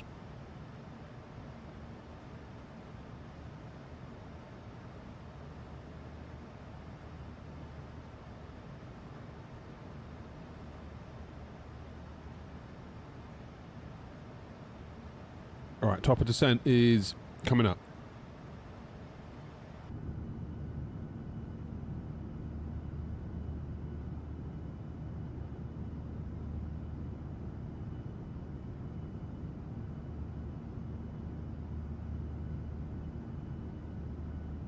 Thanks for not tuning in the mic.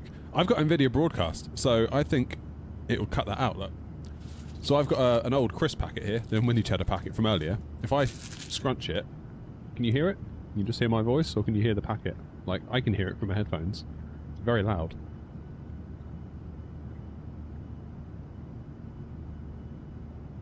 NVIDIA Broadcast is very, very good.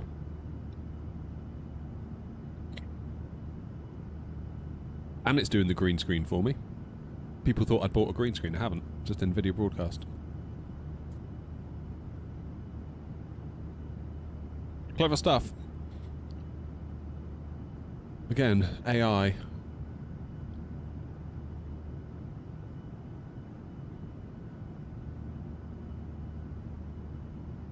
You know, AI is a bit of a pain in the backside. but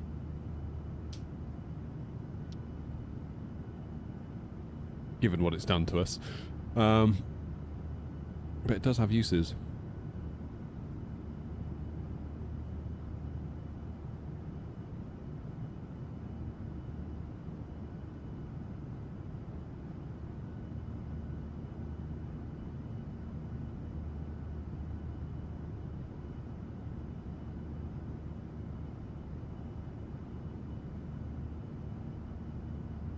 I was at a point studying cybersecurity, then I realised A, I hated it, and B, I'd be replaced by AI by the time I had a chance to pay back my loans.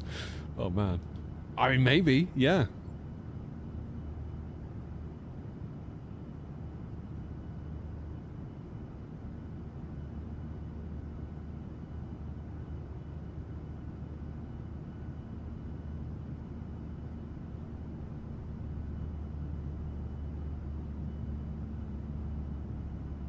Oh, that was actually quite clever, the little bracket for the Toby for this one. That's top of descent. Can you hear the engines?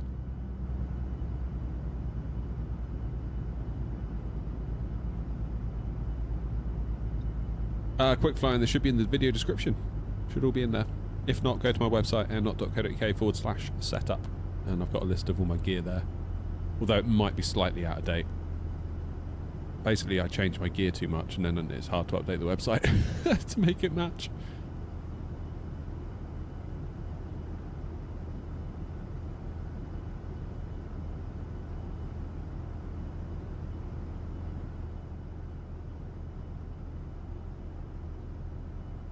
Cairns traffic, Airnot 233, flight level 400, descending now for a runway 15 arrival, Apollo 2 Alpha transitioning via Atosu.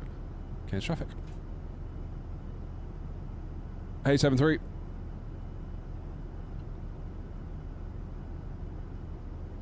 Oh, that is a mess, yeah. Am I using FSR4 with my XTX? No, you can't. You can't use FSR4 with an RDNA 3 card. Sadly.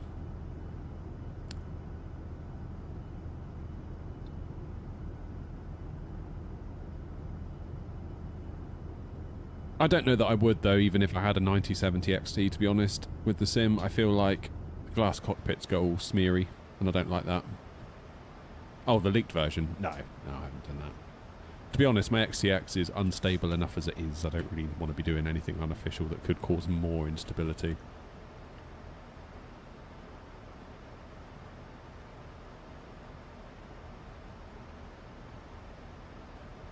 It's a bit of a late descent. I'll just elongate my arrival if I have to.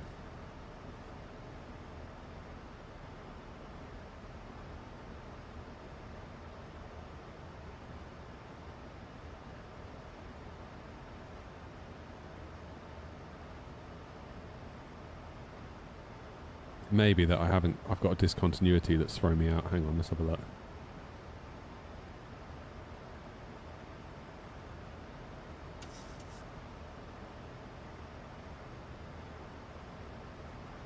We're still good.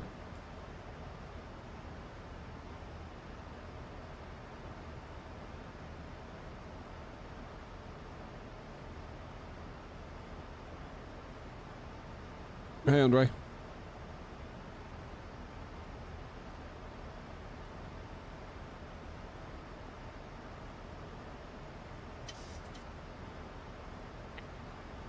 No, FrameGen doesn't do that. DLSS 4.5 made it a lot better with the smearing. I noticed it, like, if you were to start doing a takeoff roll and then you go from, like, standing still to going quite fast quite quickly. Obviously, the speed tape sort of spins quite quickly. I noticed it there, but once you're up in the air, like in normal conditions, I found it to be significantly improved. But I don't really feel like it's getting you much performance back. Like at 4K on my 4080, I was getting like 5 extra FPS, and it's like, really? 5? Is that all? Is that really all I get extra?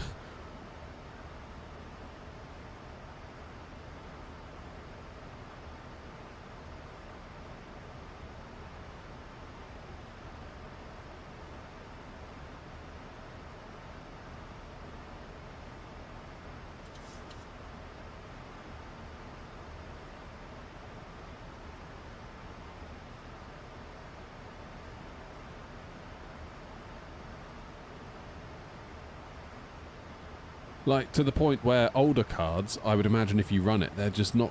You might as well not run it. Like, there are some 20 series cards that are seeing a regression with DLSS 4.5.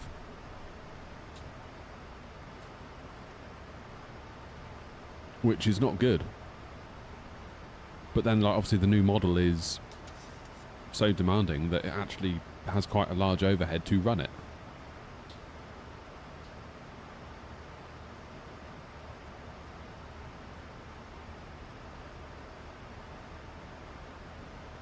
Is the 4060 good for Flight Sim 24? Not tried it. How many gigs of VRAM has the 4060 got these days? Is that a 12 or a 16 gig card? Or 12, or was it 8? If it's 8, then I would say absolutely not. Do not buy an 8 gig GPU. Not in 2026. You will regret it. Yeah, see, I'm just not convinced 8 gig is where we should be right now. At all. If you already have one, fair enough, but I wouldn't go out and buy an 8 gig card, not now.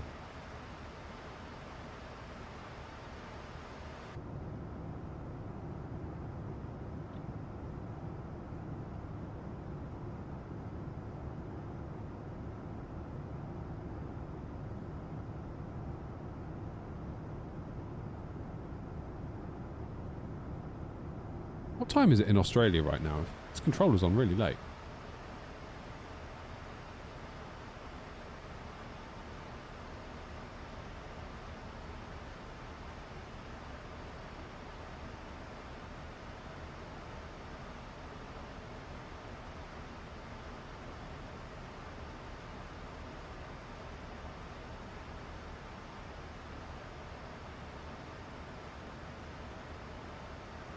Right, Qantas 174. How fast are you going? 342. What am I doing? 444. Yikes.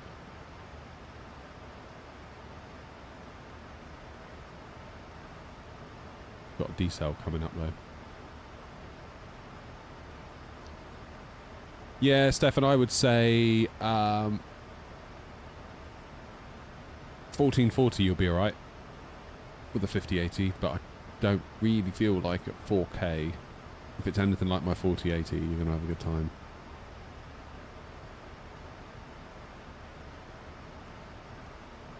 Are you on VATSIM? Yes. Yes, I am.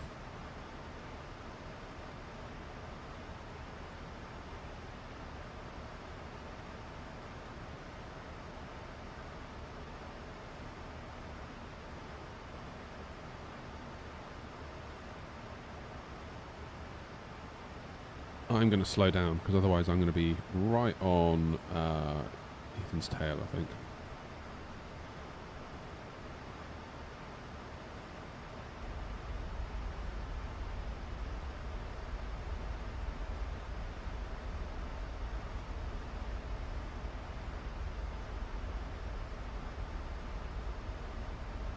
Yeah, it's all good, Ethan. I'm on it. Cheers, David.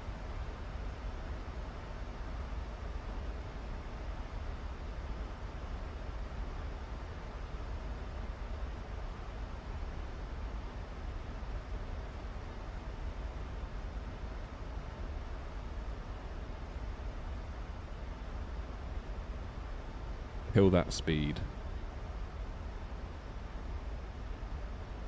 Alright, Ben. Yeah, it's very erratic, Stefan. I've had days where it's like, oh, this feels fine at Eddie in a Phoenix, and then the next time you come back, it's like, this is just a complete and utter mess. It's very strange. Do you recommend I get a Winwing or a Thrustmaster Airbus joystick and throttle for my first gear with my first PC? I'm from Europe, and I don't know what to do. I've not tried the Winwing gear, so I can't really recommend it based on my own experience, but I hear a lot of other people really like it.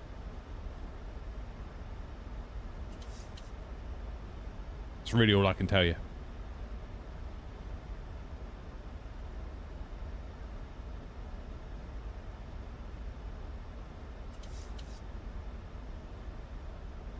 The weird thing is, though, it's like in the 7900 XTX, I've seen Eddie use like 17 gig before.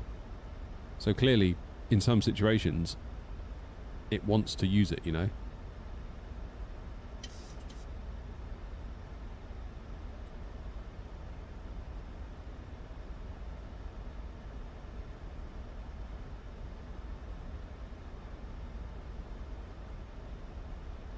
Yeah, it's a weird one.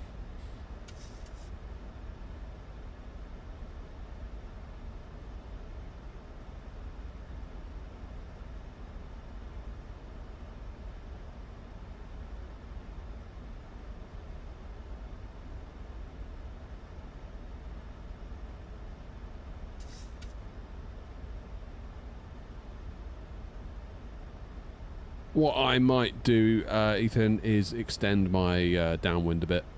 Because it's a little bit too close, I feel.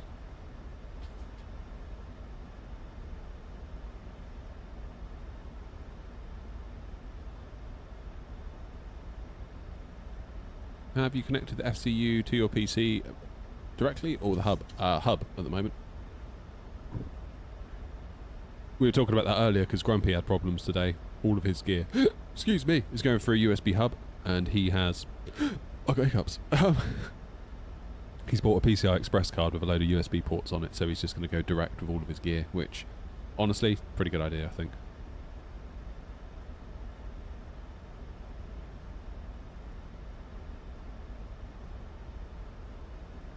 Pretty good idea.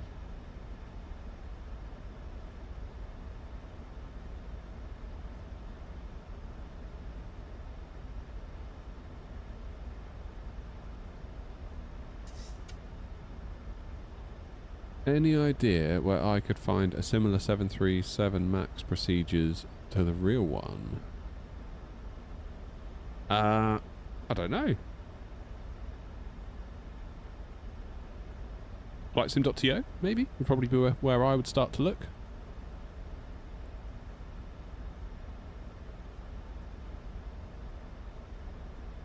$860 is our minimums.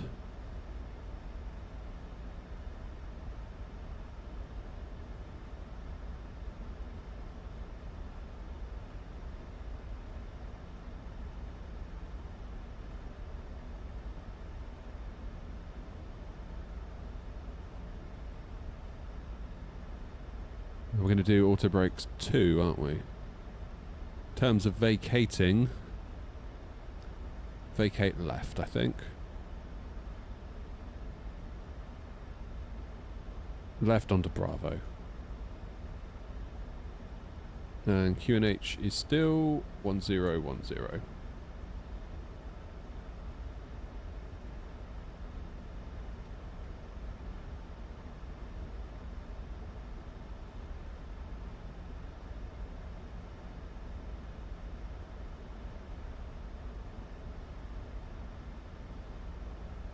Qantas 174, air knot 233. Could I get your speed? With 250 knots for Qantas 174. Roger, thanks. Would you let us know when you slow down? We'll stay behind you. Yeah, we'll go there.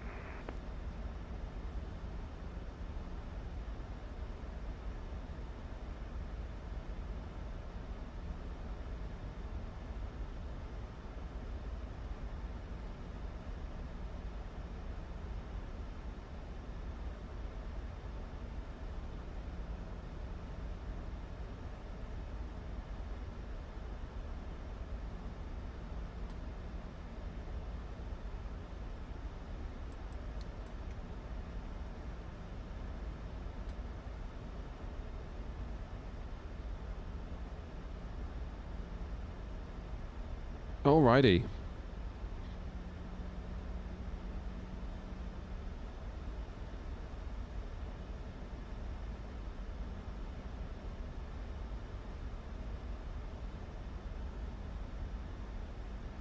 When can we be expecting? Wind calm. It does seem quite calm actually, doesn't it?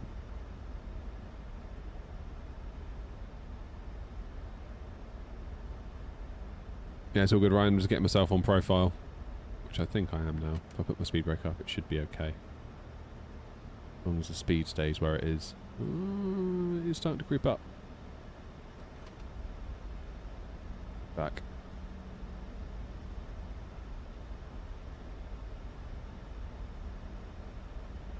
Not 223, Qantas 1, 74.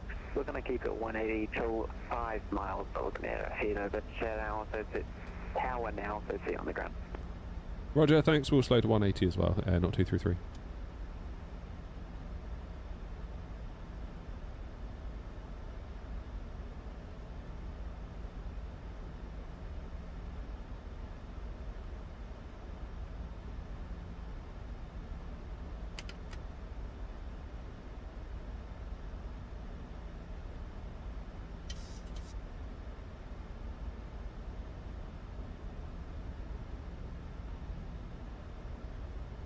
Let's get our speeds in. So we'll do flaps 30, 136. That gives us a 141 approach speed. We'll do the speed plus 5.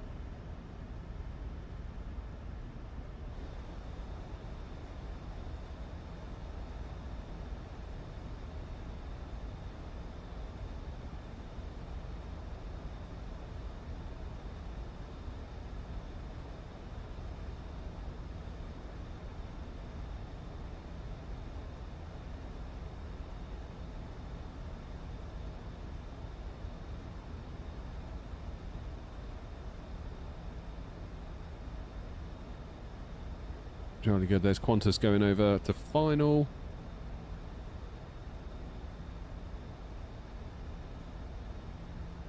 And we're 5,000 feet.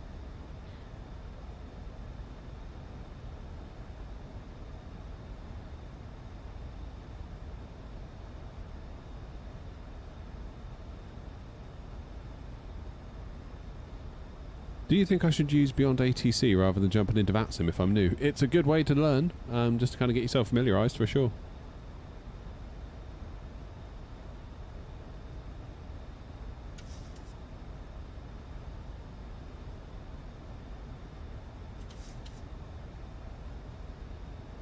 Okay, let's arm that approach. Go over to tower now.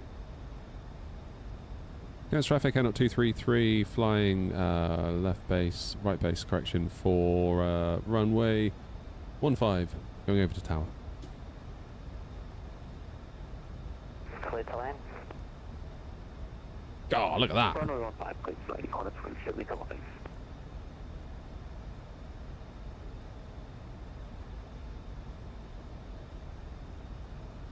All virtual stations scans information Golf now current changes QNH 1009. All stations Golf now current.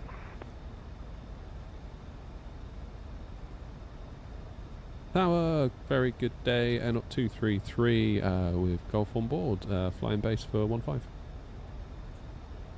Not 333 cancel. Good evening.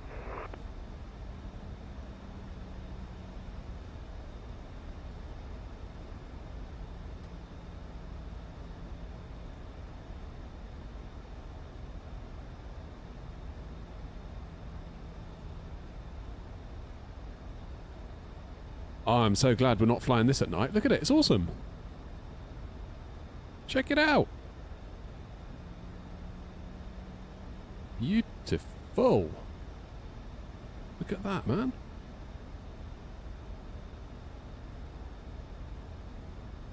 This is the way. This is the way. Okay, I think the plan is I'm going to make my turn slow to... start thinking about slowing to 160 once we reach 10 miles. Then we'll be alright.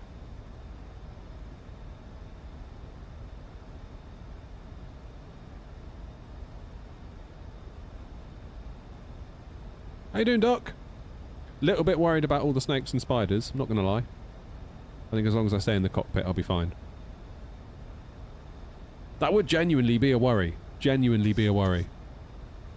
If I was to even go there on a holiday, like, I hate spiders. Hate spiders. Like, not in a small way, in a big way. I really don't like them.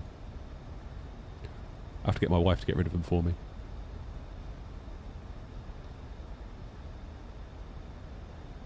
It's those buggers that like parade across the floor. Like you just sat in the front room and you just see one go across the floor. It's like, oh god. Ugh. Let's go 160.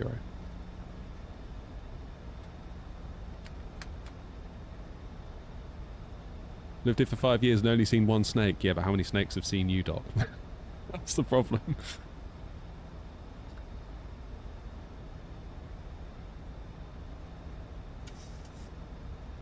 I know what you're saying. No, we've got family that live near Sydney. Near, I think, is it the Blue Mountains? Is that a thing? Yeah, they say they don't see very many, but I think I'll just live in constant terror. Like the funnel webs and oh my god. I think I would just have to, like, if there was a funnel web in the house and we couldn't find it, I would just have to move, I think. Just destroy the house.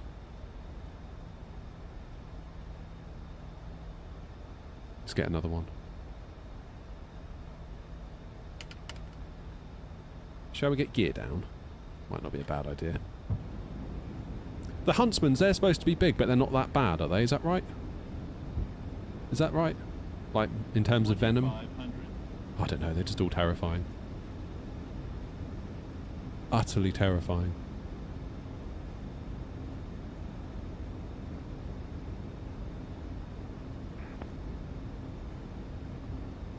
Tower Qantas 174 exits left Bravo 5, request taxi stand 18.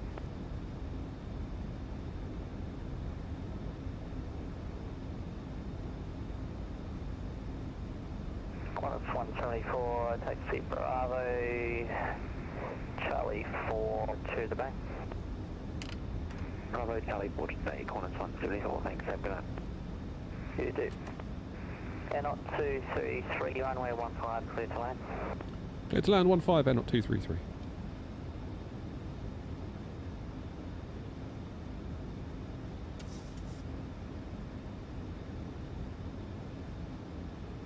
Right, speed brakes armed, gear down 3 green, flaps 30, come on, levers.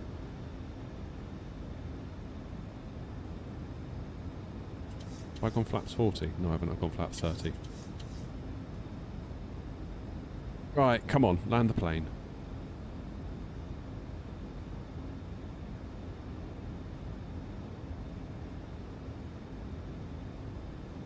Where have my sounds gone?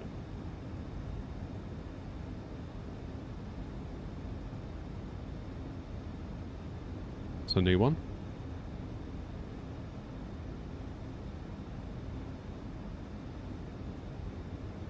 I didn't get the autopilot disconnect sound then. Approaching minimums. Getting the call outs though. It's not all bad. Minimums. Continue.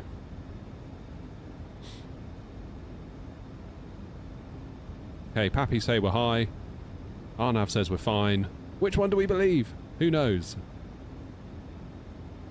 Welcome to Flight Simulator 2024, everybody.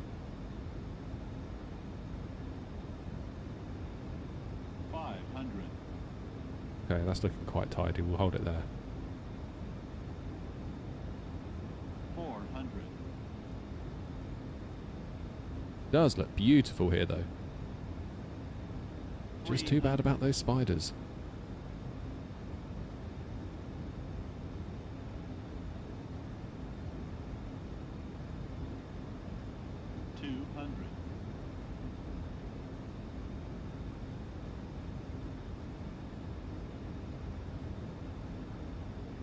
$100. 50? 50. 30. 20. 10.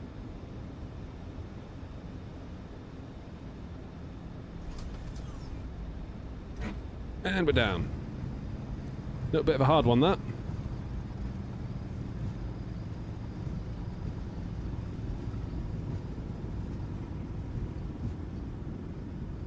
And you're braking. I thought that felt pretty smooth though, to be honest. New Sky didn't seem to like that. Clearly a bug with New Sky. Quite clearly a bug with New Sky. Right, let's get those auto brakes off before they bring me to a complete stop. Left onto Bravo, I believe. felt way smoother than nearly 400 feet per minute. I did sort of float it a little bit. And we probably lost speed in the float. So that could probably what it is. That's probably what it is. Never mind. If I had to put money on it, I'd have put money on there being a bad landing at Gladstone today, not Cairns, Cairns, how am I supposed to say it? Cairns? Who knows? Cheers, Curry. Appreciate it.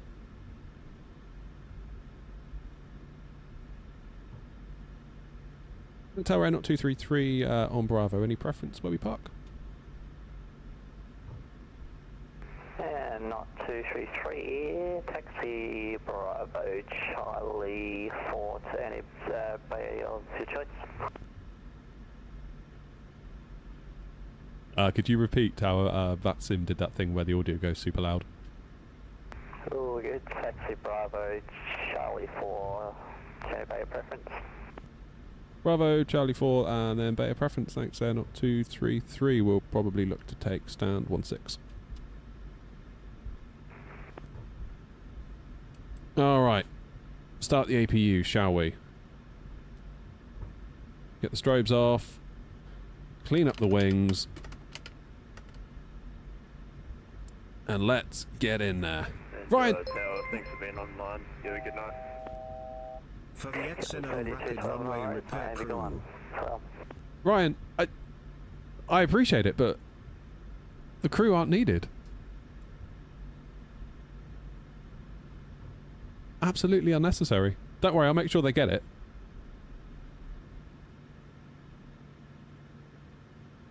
Hang on a minute. Let me get some... Yeah, this is Charlie 4. Just double checking. I thought it was. Just wanted to double check before I commit to the turn. Yeah, if anything, I mean, they're looking at redundancy. Given the quality of my flying lately, you know. That's why I do the hard landings. Yeah. I appreciate it nevertheless, though, Ryan. And so do the emergency repair teams.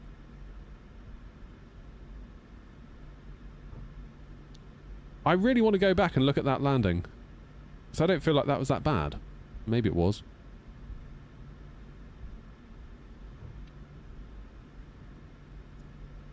Low 400's fine. I mean, anything below 6, they say you don't break anything, don't they, on the plane? Roughly. Roughly.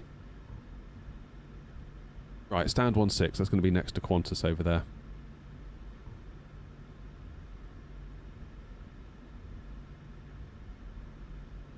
That's it. I'll send them up to you, Clark. Keep them in work.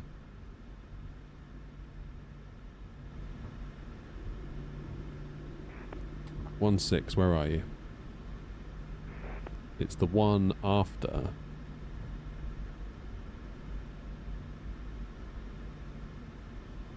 Just take this one. Who cares? This one's fine. We were told we can go where we want, so we'll go where we want.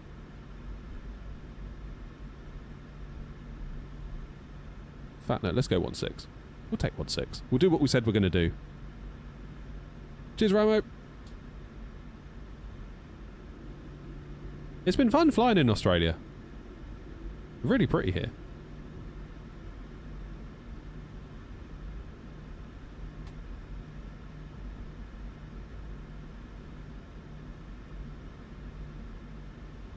We shall definitely come back and do a little bit more in Australia.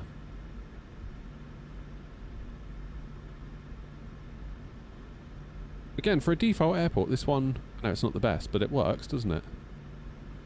You can get to the right bay.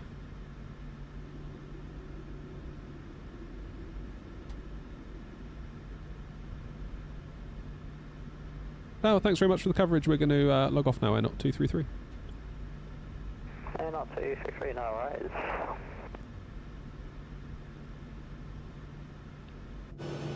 Oop, that'll do. Right, parking brake on. I am going to disconnect from VATSIM because I want to do the replay thing in a second and do a wing view of that landing. Right, engines off.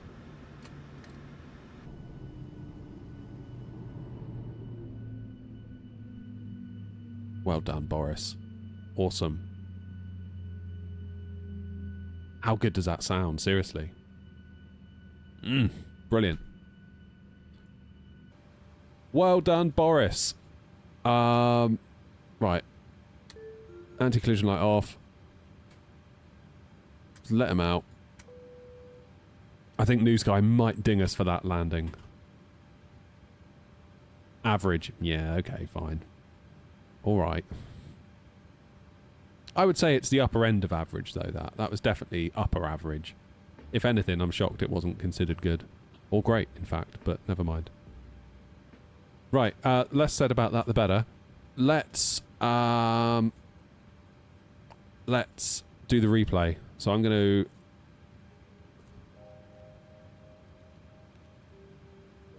go to a clean view. And... I need to start the plane, don't I, in... Panel load state runway, that'll do. Or better yet, approach. Can we do that?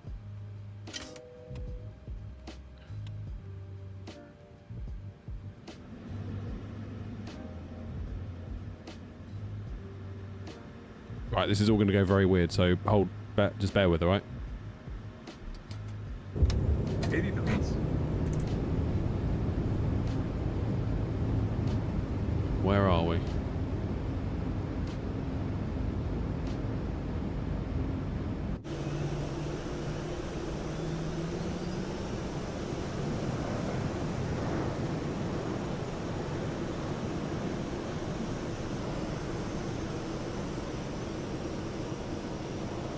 Right, wing view.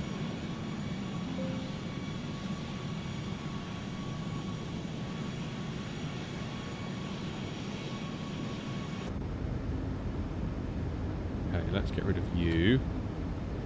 I think you'll find this is actually alright. What's our flaps at? Set the flaps to 30.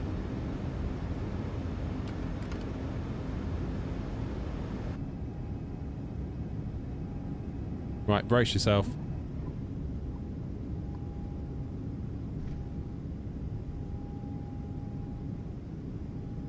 Brace yourselves.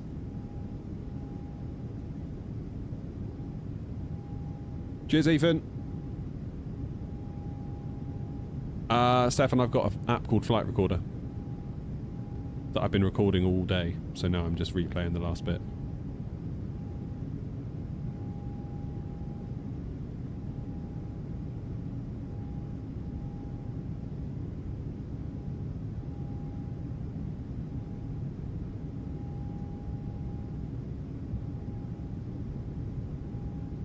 It's looking alright so far, a little bit lumpy bumpy. I don't know whether that's chase plane. Keep in mind chase plane's going to do the whole like head movement thing, so this might actually appear way worse than it is, alright? And I know that sounds like I'm making excuses, but it is genuinely chase plane.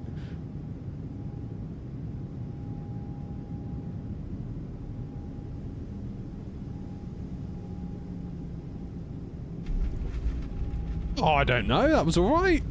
Again, a little bit of a float, I'll grant you, but come on. Come on, that was alright.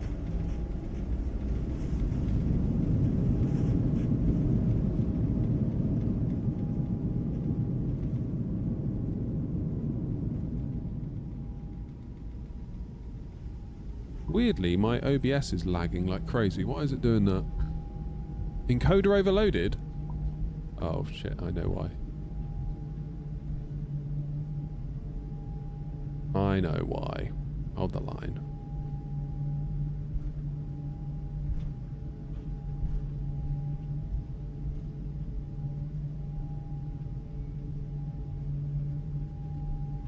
That was alright. I think New Sky was being a little bit harsh there. Let's see it one more time.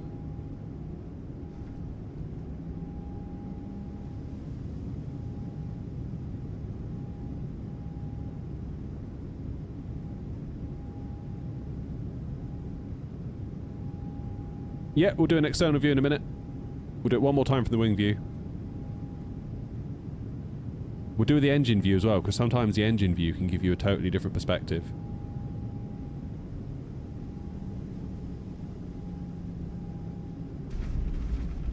Yeah, okay, it wasn't perfect. Like, there was a little bit of a thump towards, like, the final 5 feet, but, like...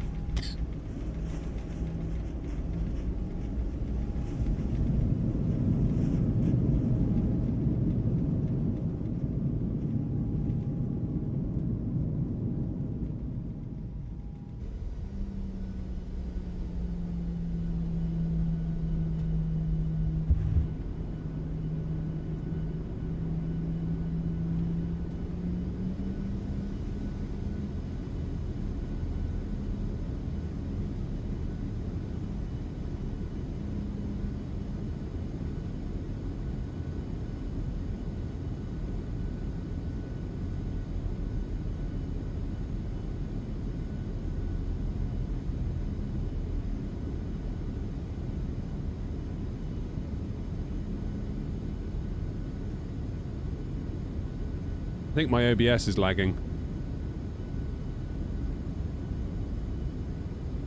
Like, severely.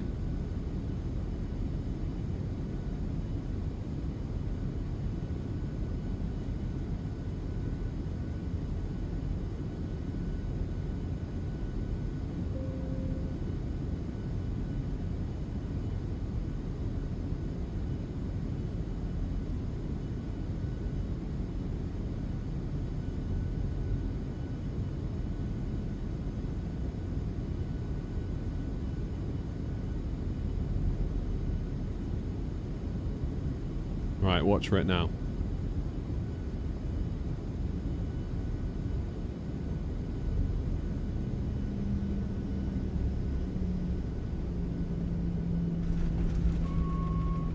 That's fine. What's the matter with you?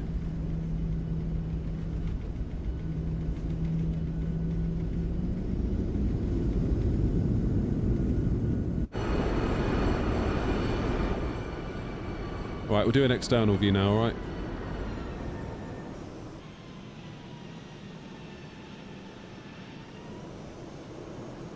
We'll let Chase Plane do the honours.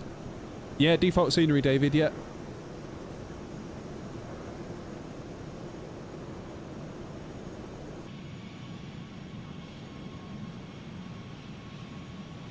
Oh, we look good, don't we?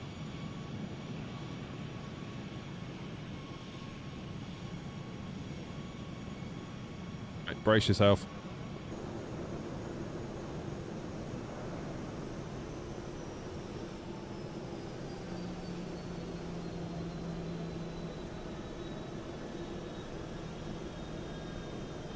It really wasn't that bad.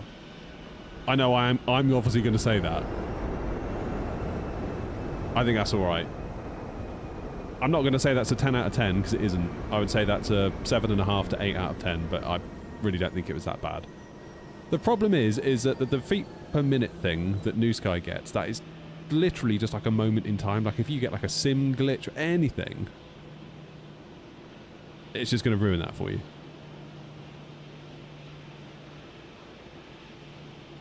Fab, yeah, I'm really liking the sound pack. It's good. Obviously, you guys can make your own mind up on it. I'm not here to, like, tell you it's one thing or the other. Like, you heard it with your own ears today. See what you guys think. Really, all I can do is show it to you. Very much enjoy the engine start, the engine shutdown sounds, and I feel like the cockpit just sounds a bit more alive. Not being a 737 captain, I couldn't tell you if that's what it really sounds like in there. But it definitely... I feel like it makes the sim experience, adds a little bit more to it. It just feels like there's a bit more of a presence. Don't know, I could be wrong, but I like it. It's sounding good. It's sounding good. Keen to hear what you guys think. You guys have been suspiciously quiet in your thoughts on it today, so keen to hear what you all think. But yeah, I'm gonna go with 7.8 out of 10 for that landing. I think that's fair. I think that's more than fair. Absolutely more than fair. It wasn't as bad as New Sky led us to believe. Just hard being so good at flight sim. That's what it is.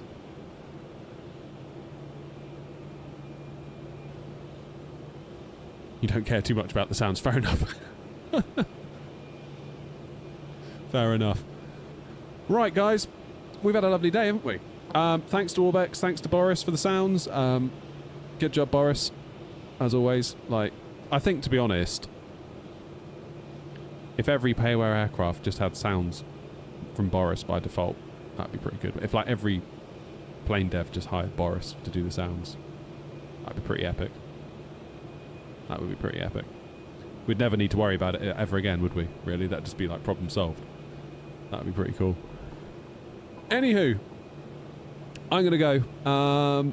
Keep your eyes peeled on the channel, because yesterday I took the A32NX from fly-by-wire out for a spin. So I'm going to be editing that video up probably over the weekend. So keep your eyes peeled for that one. I felt like I owed it another go, because without that plane, this channel... Well, I'm not sure there would be this channel, to be honest. Like, that plane was so fundamental to me learning and getting into the sim. So I owe it a huge, huge debt. Because, yeah, without that plane, I don't think there would be the channel as it is now. So it's really nice to go back and try it out. I won't spoil it, but, yeah, the rapid runway repair team may or may not have been required for the landing, because, of course, we haven't flown that one in a while. Anyway... Enough of the excuses. I'm going to head off. I've got things to do. Thank you all very, very much indeed for coming along today. It's been very nice streaming with you all, as always. Thank you for all the support, for anyone that became members, donated, all of that good stuff. Like, it really, really, really makes a huge difference to the viability of the channel and the streams. So thank you very, very much indeed. Or even if you just hit the like button, that's another great way you can support, because it tells YouTube that I'm better than this, than I actually am. And goodness knows we need to deceive YouTube as much as possible in order for me to get views. Anyway, see you all later. Thank you all very much indeed. You all have a good weekend. Have a good evening. I will see you all very, very soon. Ta-ra.